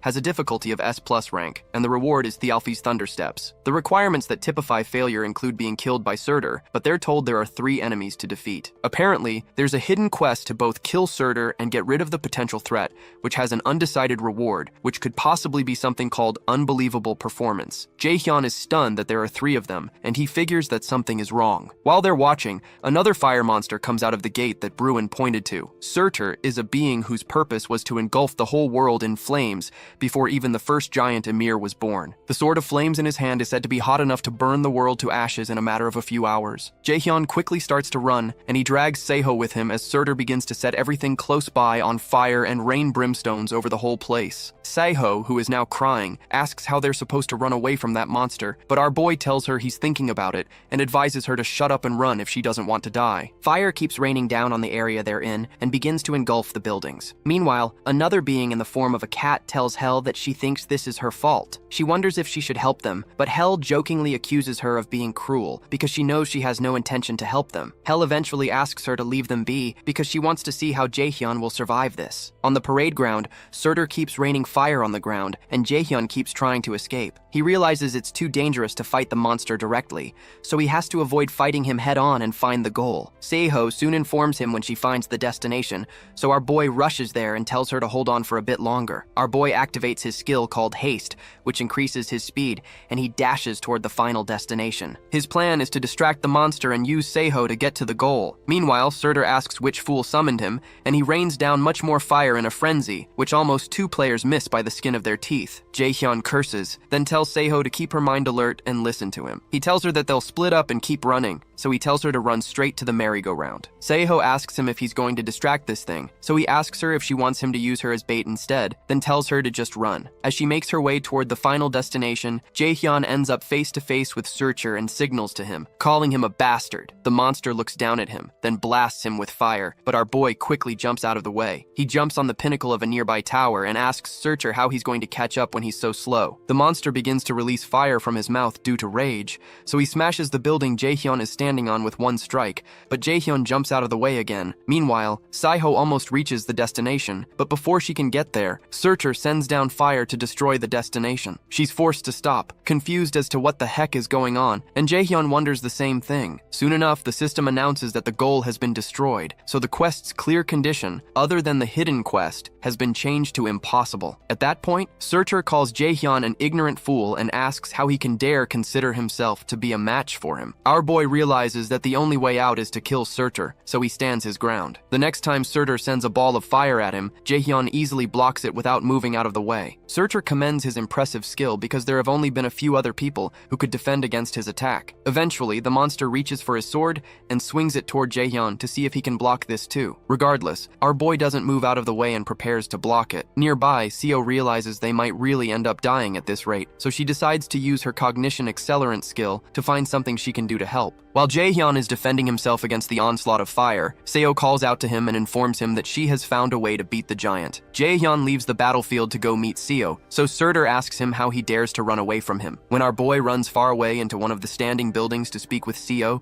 she explains they can use the water tank. Apparently, there's a water tank on the outskirts of Neverland, and if they lure the monster there, they might be able to damage it if they use water to get rid of its flames. Jaehyun reasons that they might truly be able to damage its head or heart if they can deal with the flames, and Seo further explains that this can only be a copy and not the original giant from the myth. She believes that this monster would die if they were to destroy his weak points. She explains that she'll use her skill to predict Surtur's route and tell him so he can lure him to the water tank. Soon after, Jaehyun goes out and runs toward the water tank, but he relies on Seo to call out the number of steps to take in what direction and what to do to avoid the next attack that Surtur is going to direct at him. At one point, our boy stops, so Surtur calls him a weak human and asks asks him if he's given up on running. Jaehyun turns back at him and tells him he's not running. Our boy mentions that he heard that Surtur is nothing compared to the Aesir gods, and he's just working as a gate guard right now, so he's not in the position to call him weak. That statement stings Surtur, and when he only exclaims, Jaehyun asks him if he's also scared of him, who is a human too. Surtur, now blazing through his eyes, calls our boy a bastard, and when Surtur strikes him with fire,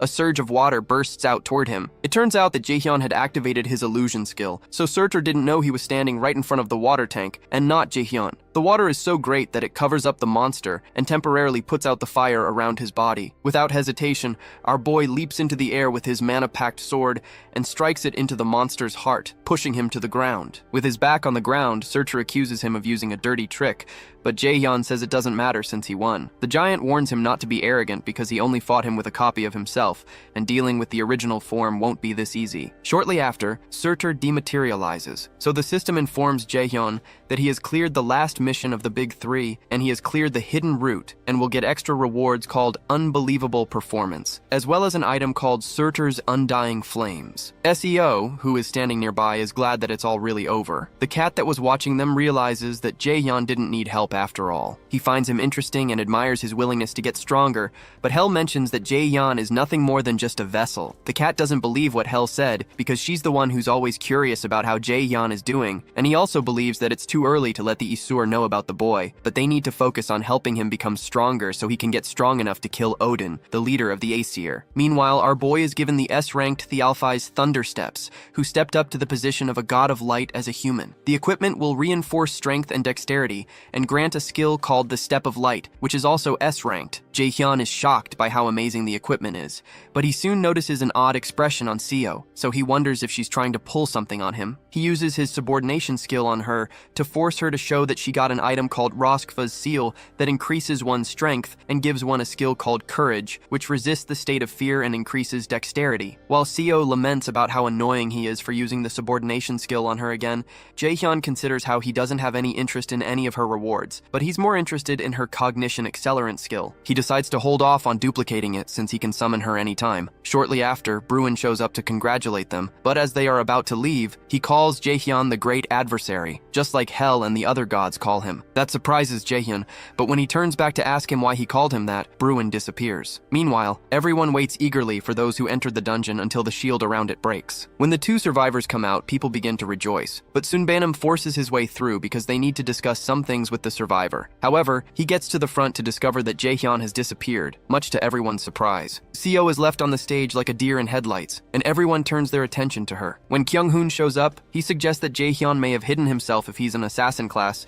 but Sunbanam protests that Agent Kim Ji-yeon had told him that Jaehyun is a magic class, and particularly a battle mage. Meanwhile, Shang-gun is impressed when she learns that Jaehyun vanished after accomplishing such a feat. Sometime later, our boy is glad to see there are no articles about his feat online, and he figures the Lotus Guild must have done something to cover things up. The way he was able to escape the people on the scene was by using Thialfi's Thunder Steps, which made him ridiculously faster. Another thing he got from the mission is Surtur's Undying Flames, which is single-use, and can imbue a flame attribute to a weapon. However, Jaehyun considers how this incident with Surtur makes him realize that he's still weak. He doesn't want to have to use dirty tricks to win against his opponents, or win without having someone by his side. He wants to be someone others fear to approach, and he wants to leave behind his weak past so he can protect his friends and family, so he plans to become stronger. Meanwhile, Chairman Ja-in commits to a mission of reporting everything about Jaehyun to instructor Jong Ye-soo, and she assures him she won't disappoint him. When she leaves, Jaehyun thinks about how excited he is about the next event, where he plans to get rid of all the dirty things in his way. On the ground, he litters pictures of several students whose faces he has crossed with an X. The next morning, Jaehyun tells the ladies why he was unavailable the previous day. Yoo-jung had assumed he was ignoring her calls and messages on purpose, but our boy clarifies that's not the case. Ina, on the other hand, asks him if he's hurt anywhere, and he tells her he's not. Yoo-jung thinks he has bad luck getting into such troubles, and she wonders if God hates him. Suddenly, Suyuk walks up to them and mentions that he saw our boy's annoying face here. He tells Jaehyun he can't play any stupid tricks on him this time, but when Yoo-jung asks our boy if he knows who the strange new kid is, Jae-hyun tells her he doesn't know him. Annoyed, Soo-yuk screams at them that he's Lee Soo-yuk, but instructor Yesu tells him to keep his voice down so he has no choice but to back off. When Yesu steps on the podium, she introduces herself to the cadets and informs them she'll be teaching them the first part of understanding magic calculations. She asks them to do their best because she plans to teach them well, but Jae-hyun notices that she's quite young for an instructor. When Yesu asks them how much they know about magic, Soo-yuk explains that magic uses necessary calculations to use mana to manifest something supernatural. The teacher agrees, and Soo-yuk smirks at Jae-hyun to gloat over the fact that he answered the question. Eventually, Yesu hands out books containing basic magic calculation formulas for D-rank magic and the foundations of magic applications of higher levels, which is their focus this semester. After she hands some of the students some books, they lament that the books are all blank, but Jae-hyun knows differently. When Yesu calls him to ask if he can tell her what's written in the book, he tells her that it's written in rune, and it annoys Soo-yuk that he was able to answer the question. It also unsettles Yesu that Jae-hyun was able to answer because the book is a magic text that can only be read by solving the calculations. Normally, it takes new students a week to be able to see the text in it, but he solved it by looking at it once. She realizes he's more talented than the chairman described, so she further probes him by asking if he knows the meaning of the rune on the book's cover. Meanwhile, Jae-hyun doesn't know why he can read the book easily, and he doesn't know if it's the Nornir system playing a trick on him or if it's the fate of the Aesir, but he tells her that the writing on the cover says Odin's life and the basics of rune. In her apartment, Seo laments because Jae-hyun, whom she refers to as a bastard, made her walk so much that her legs are now hurting. She also hates the fact that she had to answer the journalist's questions about the interior of the theme dungeon and explain what happened on her own. Before he left, our boy had made her unable to reveal anything about his skill using his subordination skill. Even recalling the experience makes Seo burn with rage, and she wonders when he's going to undo this subordination. Eventually, she recalls she can go find him, and it gives her an evil idea. Sometime later, our boy reads the book instructor Yesu gave him, and he finds it more interesting than he expected. He learns that all calculation formulas change their nature depending on how they're used. The in-depth knowledge of the basics from the book allows him to use a wider range of low-rank magic, and can easily help him attain higher levels faster. When he notices Yoo-jung collapse from exhaustion, he praises the fact that she was able to succeed in reading the book cover. She laments that she's upset because she was the one who taught Jae-hyun magic, but our boy jokes that the student surpasses the teacher. Meanwhile, Ina rejoices because she can finally read the first page now, so Jae-hyun praises her hard work. His compliments make her blush, so she covers her face with the book. Jae-hyun notices that Ina has been treating him differently, and he wonders if it's because he drew a boundary the day they came out of the dungeon. Outside the library, Odin's crow watches the students, and soon travels back to report the situation to Odin. Sometime later, Jae-sung organizes a naming competition for his potion shop, and offers to give a box of best quality potions to the winner. Hoyeon, Ina, Yoo-jung, Jae-sung, and Jae-hyun are seated at the table, and they soon realize it's harder than they expected. Ina mentions that it may be because there are barely any potion shops, and Yoo-jung wonders what will happen if the shop doesn't get any business. Jae-sung explains that survival is the most important thing to a raider, so there's no way a potion business would fail. He reminds them of their experience when they tried the potions, and declares that this is revolutionary. A few days earlier, our boy considers how a raider would do anything to get stronger. Although to get stronger, money is more important than effort. As someone who has regressed to the past, Jae-hyun realizes he has many opportunities in business and investments because of his knowledge of the future. In the present, he plans to get Jae-sung on his side, since he knows he will be responsible for half of the potion businesses in the entire world in the future. Suddenly, Seo barges into the room where they're having their meeting, and she chides Jae-hyun for not keeping his promise. He wonders how she found him, but he soon recalls that the system told him that the user and the subordinate can locate each other, and this effect cannot be cancelled. Yoo-jung asks Jae-hyun why he'd blackmail a kid like that, but Jae-hyun only asks Seo to take a seat so he can borrow her brain. A few minutes later, Seo suggests the name Heavenly Demon Potion, but our boy forcefully makes her shut up using subordination because he thinks her idea is trashy. Others also suggest names, but Jae-hyun doesn't like them, and he believes even the monsters in the dungeons would have better ideas. Eventually, Yoo-jung gets angry because Jae-hyun isn't asking her for some ideas. He's not asking her because he believes her ideas will also be terrible, but he decides to consider her. She suggests the name Workshop Elixir, and our boy recalls that the word elixir is another name for the Philosopher's Stone that's supposed to bring back the dead and heal injuries. Jae-sung loves the idea, and Jae-hyun also thanks Yoo-jung for saving them, which is a first. Sometime later, in one of Instructor Yesu's classes, Jae-hyun answers a question about rune being the language and foundation of magic. He answers it perfectly, and it further annoys Soo-hyuk. After the lesson ends, our boy informs Instructor Yesu about a question he has about something he read. When she sees the book he's holding, she becomes tense because it's a 4th 4-star rank magic text, which even most instructors struggle to read. At this point, she wonders what kind of creature Jaehyun is. Later on, our boy heads to the library, and he soon realizes he's stuck on this book, and he also couldn't get anything from Instructor Yesu either. However, he doesn't realize that the librarian who's sitting nearby is taking notes about him, and the fact that he's reading a 4-star rank magic text. After leaving the library, Jaehyun goes to see his teacher to help him understand the 4-star magic text. He explains that creation is to make new magic, destruction is to rule out and remove magic, and amplification is to reinforce magic. Apparently, the calculation formulas and theories are high level and hard for him to understand on his own. Up until now, he depended on Odin's eye to understand the texts, but now he needs to understand at a deeper level. When he's done explaining, Seong-eun tells him that she can't tell him for certain either. When he asks why, she adds that he needs to understand the concepts in 4-star magic texts on his own so that he can step to the level of an A-rank raider. When she notices he's still confused, she decides to at least tell him a discipline to help him learn amplification. She manifests a cloth in her hand and hands it to him, and Jaehyun is pleased that this will help him grow stronger. Sometime later, our boy returns to the AR battle system room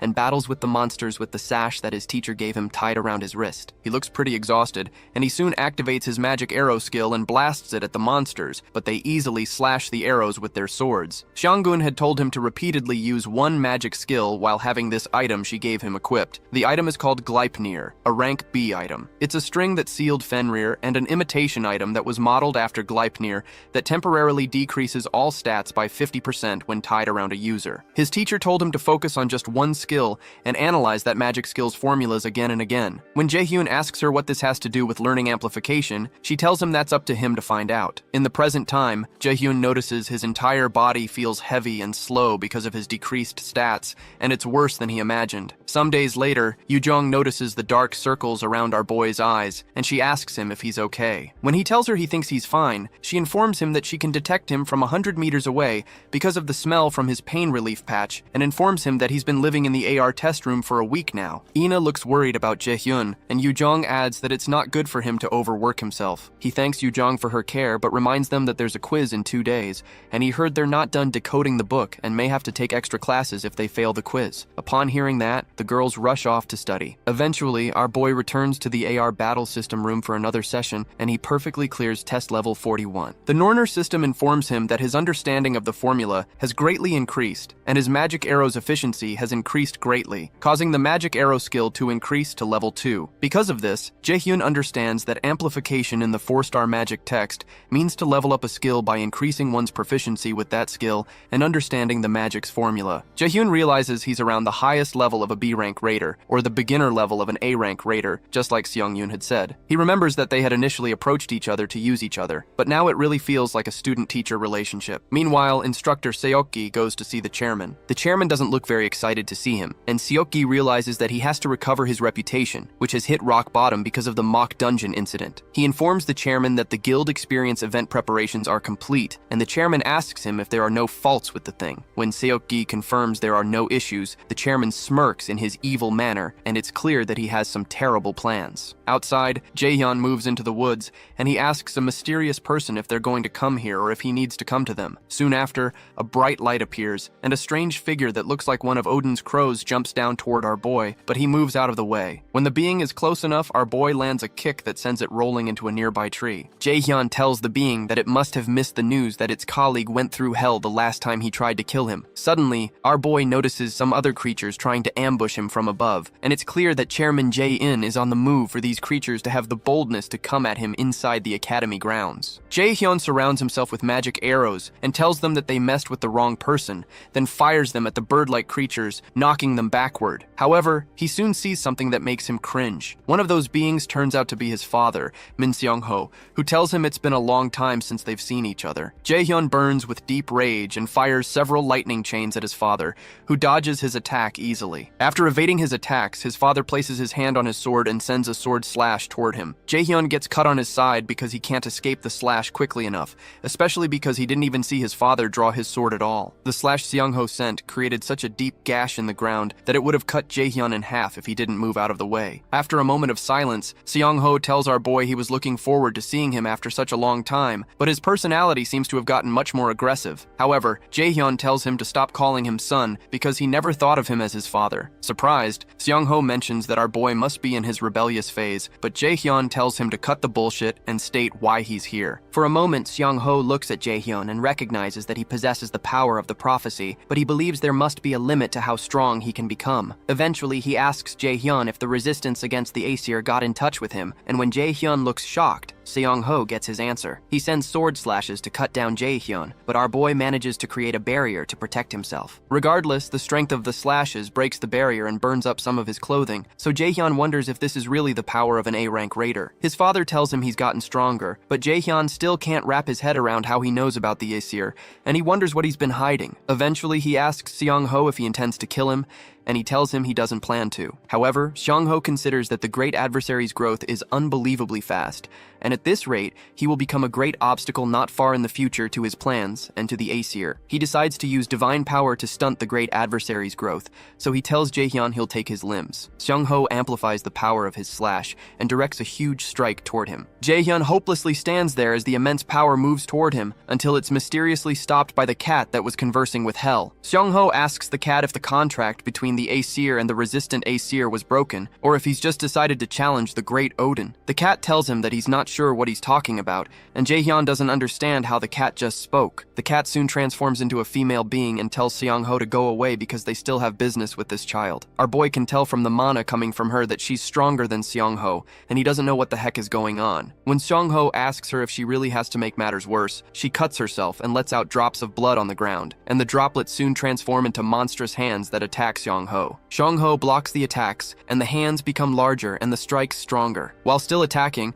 Seong-ho tells the girl that Loki has gotten weak enough to depend on a mere human to end the war between gods. However, the girl reminds Seong-ho that he's also a mere human who's trying to kill Odin, so he's not much different. Eventually, Jae-hyun's father decides to leave for now, but he warns her that he'll make sure she takes responsibility for the contract with Aesir if she gets in his way next time. Regardless, she tells him to do as he will, but reminds him she can behead him at any time if he also interrupts her. After leaving a love mark on his neck, she reminds him the contract is between just the Aesir and the resistant Aesir, but there's nothing in the contract forbidding the murder of Odin's crow. Soon after, Seong-ho disappears, and our boy soon collapses on the ground, severely injured. The girl walks up to him and tells him it's nice to meet him. She introduces herself as Hell's alter ego, Hela, and says she's his observer and his guide for the 5 trials. Sometime later, our boy returns to the academy to heal himself. Hela informs him that he can ask her anything if he's curious, and she'll answer anything she can. He decides to ask her the true identity of Seong-ho, so she tells him he's not his real father,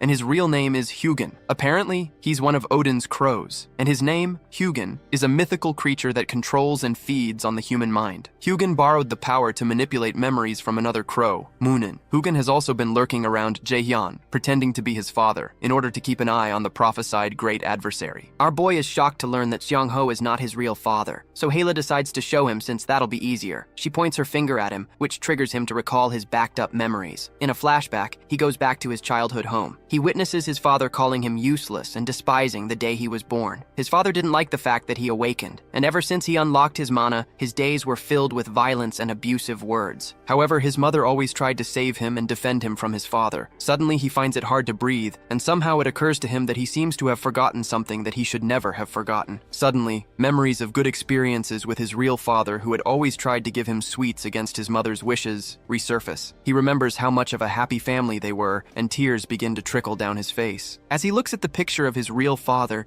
he begins to cry profusely, and he wonders how he forgot. After his memory is restored, he returns to the present, and Hela tells him he's finally free from the memory manipulation. With tears in his eyes, he asks her why Seong-ho did that to him, and she tells him it's because he was born as the fated great adversary. The mention of the prophecy and him being the great adversary annoys Jae-hyun, and he asks her what these things mean and why they're all making his life so hard. After a short pause, Hela explains how 10,000 years ago the first Ragnarok happened, and that's when everything began. Ragnarok is the final chapter of the gods, and where the story ends. During Ragnarok, the Resistance Aesir alliance fought hard in the War of Extinction, but they lost to the Aesir gods and the army led by Valkyrie. After the war, Odin agreed to let the gods and giants who were prisoners of war live on the condition of creating a contract. The document notarizes that the resistant Aesir force has lost in Ragnarok, and from this point onward, they cannot harm the Aesir gods in any way. and will have to be obedient to the supreme Odin. Living beings of many worlds have suffered because of this contract and cried in despair endlessly until the three sisters of Norn gave a prophecy. They prophesied that 10,000 years from now, when the second extinction comes, the weakest being will bring down Odin and Asgard and open a new world, and that prophesied great enemy is Jaehyun. When Jaehyun confirms that the plan of the Aesir resistance is to use him to kill Odin, he asks what Odin's plan is and what he gains from all this. Hela informs him that Odin wants the 9 realms in the palm of his hands, including Midgard, where humans reside. Meanwhile, in Asgard, Odin finds it irritating to have to watch some inferior being just because of a prophecy. Heimdall, who's standing nearby, mentions that Jaehyun is just a human who cannot amount to anything compared to them. However, because the resistant Aesir are determined and they can't afford to show weakness in such times, Odin grants Heimdall temporary authority. When he hears that, Heimdall is glad he'll be able to leave Asgard, since it's been a while. Sometime later, our boy hits the gym to work out, and he remembers what Hela had told him about the 9 realms. Apparently, Odin has already taken over some worlds, including Vanaheimr, Jotunheimr, Svartalfheimr, and Muspelheimr, and he wants to conquer the rest with the Second War. In the flashback, Jaehyun asks why Odin hasn't already killed him, so Hela explains that it's because of the power of the prophecy, which is something even the gods cannot overpower. However, even though Jaehyun is being protected by that power, it's not eternal, and will vanish once the second Ragnarok approaches. She explains that the Aesir gods will kill him when the second Ragnarok approaches, and she explains that he was already once killed by them. Jaehyun suddenly understands that the death he experienced in his past life was Odin's plan, and that they were playing him from the start. They killed his family, manipulated his memories, and made his life a living hell. Hela asks him if he wants to get revenge and protect what is most important to him. She informs him once more that she is the guide of the 5 trials, and explains that she will give him a trial in order to raise him into the person who will kill Odin. The Nornir system displays a main quest called the God Murderer's Path, which requires him to receive the resistant Aesir throne's power in order to keep Odin's ambition at bay. He's already done Hel's trial, but there are 4 other trials of unknown difficulty before he can receive the resistant Aesir throne's blessing. Meanwhile, Hoyan does some special training until his muscles are sore. Thanks to the special training, he succeeded in obtaining an S-rank skill, but it's still hard on his body. He remembers that Jaehyun is already at a much higher level than him, and he's far from being strong enough to beat him at the Mills Festival. Regardless, he decides to train further, but he soon hears an announcement summoning him to the chairman's office. In his office, Jaehyun speaks with a certain congressman about getting rid of all the lower-ranking students so they can focus their support on the high-ranking students. Jaehyun proposes the man take care of the rest of what they need once they get rid of the students. But the man protests that he can't because things got too out of control at the mock exams, and the Raider Management Headquarters is going to be on the move soon. Jaehyun feels the congressman isn't speaking at his level, and he considers whether he should get rid of him too. He soon informs the man that he's completed the preparation, and that they're going to artificially open a gate at the guild experience they're holding in a few days. That gets the congressman interested, so he offers to send over the supporting funds from the nation to Mills, as they said last time. Shortly after, Hoyan, who still has the terrible experience he had in the demiplane in mind, is worried about why the chairman is summoning him. He supposes that the chairman was the one who invaded his mind at the demiplane, and was the one who caused the incident at the mock dungeon. As he knocks on the chairman's door, he decides not to act rashly because he can't handle this alone. Later on, while in class, our boy flashes back to his conversation with Hela. In the flashback, she informs him that Odin probably already knows that he has made contact with the resistant Weezer force, which means that Ragnarok can happen earlier than planned. Instructor Yesu soon ends her class and asks them to wake those sleeping, including Inna, because she has a message. She explains that the guild experience will be happening in 3 days, and that the event will be a good opportunity for them to see how raider guilds work and hunt monsters. She adds that there is a guild that was specially prepared by Chairman Jae-in for them. Jaehyun hates the idea of going to the guild Jae-in provided, and recalls that he went to a new E-ranked guild and just sat on a moldy couch for a bit before leaving in his past life. But he can go anywhere now because of his accomplishments. He plans to go to the Neptune Guild because it's the #1 ranked guild in Korea before his regression. However, Instructor Yesu reads out a guild priority list, which offers a student they covet to experience their guild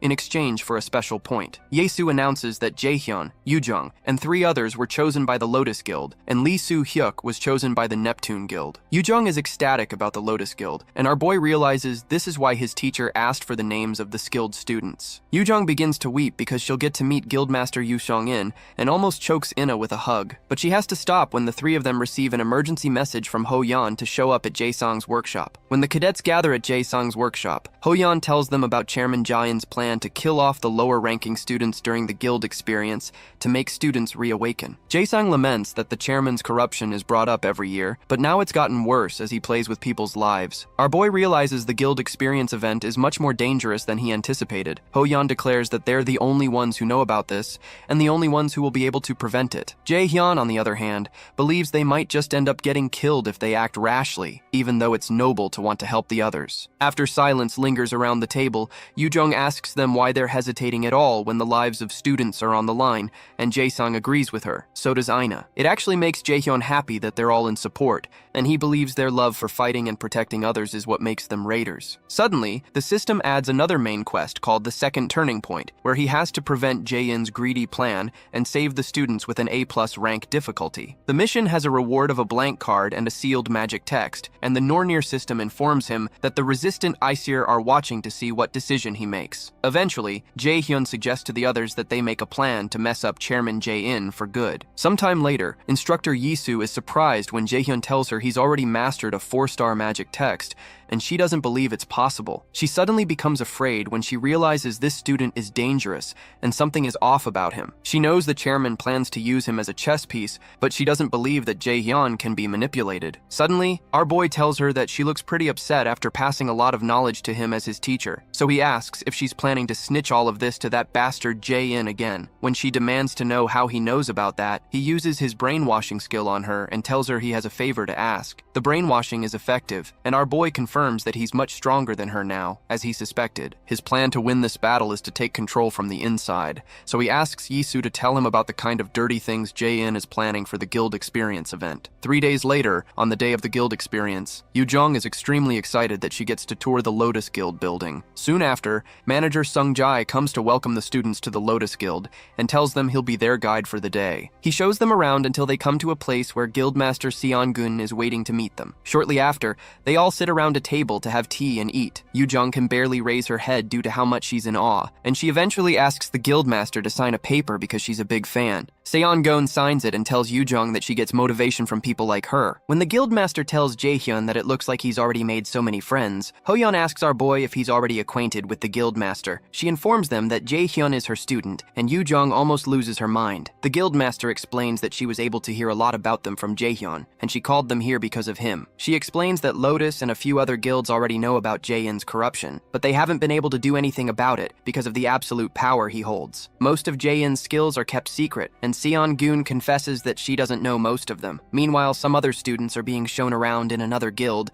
and one of them named Seon-chan considers his peers foolish for looking down on him or not being talented. He believes it's different now because the chairman picked him out personally to be here because he finally saw that he had the potential to be a great raider one day. Suddenly, one girl stops Seon-chan and asks him if he also finds this place weird. When he asks what she means, she explains that a raider guild should have various facilities, but this place looks like it's been left here for a while, like some abandoned building. When he also looks around and notices the boxes and cobwebs, he becomes worried, and the man leading them informs them that they've reached their destination. When the man turns around, they notice his face burning off to expose the face of instructor Seo-gi. Seo-gi hadn't realized that his skills effect would burn out so fast, and he realizes he has no choice but to start the plan early. He immediately activates a bright pink magic circle underneath the students and tells them goodbye. The students begin to panic and try to run, but they're unable to. Meanwhile, the kids use the mana map that Guildmaster Seon-gun gave them to track down the destination of some supernatural activity, but when they realize it looks more like an abandoned building instead of a guild building, they aren't sure they're at the right place. Behind them, Jae-hyun communicates with manager Sung-jae using his mind, and he confirms that he's following them. When Sung-jae asks him how he's already been able to learn telepathy, our boy informs him that he read a few magic texts. Sung-jae is proud of his progress because telepathy is not as easy as he makes it sound. At the Manhua Guild, Guildmaster Seon-gun detects an ominous mana wave close by. She flashes back to how Jae-hyun had told her that the guild that Jae-hyun wants to use for his plans is one called Cain. Seon-gun recognizes that as the guild that Jae-hyun made himself, and she finds it weird because Cain is a guild in the middle of Seoul, which is not far from Lotus. It doesn't sound like something that Jae-hyun would do to cause such a big incident so openly, so Jae-hyun informs her that he got this information from someone working for him. In the present, she asks Hana if she has looked into the guild that Jae-hyun set up, and Hana says she has. Hana explains that the Cain Guild is actually a ghost Ghost Guild. Ghost Guilds are guilds involved in tax evasion and other kinds of corrupt activities, and they don't record their activities. After hearing that, Seunggun suspects that Jaehyun was right, but she still doesn't know what Jaehyun is planning. To be safe, she tells Hana to prepare her equipment in case something happens. Meanwhile, the students enter the Cane Guild. Yujong doesn't think this is the place because it looks abandoned, but our boy assures her this is the place the rotting mana is coming from. The mana Jaehyun is sensing feels off, and he suspects he may have to send the others out and face this with manager Seong-jae. When they move in closer, they sense the remnants of some advanced magic that was just activated. While looking around, the pink energy appears again, and our boy tells the others to get out immediately. Before they know it, they're surrounded by the magic circle and are unable to move. They soon hear a voice that calls them fools and summons them to Svartalfheimr, the realm of the Dark Elves. As they're being transported, the Nornir system informs Jaehyun that the dungeon is dangerous compared to his level, and he's to leave the dungeon immediately. Meanwhile, the leader of the Dark Elves commands his subordinates to arise because it's time to feed on new prey. The kids are soon transported to Svartalfheimr, and Jaehyun recalls that it's said that the Dark Elves in Northern European mythology have powers comparable to the gods. However, the powers were weakened when this place became a dungeon. Ho-yeon is surprised that Chairman Ja-in can use this kind of advanced teleportation magic, and he wonders who he really is. Jihyun agrees because a mere human should not be able to interfere in the transfer system of the 9 realms, which means there must be another being involved. They all realize they're not in a good situation, but they're all surprised when manager Sung-jae shows up. Sung-jae informs them that Jaehyun had asked him to come here if something went wrong, and Yu-jung is relieved that they're not going to die after all. However, Sung-jae clarifies that the situation isn't really better, just because he's here because even A-rank raiders struggle to survive in the world of the Dark Elves. He plainly tells them that they'll all die if they let their guards down. Jaehyun agrees with Sung-jae that there aren't any flawless methods for clearing this dungeon, at least in this timeline, but he recalls that he has seen enough clearing tutorials from the future, so he assures everyone that they'll make it out of there alive. Before that, he proposes they look for the survivors. Meanwhile, Chairman Jae-in meets with Ho-yeon's father, Mr. An Seo-ku, who complains that he's violating his promise to make Ho-yeon much stronger. Jae-in assures him that there's no need to worry, because Ho-yeon will come out first in the next event. However, Mr. An realizes that Jae-in is like a snake, and asks him how Ho-yeon was able to lose to a magic class student in the freshman hunt. Eventually, the chairman informs him about Jaehyun, a genius who was born with 97% magic aptitude. That figure shocks Mr. An, and he decides to take his leave. Apparently, An Seo-ku used to be a military officer, and his deep connections with the central government are of value to Jae-in. However, this is not enough reason for Jae-in to intervene in the new event, because he doesn't want to play games he knows he'll lose. In the world of the Dark Elves, Ina decides to use one of her skills called Flash to illuminate the place since it's too dark. But Jaehyun asks her to wait and uses a level 3 Flash skill that has stronger rays of light. Yu-jung is surprised, so our boy explains that he leveled up Flash from D rank. Ina wonders how this was possible because leveling up a skill is only possible once you're an A rank raider, and Ho-yeon is shocked that Jaehyun is already this skilled. While they move forward, manager Sung-jae considers our boy's ability to level up skills, and he wonders how he's never seen such a thing, even though he's trained countless new raiders. He secretly wonders how much stronger Jaehyun can get. As they continue to move deep into the dungeon, Jaehyun suggests that they rest for a bit, and Sung-jae agrees since they've been walking for a while. Because Dark Elves are used to the dark and can turn off Flash easily, our boy turns off the light so they can get used to the darkness. The kids soon take some mana potions that Jae-sung had prepared for them in advance to replenish their mana. When Ho-yeon mentions that the survivors must be somewhere beyond the fork, Jaehyun uses his mana perception to check around the dungeon. He detects that the middle road leads to the room where the boss is, but he suddenly detects an incoming object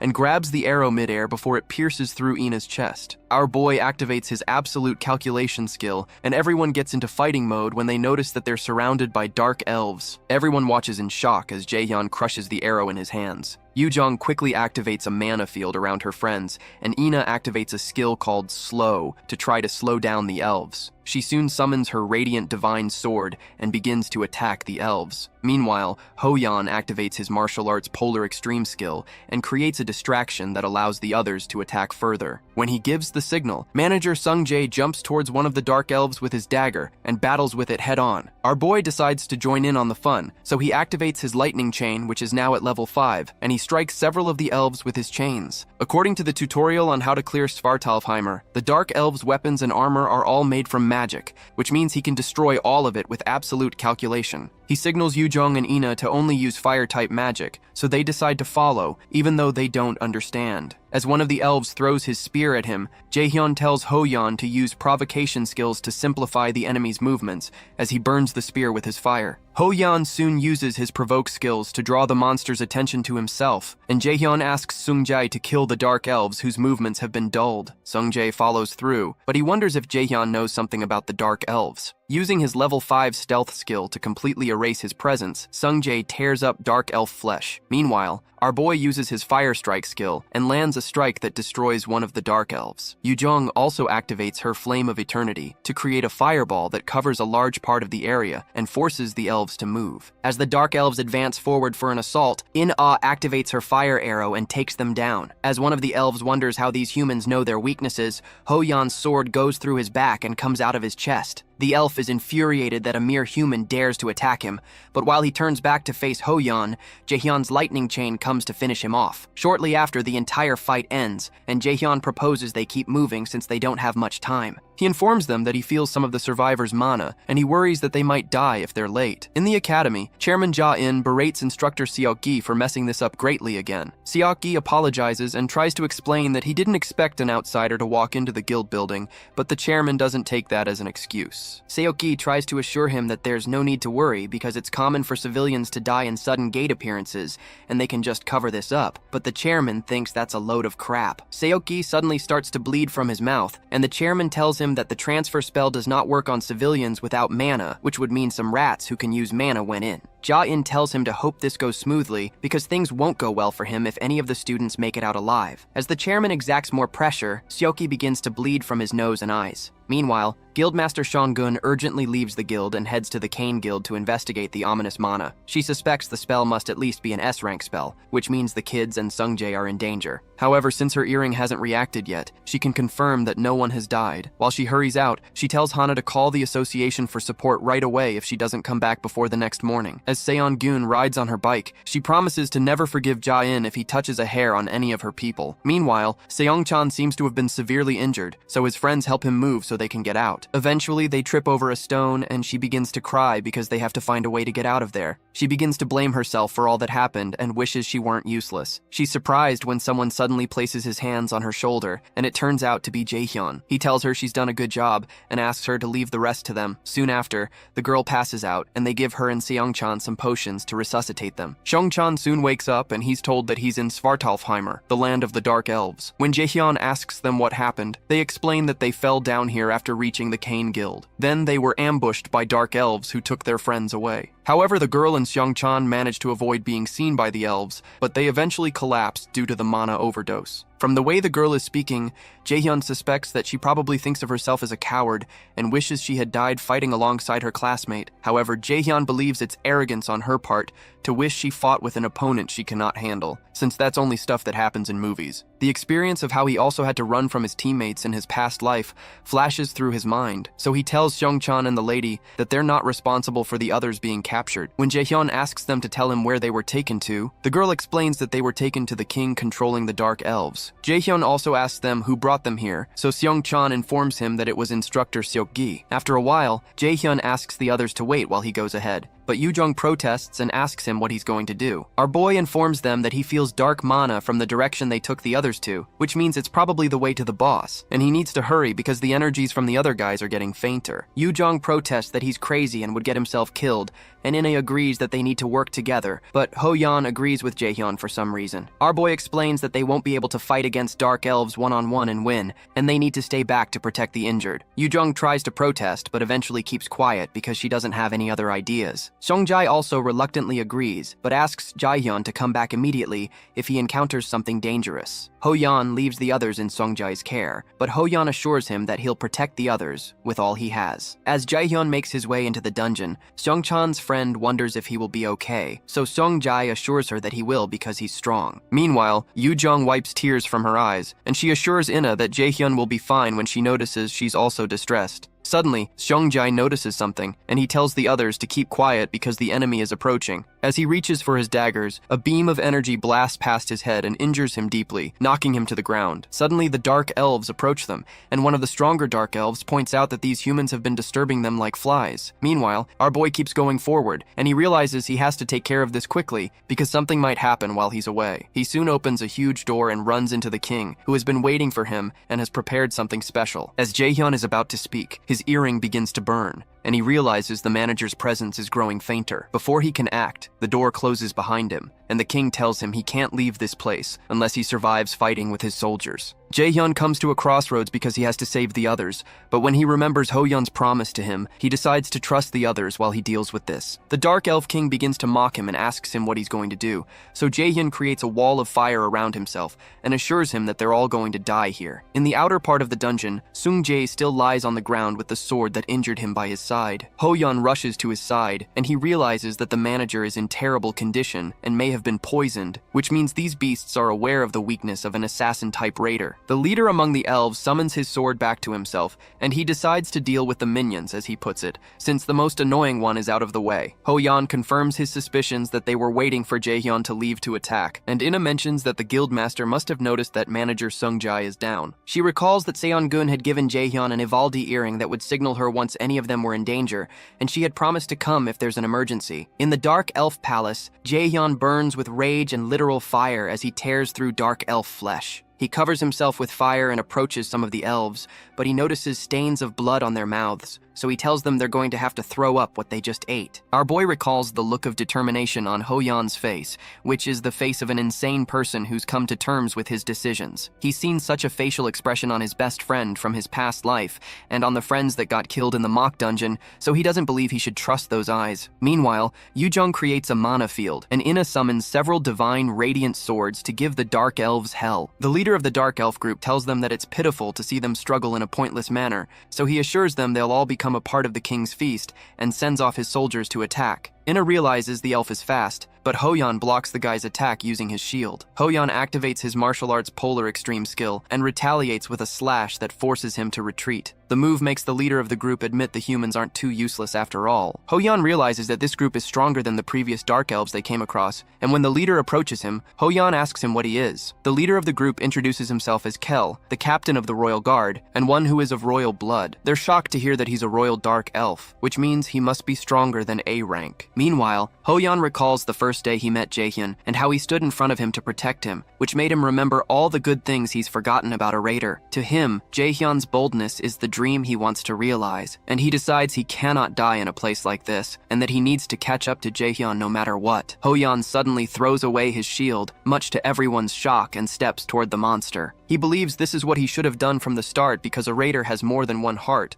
so he reaches into his higher, middle, and lower chi centers to open them. Kel is shocked by the sudden outburst of mana coming from Hoyeon, and even beholding it slightly injures him. The man covers Kel up, and he asks Hoyeon how he's able to do such things. However, Hoyeon doesn't answer him, but activates his unity of body and sword skill, which causes him to start bleeding from the mouth. Ina pleads with him to stop, and the system declares that this skill's level is far too high for the user, and the flow of blood within the body has been reversed. He's warned to cancel the skill immediately or die within 6 minutes and 36 seconds. So Kel takes advantage of the situation and orders his soldiers to capture Hoyeon alive even if they have to cut off his limbs. Regardless, Hoyeon doesn't deactivate the skill and decides to face the soldiers. He had succeeded in obtaining an S-rank skill called Unity of Body and Sword from his training, but it's still too much for his body. It's a skill used by those who have reached the peak of swordsmanship, where the sword and the body become one. As the soldiers rush towards him, Hoyeon deflects them easily and goes to face Kel. As both of them clash swords, Hoyeon realizes he's not yet a match for Kel because he has only awakened this new realm of strength in an unstable manner. He realizes that all he can do is stall for time, so he continues fighting with Kel. While they're fighting, Kel tells him that his struggling is rather comical, and he points out that he notices what kind of state he's in. However, Hoyeon refuses to back down because he has to keep his promise. He tells Kel he would never know why he's doing this and goes in for a frontal strike, but the dark elf jumps out of the way and attempts to attack him from the side. Kel is unable to land the strike because Hoyeon's heightened senses allow him to pick up the counterattack quickly enough to jump out of the way. Kel calls him a little rat, but Hoyeon leaps right back towards him and almost overpowers the dark elf. Suddenly, while they're fighting,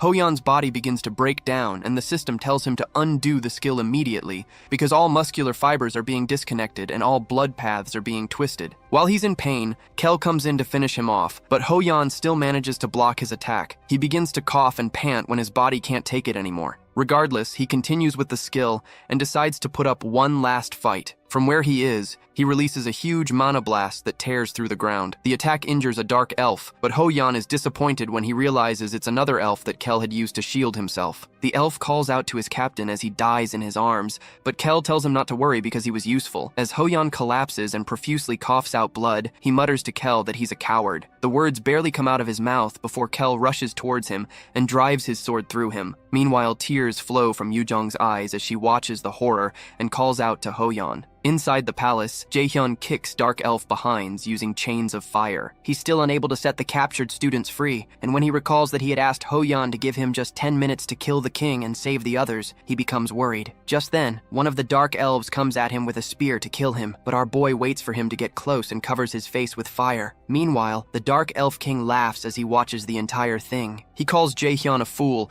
and asks him if he thinks he can win against the number of soldiers going against him. Jaehyun asks him why he can't, and the king tells him he's very arrogant despite being a useless human. Jaehyun recalls that he heard people call him useless way too much while growing up, and he's sick and tired of it. Suddenly, the Dark Elves begin to struggle to breathe, and our boy starts to burn bright as several of the elves collapse. The surprised king asks the soldiers why they're immobile and not attacking, but he doesn't know our boy is activating his Chains of Inferno skill. As the soldiers try to attack, Jaehyun takes out several of them using his chains, and he thanks the king for giving him the chance to try out his new skill. Hundreds of Dark Elves burn because of the fire of the Inferno, and the infuriated king calls Jaehyun a bastard. He threatens Jaehyun that he won't let him live after what he has just done, but Jaehyun simply approaches him and asks him if he's serious right now. The king is certain that it's impossible for a mere human to be this powerful, and he realizes he cannot win against him. He threatens Jaehyun that he will regret this, and informs him that the other 7 kings will definitely destroy him even if he succeeds in killing him here. While the king is still talking,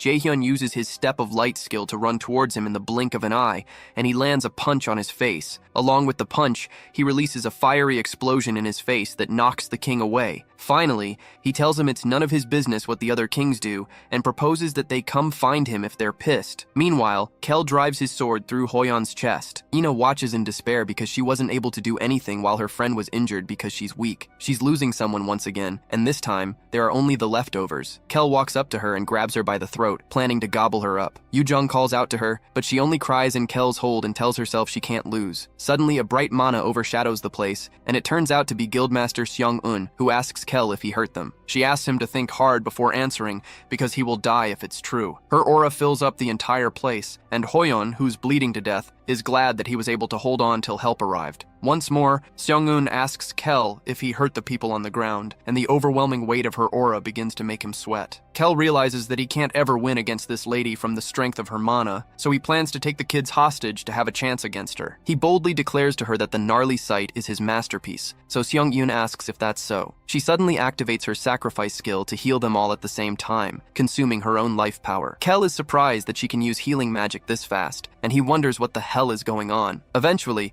Seong-un tells Kel that she doesn't like it when people put a hand on her people, so she blasts him away with a torrent of energy. The blast knocks him backward and starts to consume his flesh until he begins to fade away. Yujong watches in awe when she realizes that Seong-un didn't attack Kel with any skill, but only shot out concentrated mana. Seong-un rushes to Seung-jae's side to heal him, and she's able to stabilize him. The only issue is Hoyeon, whom she realizes is in pretty serious condition, and when she tries to heal him, her system informs her that his injuries are severe and would take a considerable amount of time to heal. She realizes he's overworked himself by using power past his critical point, which has messed up his meridians and nerves. If she had been late by just a little bit, he wouldn't be able to use mana again. Shortly after, she manages to heal him, but her system informs her that her life power, which permanently decreases her life power by 2%. Using the skill takes a lot out of her, and she realizes that she would have been long dead if it weren't for Jaehyun. When Yujong asks after Hoyeon, Seong-un explains that he'll be fine but may not wake up for a few days. The news relieves the students, so Seong-un asks them where Jaehyun is. They reluctantly inform her that he went to the boss room on his own, but instead of panicking like they expected, she assures them that he'll be fine. Yoo-jung protests that Jae-hyun went in alone, but Song-yoon assures that Jae-hyun won't die that easily. Since dark elves use magic to attack, she knows that they're no match for Jae-hyun. Meanwhile, our boy tells the king of the dark elves that the other kings can come find him if they're pissed, but that can only happen if he makes it out of here alive. The king, who is now bleeding from his face, curses when he realizes he's now losing to a mere human, so he decides to make a run for it to tell his brothers about it. As he makes a run for it, he's shocked that Jae-hyun outruns him and ends up in front of him. Using his lightning chains, our boy ties him up and smashes his face into the ground. Infuriated, the dark elf king tells him he won't die here alone, but he'll take him to Helheim or with him. The king activates a secret technique only passed down to the king of the dark elves called Frozen Earth, expecting Jae-hyun to shake in fear. However, Jae-hyun thanks him for the unexpected gift, and the king wonders why he's smiling. Our boy activates his blank card and thanks the king for using it now, because he didn't think he would use it in a place like this. He soon registers the Frozen Earth skill onto a blank card and uses his absolute calculation skill to destroy the Frozen Earth that the king triggered. The king watches incredulously as the Frozen Earth attack crumbles, so Jae-hyun drags his head up and reminds him of the saying, and to know his enemies. After he burns up the king's head with fire, the Nornir system registers that he has defeated Kynan, the Dark Elf King. Because of that, he earns the title of the one who killed the King of the Dark Elves. Jae-hyun obtains an ingredient item called King of Dark Elves Essence, and an equipment item called King of Dark Elves Pauldron. After successfully clearing the second quest, he also gets a blank card and a sealed magic text, as well as a skill called Embodiment of Magical Artifact. He soon rushes to help the captured students, and he's glad to find out that one of them is still breathing. However, his stomach turns when he realizes that some of them are dead, so he uses his sacrifice skill to heal the guy that's still breathing. While healing him, Shungun comes to join her power with his, and she tells him that being a healer is a cruel job. Apparently, a healer is happiest when healing is not needed, and the second happiest person when saving a person who's on the brink of death. Meanwhile, on the streets of the city, Seoki boils with anger when he realizes that his plans have been foiled. He swears to himself that it doesn't matter if they make it out of the dungeon because they will all die painfully. Suddenly, Jae-hyun appears by his car window and smashes the glass to grab his neck. With a maniacal look on his face, Jae-hyun calls him a son of a bee because of what he did. An hour ago, those who were trapped in the world of the Dark Elves come out at the entrance of the Cane Guild. Seong-chan thanks Seong-eun for her help, so Seong-eun says they can come to her guild later on if they're so grateful. The offer amazes Yoo-jung, and she wishes she could join right away. Jae-hyun thinks Yoo-jung is cringy and tells her to read the atmosphere better, so she kicks him in his calves and reminds him that he's not allowed to talk for the rest of the day because he got them worried. Jae-hyun winces from the pain and wonders why it hurts so much even though her strength stat is low. Soon after, Hana arrives in a company van and informs the guildmaster that she had to hurry over because she couldn't reach her for hours. Seong-eun apologizes for that and tells her she'll explain the details of what happened later. In the meantime, she asks Hana to take the injured and the kids to the guild first. Seong-eun doesn't follow them because she and Jae-hyun have something to do. Hana asks manager Seong-jae to come with her, and Jae-hyun notices that Seong-jae's arm tore, which surprises him. As he's about to say something, Seong-jae communicates with him via telepathy not to say anything to his sister because it's going to be worse if Hana finds out about it. There seems to be a love-hate relationship between these siblings, and Hana almost ditches Seong-jae when he doesn't come into the car, which forces him to run in. After they drive off, Jae-hyun and Seong-yoon ambush Seo Oki, who has been watching from nearby. He's shocked that they made it out, and he doesn't understand what Seong-yoon is doing here. Infuriated, he activates a magical equipment that Chairman Jae-hyun gave him because of the urgency of the situation.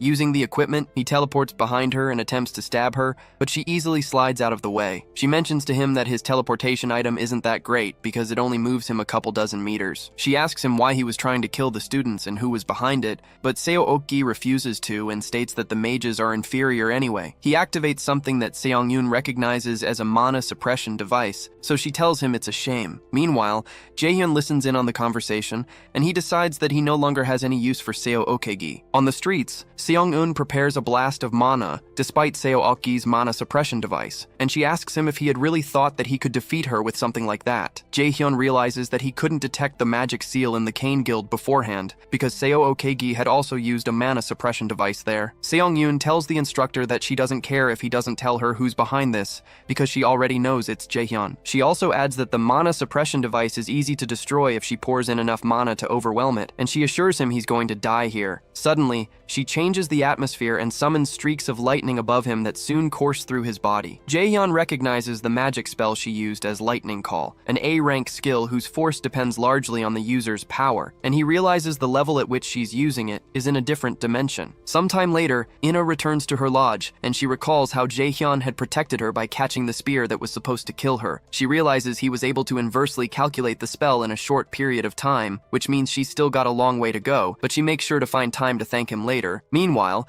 reporters storm the Mills Academy to hear what they have to say about this matter, and they desire to have a word with Chairman Jae-in. Instructor Yesu goes to inform Ja-in that the Academy's reputation has fallen, and there are assumptions that he was the one who created the Ghost Guild to try and abandon the students. Ja-in boils with anger as he wonders why this happened. Expressionless, Yesu informs him there are journalists outside and calls from everywhere, so she asks him what she should do about them. Annoyed, the chairman orders her to lock down the academy and tell everyone they're not taking any interviews right now. When she leaves to handle that, Ja-in realizes there must be a traitor inside Mills for such information about his plans to have leaked. It's clear that Seok-hee is probably dead, so he decides to take an eye for an eye. The chairman places a call to someone and offers to pay anything he wants for a media cover-up. A few days later, Jaehyun intentionally collides with Hoyeon while they're in the hallway, and he comments that he's looking fit. Hoyeon is glad to see him and says he's only well because of him and the guildmaster. After a short pause, Jaehyun asks him why he almost killed himself, and when Hoyeon struggles to answer, Jaehyun warmly assures him that he just needs to keep moving forward with that kind of mindset. He encourages him to do as he pleases and think of the reasons later. However,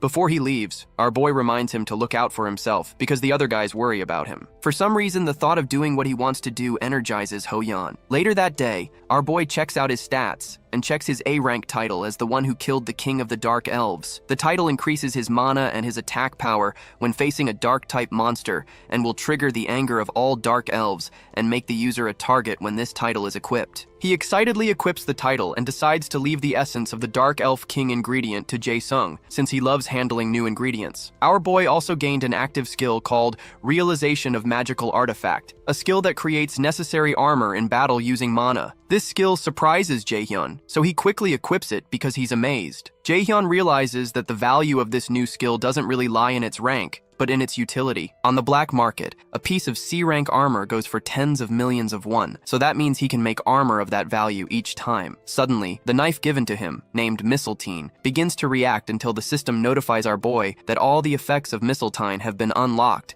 because he has fulfilled all the conditions. Because of this, he obtains a passive skill called Genius of Armor Making, and all the equipment he creates from now on will have their rank increased by 1. This is ridiculously great news to Jaehyun, and he now understands that the full effects of Mistletoe weren't working because he hadn't fulfilled the full conditions before. Since he's getting all these benefits, he decides to begin training with them. The next morning, many students are seen preparing for the Miles Academy exams. Because of the difficulty of the exams, they're nicknamed the Grave of Students because of the intense competition. The exams are both theory and practical, where the practical involves potion making and pocket-plane dungeon raid tests that are broadcast live to the entire nation. Meanwhile, Hoyeon is woken up by Yoojong, who threatens to beat him up, and he apologizes that he sleeps whenever he reads. The frantic Yoojong reminds him they just have a few days left until the midterm exams, and warns him against getting a failing grade. Nearby, Ina also struggles to understand what she's reading. Hoyeon realizes that he and Ina suck at theory, and she had offered to tutor them to help out. Both of them eventually give up and accept the fate of retaking the exams, but Yoojong tells them to stop saying nonsense and explains the next subjects they have to them. A few days later, after the students finish one of the tests, some students talk about how the test was and notice the top-tier students, Ina, Yoojong, and Jaehyun, talking with one another. The students suppose that they're all geniuses and did the test with their eyes closed. When Yoojong asks Ina how the test went, she suddenly blanks out. Jaehyun and Yoojong make fun of Ina and Hoyeon and state that books are their enemies, which makes Ina chase them around. Meanwhile, Soo-hyuk watches Jaehyun, and he tells Min-soo that he'll beat the arrogant bastard this time for sure. But Min-soo just thinks Soo-hyuk is in his emo phase. Sometime later, Yoojong creates a potion in Jae-sung's workshop that explodes in her face, so Jaehyun makes fun of her. He tells her that his own potion is much better and tries to get Jae-sung to support him, but Jae-sung reluctantly declares to both of them that they're going to fail at this rate. He states that they both have no talent in alchemy, and he breaks their hearts into little pieces. Our boy realizes he has to train more to avoid a failing grade, so he asks Jae-sung if there's a way for them to avoid failing. After giving it some thought, Jae-sung proposes that they use a special item, which is a monster monster called moonlight fireflies. Apparently they reside in very clean areas, and not even 100 appear on the black market each year. If they can create a powder out of their exoskeleton, then they'll be able to maximize the effects of the potion. Shortly after, Jaehyun and Yujong approach Kwon So-yul Sunbae, one of the seniors they defeated in the freshman hunt. After telling her it's been a while, she looks at them in surprise and asks them why they're here. Our boy tells her that he would like to ask her for a favor, but she tells him to piss off because she's not going to do anything for him. However, he asks her if she's going to reject it without hearing what he has to offer, but she still refuses because all he can probably offer are some points. Our boy offers her 30 million won in cash, which shocks Yujong, and So-yul lights up at the mention of that amount of money. Soon after, they head to a place called Jeollabukdo Muju near Mount Daegu, and they bring Jae-sung along. An hour earlier, So-yul listened to their offer and believed it was doable, but explained that even with her inspection skill, she still needs traces in order to find something. When she asks if they have a way, Jaehyun assures her he's going to bring along a very talented alchemist. She asks who, and Jae-sung soon appears, but she doesn't rate Jae-sung as a talented alchemist. Our boy asks her if she knows him, so she replies that they were in the same team on their first freshman hunt. Apparently, she didn't even know he was into alchemy, and had considered him a good-for-nothing that was forced into martial arts class, especially because he wasn't really of any help back then. While they're out in the woods, So-yul tells Jae-sung he's got a different vibe from back then, and now looks like he's having fun, which surprises him. Moonlight fireflies are nature's monsters that appear normal in the real world. Jae-sung leads them to a good spot where they can easily find fireflies, but So-yul reminds him that it's getting hard to see in front of them from this spot. Regardless, Yujong notes that the scenery doesn't seem to be affecting Jae-sung, so our boy informs her that Jae-sung had told him that he likes bugs, and that creeps Yujong out. After looking around for a bit, our alchemist finds a trace of a moonlight firefly, so So-yul swings into action to find them. After activating her skill called Inspection, she finds something that she believes are moonlight fireflies. They soon begin following the path, but they soon realize that it's not the way they came, and they notice that it's kind of creepy. However, So-yul insists that her skill is guiding her here. After going through the weird-looking vegetation for a while, they suddenly run into a bright waterfall with enthralling fireflies moving around. Jae-sung excitedly informs them that these are moonlight fireflies, and it's clear from how large they are compared to normal fireflies that they're monsters. Because of how fast they're moving, Jae-sung activates his gravity skill to restrict their movement, but the bugs seem to withstand the force of the pull. When So-yul suggests that Jaehyun make his force stronger, he replies that he doesn't have the proficiency to change the force of this skill. Jae-sung becomes worried that they'll miss the fireflies, but our boy assures him they won't, so he generates a mana room to trap them all. So-yul is totally shocked that our boy just created a whole mana room, so she tells him he's a monster. Jae-sung is amazed because he would never have thought of this method, so he rushes in, but it's clear from Yujong's expression that she despises bugs. Regardless, Jaehyun forces her in, and they all enter to join Jae-sung, who is already collecting bugs. While catching the bugs, So-yul wonders if there's any other student in the academy who can create a mana room like this, and realizes even a third-year student wouldn't be able to do this. After they finish, they return to Jae-sung's workshop and try to create potions again. This time it works and doesn't explode in their faces, which shocks Hoyeon and Ina. Jae-sung proudly declares that he worked hard to make this, and they can expect a purity of at least 70% in their potions. When they finish, Yujong and Jaehyun begin to celebrate, but Jae-sung becomes worried that Jaehyun's potion only has a purity of 50%, and Yujong's has 47%, so he wonders if they'll really be okay in the tests. A few days later, after their test, Hoyeon makes fun of Jaehyun and Yujong, saying he almost mistook their ingredient pot for a monster summon pot. Even after Yujong got all the good ingredients, she still ended up in the 42nd position, with Jaehyun at 31st, Hoyeon at 29th, and Ina in 1st position. After teasing them a bit more, Hoyeon heads over to his next class, so Jaehyun tells himself that it's not over since he still has other exams left, and so does Yujong. The only issue is that the practical exams are difficult. It's a compilation of all the freshman hunt, AR test, fake dungeon, and every lesson they've done so far. Apart from that, another factor that exponentially increases its difficulty is the way teams are made. On the day of the practicals, Yujong laments because she got a cost of 14, and will have to plan well in order to get a good team. The cost is calculated among the students based on the grades they have at the moment. Students must make teams of 4 without surpassing a total team cost of 50. In this exam, Hoyeon has a cost of 17, In-A has a cost of 15, and Yu-jong has a cost of 14. Jaehyun had a cost of 6 in his past life, and he remembers that he was excited because he got to enter a good team, but the results were the worst. He considers it a crappy way of choosing teams, as the higher ranks choose the lower ranks because they have higher costs and can easily accommodate those with lower costs. Suddenly, our boy is approached by one of the cadets whom he knows from his past life. This same guy had insulted him for being a lower rank, but in the present, he's asking if he's the genius student who got first in the student hunt and did great in the fake dungeon too. In the past, this guy made fun of him and told him to know his place during their exams. In the present, he cheerfully introduces himself as Chu Han-sung, but Jaehyun simply dismisses him. Regardless, Han-sung suggests that they team up because he has less cost compared to his skill, and he proposes to help Jaehyun with his cost of 20 that makes it hard for him to choose teammates. However, Jaehyun only considers this guy a garbage bastard who preys on the weak and sucks up to the strong. He tells Han-sung it's a shame that he doesn't want to team up with him and tells him to go look for someone else. Flustered, Han-sung tries to explain again that he has low cost with high skills, but our boy tells him it doesn't matter to him because he can clear the test on his own, and Han-sung is too weak anyway. Our boy goes to meet some of his friends, and he asks them if they've considered his idea, while Han-sung stares at him with utter contempt. Meanwhile, warriors Gina and Sung-woo tell Jaehyun that they're up for it. Han-sung recognizes Gina and Sung-woo as the ones who abandoned Jaehyun during the mock dungeon, and our boy tells them he's glad they agreed because he was worried they'd say no. Han-sung continues to burn with rage because Jaehyun picked those bastards and storms off, certain that Jaehyun will regret his decision. Sometime later, Jaehyun and his new teammates meet at a cafe. Suddenly, Gina asks Jaehyun if he's sure he really wants them,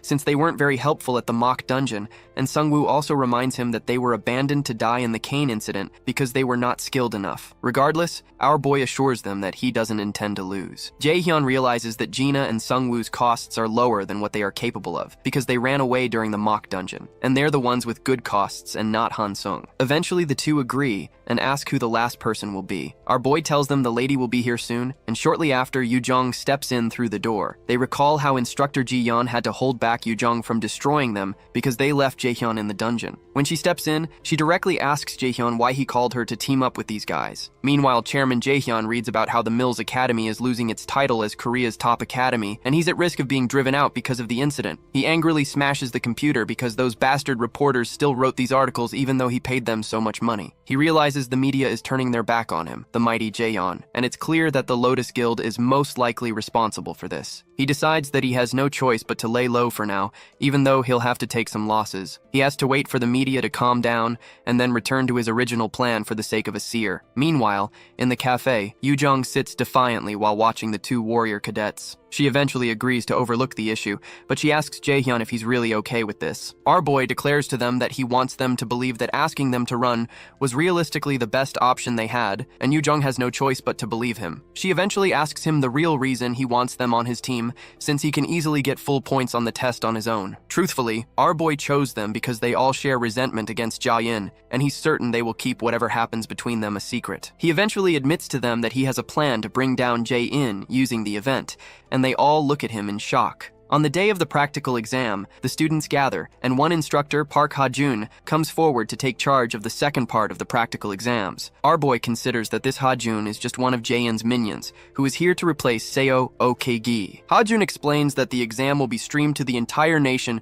to show the students' skills to the world, so he asks them to do their best and wishes them luck. The students are immediately transported to a place known as the Pocket Plane, which seems to be filled with lava. Our boy's team is Team D, and their mission is to clear all stages and return with the boss's core. The quest on the first floor is to eliminate all monsters on the floor and find the stairs leading to the second floor. The place is clearly hot, and Jaehyun informs them that they're in a dungeon that was modeled after Muspelheimer. Our boy suggests they begin by mapping out the dungeon because they need as much information as possible to respond to any problem, and because there are items he'd like to get to. Yu-jong explains that one of the items they need to get is frost grass, because long exposure to the heat in this place will slow them down and will be dangerous in other ways. Sung-woo commends Jaehyun and Yu-jong because they seem to be good at this stuff, but our boy explains that it's the basics of dungeon exploration and survival is the priority of a raider. Soon after, Jaehyun activates his mana detection skill until he finds frost grass. After tracing the mana, they find a field full of frost grass, so Jaehyun suggests they take as much as possible and keep it in their inventory. Since Sung-woo had said he got fair grades in alchemy, Jaehyun leaves the job of making potions to him. Suddenly, they're notified that viewers will enter the room soon, and they're reminded to be careful of what they say and do. Students need to perform for the viewers of the entire nation, and they need to satisfy the viewers. Jaehyun doesn't like the idea, but he finds it useful in some ways. While they're picking grass, he informs the others that 4 C-rank monsters are approaching, and he orders that they go with Formation B. They all get into position as several lava slimes approach them. Jungwoo activates his Provoke skill to draw them to him, and Jaehyun advises them all to fight the monsters using items to try and keep their distance, since the monsters explode if they touch a spot on them. They all prep their weapons but don't make a move as the monsters continue toward them. When they come up close, Yoo-jung calls out to Jaehyun, but he tells her it's not time to act yet. When the monsters reach just a few inches away, the viewing channel for their team is created, and several viewers pour in, with some of them asking if this is the stream with the student that got first place in the freshman hunt. Jaehyun orders his teammates to act, so Yoo-jung activates her water shoot skill and fires an arrow at one of the monsters, creating a hole in it. While Jinna also fights, Jaehyun considers that this is the best environment to use the frozen earth skill he got, so he smiles at the camera and proceeds to activate a skill. He doesn't plan to make things too exciting so early on, but plans to deploy his big skills when things have gotten more intense. For now, he activates a skill called Ice Rain and pours down ice on the field. Some of the viewers wonder if this is really happening, and how a new student can use such a skill. Some of them think it's an error because the skill our boy just used is an A-rank skill. However, Jaehyun is certain that these stupid viewers are going to be the ultimate weapon in bringing down Jaehyun. Meanwhile, team manager Soon-bae Nim watches the livestream and wonders how Jaehyun is able to use an A-rank skill without breaking a sweat. According to what agent Kim Ji-yeon had told him, Jaehyun doesn't like Jaehyun, and Lotus has his back on that. He considers that it won't be hard to expose Jaehyun if he utilizes this kid, so he excitedly watches to see what Jaehyun will do. The ice rain that Jaehyun triggered takes out the lava slimes, and Yoo-jung admits that she's not even surprised anymore, even though she doesn't know where he learned that. When Gina points out that it's getting really hot, our boy suggests that they drink their potions. They all begin to look for a place with less heat, so Sungwoo points to a spot that has less energy coming from it. Jaehyun agrees with him, so he decides to set up a shelter there. Meanwhile, Aina fires several holy arrows at some of the monsters, and Ho-yeon, who is also nearby, tears up another one. After destroying them all, Aina mentions that this dungeon seems too easy, and Ho-yeon agrees with her that they're weaker than he anticipated. Their other teammates just watch in confusion because they realize they could have failed with just one mistake, and they just fought lava slimes in close range without taking damage. On Jaehyun's side, he sets up a tent for his team to stay in while they wait for Sungwoo to make the potions that he says will take up to an hour to make. When Jaehyun teases Yoo-jung about making slight remarks to try to speed up Sungwoo, she protests that she didn't mean that, and they start fighting again. Gina laughs because of how close they are, but Yoo-jung claims they're not. Shortly after, Jaehyun talks with the guys about his secret plan. After explaining the plan, Yoo-jung steps out with Jaehyun to ask if it's really possible, and our boy assures her it is. He believes this is the best time to create some ruckus, so he releases some power to make the connection to the pocket plane unstable and cancel the limited voice transmission feature. The viewers wonder what Jaehyun is doing and why he's working alone with Yoo-jung. While they wonder if the others have failed, Jaehyun assures the viewers that his members are fine, which surprises them because they shouldn't be able to hear the students talk. Jaehyun had played with the formulas of the pocket plane a bit so he can speak, so he tells everyone it's nice to meet them and declares that he'll start the real stream now. Meanwhile, Jaehyun almost bursts due to anger while watching Jaehyun's display. Jaehyun can't believe this is happening, and he doesn't understand how Jaehyun was able to interfere with the formula of the pocket plane, which was created by dozens of mage raiders, himself, and many of the Academy's mage instructors. Instructor Ha-jun, who is standing nearby, suggests that they punish Jaehyun, but Jaehyun clarifies that he wants to but cannot, because there are no rules for this kind of situation since it was never expected. However, there is the rule that an Academy student cannot disclose meal-sensitive information to the public, and he can be expelled if he violates that. Suddenly, the chairman overhears Jaehyun talking about him on livestream. Jaehyun links the chairman to the guild experience incident and a lot of shady things, and he assures the viewers not to worry about him being expelled, which totally perplexes the chairman. Our boy tells the viewers that the chairman's favorite quote is that the strong survive and have power. After laughing maniacally about Jaehyun's rottenness, the chairman orders instructor Ha-jun to expel Jaehyun once the exams are over. He also asks him to get at least 2 experienced A ranks to get rid of Jaehyun once the media has calmed down a bit. When Jaehyun leaves, Jaehyun promises himself to make Jaehyun pay. Our boy explains to the viewers that Chairman Jaehyun won't be keeping his word if he expels him when he has such good grades. The viewers are excited by all he's saying, and several of them begin to figure out that there must be an actual problem in the school, especially with all the uninvestigated allegations that have been made against Jaehyun.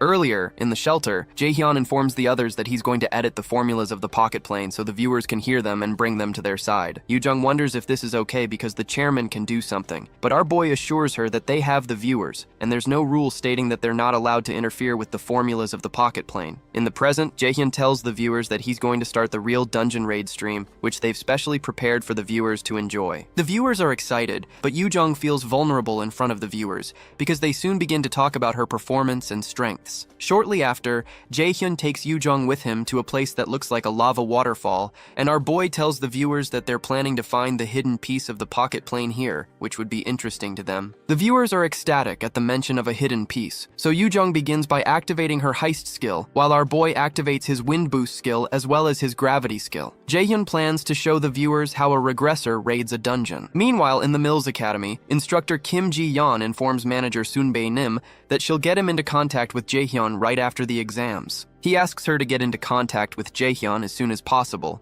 and bring him over to their side, and even offers to let Jaehyun have control over the conditions. Ji-yeon accepts the mission and thinks it'd be a big advantage in the long term if the raider management can take Jaehyun, but the only problem is that Ja-in is also after him. In the pocket plane, our boy puts his hand around Yoo-jung and drags her towards the lava. She hesitates and asks him to wait, but he just continues to run towards the stream of lava while she screams. The viewers keep chatting with one another, and they don't yet understand why they're jumping towards the lava. However, Jaehyun lands on an invisible platform near the lava stream, and Yoo-jung is extremely relieved that there's a hidden foothold there, just as Jaehyun had said. He tells her to hold on to him and cast the spell, and ensure she doesn't make any mistakes in her time calculations. Jaehyun is in awe of the first person who actually found the hidden piece here in his past life, even though he knows Chairman Ja-in hid it here under the sponsorship of the nation and didn't intend for a student to take it. After following all the footholds, they finally land on a spot where they can stand. So Yoo-jung asks him if the shiny thing in front of them is the item he was talking about. They turn out to be some marbles, and Jaehyun confirms her suspicions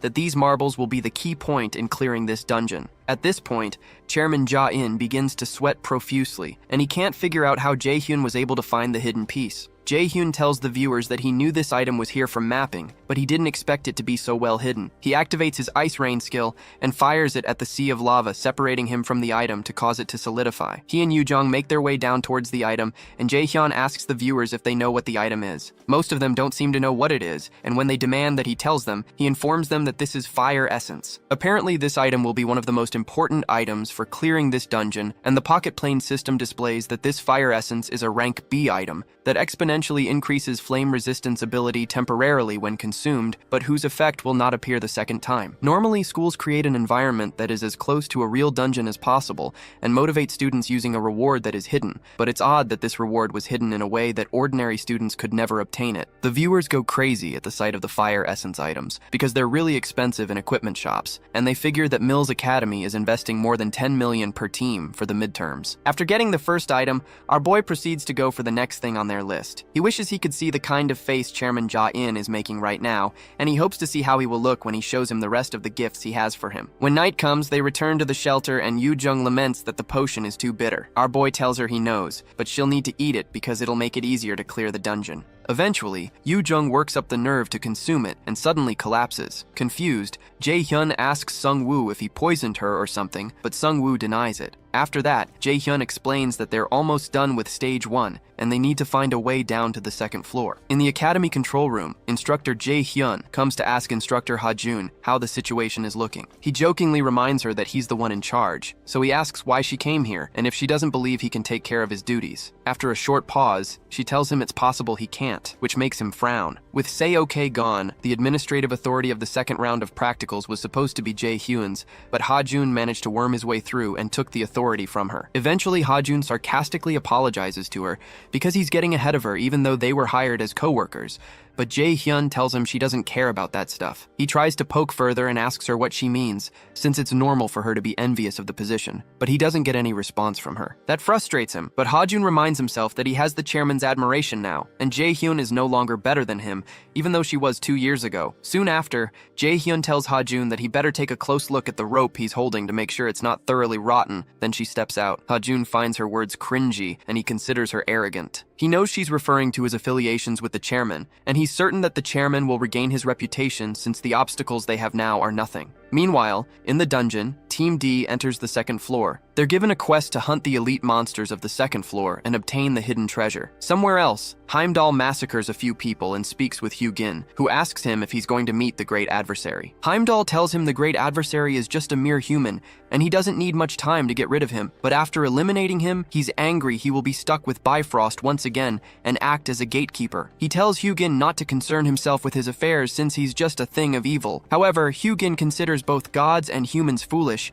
and he remembers Munin, the other of Odin's crows. While in deep thought, he tells Munin, who is not present, that nothing has changed or will change. On the second floor, Gina notes that this floor is even hotter than the first floor, and Yu Jung notes that the quest here seems harder, especially while he's still being nice. With a horrific expression on his face, he orders them to eat it, and they have no choice but to do so. Apparently, there are 3 floors prepared, and the boss is on the last floor. On that floor, Jae-hyun intends to give Ja-in another problem to deal with too. Before they begin looking for the monster on the second floor, our boy tells the viewers he has an idea where some treasures might be, which makes them really excited. He gave them that small spoiler to get their attention, but his goal is different. He declares that one of the treasures in this dungeon is the salamander, which has a habit of collecting shiny things like crows do, and keeps several of them hidden in its nests. The viewers become excited, and one of them checks online to see that salamanders can also purify items that are corrupt. When they wonder how Jae-hyun got to know that salamanders hide items in their nests, he explains that he studied it. The second hidden piece is something called Balmung's replica, a sword that appears in the Song of the Nibelungs from the 1200s in Germany. It is said to be a sword meant for killing dragons, and like Thalfi's Thundersteps, it's an item with overwhelming strength and destructive power. The original is said to have been possessed by a German raider named Balak. Suddenly, Gina asks him what a salamander's weakness is, so Yu Jung tells her it's its stomach since they have hard outer skins. Apparently, the most common way to kill them is to direct ice-type magic at their stomachs. They move deeper into the dungeon, and Sung Woo notices that this place is much hotter,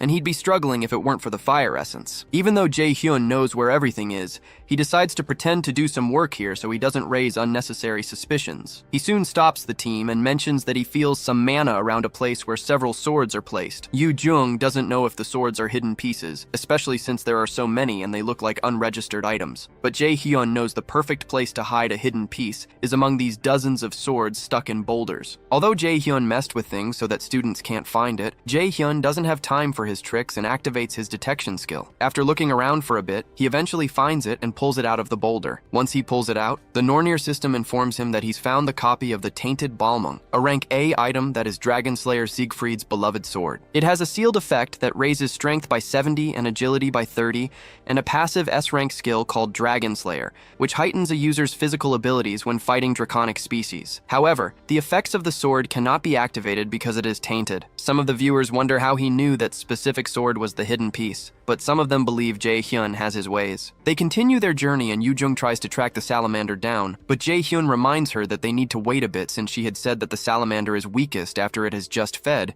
and the king salamander eats only once a day at night. Yu Jung asks him if it's a wise idea to stall for time since salamanders are sensitive to smell, and they might get attacked first if they stay there. He proposes that they need to find a way to prevent that and brings out the bug from earlier, which causes Yu Jung to freak out again. When she tries to run away, he holds her down because she's the most important part of this plan. The bug is called the bomb centipede, and it expels a liquid when it feels threatened. The liquid is known for smelling so bad that it induces tears, and this stench is what Jae-hyun plans to use in this hunt. Shortly after, the salamander shows up after detecting the stench. Yu Jung prepares for the salamander and reminds Jae-hyun that he had promised her something for doing this. Because she was terrified, Jae-hyun promised to give her a magic staff that teacher Seong-yoon loved if she did this. Truthfully, he was just going to give her a random staff, and he's certain she'll kill him when she finds out. The viewers watch in exhilaration as they wonder if their plan is going to work. Jae-hyun assures the viewers that Yu Jung specializes in wind magic, and Yu Jung creates a small wind to trap the scent of the bug to send to the salamander's nest. The viewers are impressed because this is only possible because she has impressive control over mana, and the humans start to feel bad for the salamander. Upon smelling the bug, tears start to roll down the salamander's eyes, so Jae-hyun tells the others to remember the plan to wait and only move when he gives them the signal. He soon activates his level 2 ice spear and strikes the monster that's writhing in pain, knocking it to the ground. Jae-hyun waits for the moment the monster breathes out fire, and when it does, he brings out the Balmung sword and throws it into the monster's mouth. Yu Jung calls Jae-hyun a psycho, and the viewers wonder what on earth he's doing. Meanwhile, Jae-hyun almost drops his jaw when he sees what Jae-hyun did, and he's certain there's no way a new student would know this since he left it out of the syllabus on purpose. On the second floor, the monster begins to vomit the sword, so Jae-hyun signals the others to move, and the warriors immediately stand in front of him to block the sword with their shields. Jae-hyun soon picks up the sword, which is now shining differently, and the viewers still go berserk due to confusion. To explain what has happened, our boy opens the equipment status, and it displays that the tainted Balmung sword has been purified. The viewers almost lose their minds because of the high stats of the sword. He explains to them that there's a power of purification in a salamander's core that can purify items. The viewers are surprised at Jae-hyun's level of experience since he's a new student, and when he wields the sword, they wonder why a mage would be wielding a sword. They expect him to give the sword to the combat class warriors with him, but he doesn't. Sunbai Nim, who is also streaming anonymously, informs the others that Jae-hyun is a battle mage. Jae-hyun steps in front of the monsters and activates two skills named Agile Steps and Flexible Movements to help his movements, as well as his wind boost. With one swift movement, he leaps towards the monster and cuts off one of its arms. After he jumps down, he activates another skill named Ice Edge to create an icy spike. Seung-woo signals to him that the salamander's stomach is exposed since it doesn't have one arm, so Jae-hyun leaps towards it and stabs it in the stomach. The viewers are speechless for a while, and they can't fathom what they just saw. Meanwhile, Seo uploads something online, and she wonders why Jae-hyun made her do something so annoying. She has just uploaded an article about Jae-hyun's real identity, citing the achievements he had at the Neverland dungeon, since Jae-hyun had initially covered up his identity at the Neverland incident. This article is meant to go against those who are saying what Jae-hyun is doing is computer-generated. Meanwhile, on the second floor, after taking out the salamander, Jae-hyun tells the others he's found something called the Ring of Transcendence. The Ring of Transcendence is a B-rank equipment that momentarily amplifies mana to increase the force of magic and grants the active skill known as Overdrive. However, because of the lack of something called the Rock of Transcendence, the rank is lowered, and the state of Overdrive is unstable. Overdrive is a rank of skill that amplifies mana to increase the force of skills by 5 times for 5 minutes, but will leave the user unable to use mana for 5 minutes after activating the skill due to the lack of the Rock of Transcendence. Since there's only one ring, Jae-hyun suggests they do rock, paper, scissors, but the others suggest he take it since he did most of the fighting, so Yoo-jung suggests he buys them food or something when they get out. Excited, Jae-hyun keeps the reward, and they're transported to the next floor. Once they arrive there, they're told the protective barrier will disappear after a minute, and the boss fight will begin. They're protected by a magic barrier that doesn't break, even though the boss monster pounds on it. The pounding of the monster freaks them all out, so Gina asks Jae-hyun if he has a plan. He tells her he doesn't because they don't need one, and he's going to do this alone. Some of the viewers also wonder if it's a wise idea for Jae-hyun to ditch the party formation to fight the monster. Apparently there are a few differences each year, but it's usually a C or B rank monster, and 70% of the students fail on this floor. Soon after, the barrier is taken away, and the boss monster, a lava golem, is set free. Our boy goes in with a mana punch, but Gina warns him that it's dangerous. While Seung-woo and Gina panic, Yoo-jung assures them that Jae-hyun is strong, so he won't lose to that kind of monster. Jae-hyun and the monster match up punches, and our boy knocks back the monster's hand. When the monster retaliates with a punch from his other hand, our boy protects himself by setting up a barrier. When he lands on the ground, he activates a level 4 wind boost and activates his Ice Edge skill to hold down the monster's legs. After that's done, Jae-hyun activates his mana detection skill and runs past the monster's punches, dodging at the same time. While he's moving, Jae-hyun recalls that lava golems are sturdy and have heavy attacks, but there is a way to defeat them. He activates a skill called Bind to create chains that hold down the monster, then rains down a myriad of ice on the monster using his Ice Rain skill. Although the bind magic soon breaks, the ice hits all the golem's joints and cools them, making it hard for it to move its limbs. Excited, our boy activates his water ball skill and shoots water at the ice around the monster's joints, causing all of its limbs to immediately split apart. As the monster crumbles, the pocket plane system informs them they've defeated the pocket plane boss monster. Some of the viewers ask to confirm if that was really a boss fight, and the other teammates just watch in shock. Yoo-jung calls him an insane bastard and feels like he's already so much farther in skill than she is. Shortly after, the system informs them they've obtained the golem's core, but Jae-hyun doesn't believe the test is over, since he still has to ensure that Jae-hyun falls today. The system asks them if they'll return to reality, and Jae-hyun rejects the option. He tells the viewers that the boss fight was too short, and he has something to show them all, which is to fight the hidden boss. The viewers become curious about what's going to happen next, and Jae-hyun leads the team to a place where he says he feels a strong mana presence. When he turns back, he realizes none of his teammates want to follow him in, so he assures them they won't die, no matter how much it hurts. When they enter, the system notifies them that they've found a hidden door, and a special quest is being created where they have to defeat the hidden boss of the hidden floor and return to reality. Ordinary students can't even detect the presence of the hidden door, and they can't even make it to this point even if they stumbled upon it by luck, which is why Jae-hyun planted the hidden piece here. He turns to the viewers, who can't believe that this guy has found a secret floor when the others are still struggling on the second floor. Jae-hyun already knows the method to summon the hidden boss, but he decides to at least pretend to look around a bit. Suddenly, Yoo-jung points to an altar that looks familiar, and after a while, Yoo-jung realizes it's quite similar to the pattern on the golem's core. Our boy puts the golem core into the hole in the altar, which causes bright light to fill the entire place. Jae-hyun asks them to get back, and the pocket plane's hidden boss, the Red Drake, begins to appear over the altar. Their mission is to ensure everyone survives, defeat the enemy, and retrieve the Drake's heart to claim the special reward privileges. As the Red Drake manifests, the viewers watch in disbelief as even veteran raiders struggle against a monster of this magnitude. The audience begins to react negatively due to the extreme difficulty setting of the pocket plane, the exact response Jae-hyun had hoped for. However, his absolute calculation ability proves ineffective against the Drake's raw physical attacks, yet he remains confident he can handle the monster alone. In the control room, Chairman Ja-in watches in utter shock. His careful plans to ensure this year's midterms went smoothly, thereby deflecting media scrutiny, appear to have been completely ruined. He realizes that Jae-hyun has interfered with the entire pocket plane setup, but instructor Ha-jun protests, arguing it's impossible for a student to achieve such a feat. When Ja-in insists that Jae-hyun is responsible, Ha-jun attempts to butter him up for a quick promotion. Eventually, the chairman admits he's relieved it's Jae-hyun causing the disruption. If the student's goal is simply to obtain an item, they can minimize the negativity directed at Milas Academy should he successfully clear the dungeon. Jae-in is concerned that Jae-hyun enraged the Drake,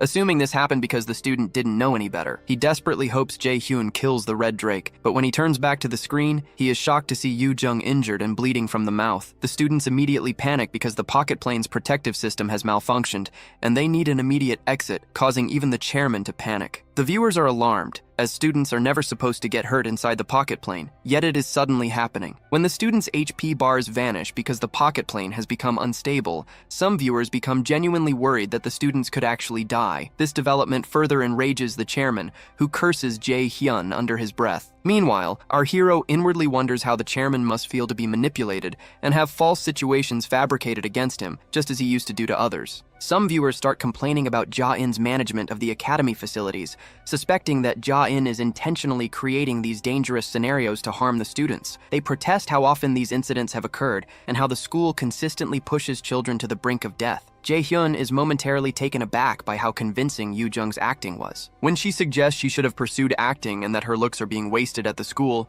Jae-hyun quietly pleads with her not to make him laugh, since he has to maintain a somber expression. He eventually leaves her side so he can confront the Drake. As he faces the monster, he knows he can easily defeat it, but decides a quick victory wouldn't be satisfying. The monster swipes at him with a claw, but he quickly leaps back, effortlessly dodging the attack. He activates a skill called Mana Weapon and draws his purified Balmung sword. The viewers believe that Jae-hyun may now be able to win with this legendary sword and begin to cheer for him. Our hero activates the special skill of the Balmung replica called Dragon Slayer, which grants a 300% damage boost against all draconic species. He launches a double sword slash toward the Red Drake, further infuriating it, causing it to slam its tail down exactly where Seung-woo is standing. Seung-woo manages to successfully block the attack. Our hero remembers there are two immediate tasks to complete. He recalls the day Ho-yan had pointed out in his books that a drake's weakness is a mole on its heel, so our hero leaps behind the monster and lands his next attack directly on its heel. To conclude the fight, he activates his skill called Overdrive, which boosts the power of all his abilities by 1.5 times. Moments later, he unleashes his Frozen Earth skill, instantly freezing the entire area, including the Red Drake. Our hero shatters the frozen Drake, securing the victory. Back in the chairman's office, Ja-in starts receiving furious calls from school board members, all placing the blame squarely on him. Though he tries to argue his innocence, it quickly dawns on him that, for the first time, no one believes him. He questions instructor Ha-jun about the media, and Ha-jun informs him that every reporter they contacted rejected their offer, stating they could no longer trust Milas. Ja-in is certain that Jae-hyun could not have orchestrated this alone, and suspects someone powerful is assisting him. While he ponders the identity of his helper, one of his subordinates rushes in to deliver an official document from the Lotus Guild. The document details the disciplinary actions to be taken against Milas Academy and demands the chairman's imprisonment. Apparently, Jae-hyun drafted the document himself, himself, referring to the recent midterms incident as a serious matter that put students in potential life-threatening danger, mirroring the risks seen during the guild experience. The document asserts that Ja-in consistently jeopardized students' lives and is known to engage in bribery of high-ranking politicians for personal gain, among other allegations. For violating 17 other laws related to raiders, Guildmaster Seongun orders his immediate arrest. An enraged Ja-in protests, arguing the Lotus Guild has no authority for direct intervention, as only the National Raider Association's management headquarters can act. As he reads further, he discovers that 4 main guilds, 29 other guilds, and the National Raider Association management all concur with the action. Ja-in is left speechless when several raiders storm his office to apprehend him. Meanwhile, as the students exit the pocket plane, numerous reporters gather outside, eager to interview Team D about the incident. Jae-hyun is satisfied that his teacher handled the situation discreetly. One reporter questions him, asking if his remarks about the chairman inside the pocket plane indicate he had prior knowledge of the arrest. Jae-hyun explains he can't divulge much due to the Academy's non-disclosure agreement, but informs the press that this is the 3rd time they've been placed in danger, and he wants to prevent others from being hurt. As they press for more information, he declines further comment, citing the need to get Yoo-jung immediate medical attention. Jae-hyun escorts Yoo-jung to a paramedic bus prepared by the Lotus Guild, a necessary move to conceal the fact that Yoo-jung was not actually injured. Simultaneously, Ja-in is escorted out of the academy by the National Raiders Management Police, where he is met by a crowd that pelts him with raw eggs. As the eggs fly, the crowd chants demands for the chairman to step down. Shortly after, once they are all inside the ambulance, Yoo-jung bursts into laughter, accusing Jae-hyun of being a terrible actor. When he asks if his performance was truly that bad, she begins to mimic his actions. The whole scene amuses teacher Seon-gyun, so she asks him what his thinking was when he planned all this, noting he would have faced ruin if things had gone wrong. However, our hero tells her he learned from the guild experience that while his safety is important, saving other people's lives must come first. Yoo-jung teases Jae-hyun, saying this is completely out of character for him, and asks if he ate something spoiled, but he simply tells her to be quiet. After a brief laugh, Seon-gyun informs Jae-hyun that there will be a press conference in 3 days where they will officially close the matter. And that wraps up our full recap of Mythic Item Obtained. What a journey. If you enjoyed diving back into this story, please show your support by smashing that like button right now. More importantly, let us know what you think. Head down to the comments section and tell us, what did you love or hate about this manhwa? And don't forget the main question. Rate this manhwa from 0 to 10 in the comments below.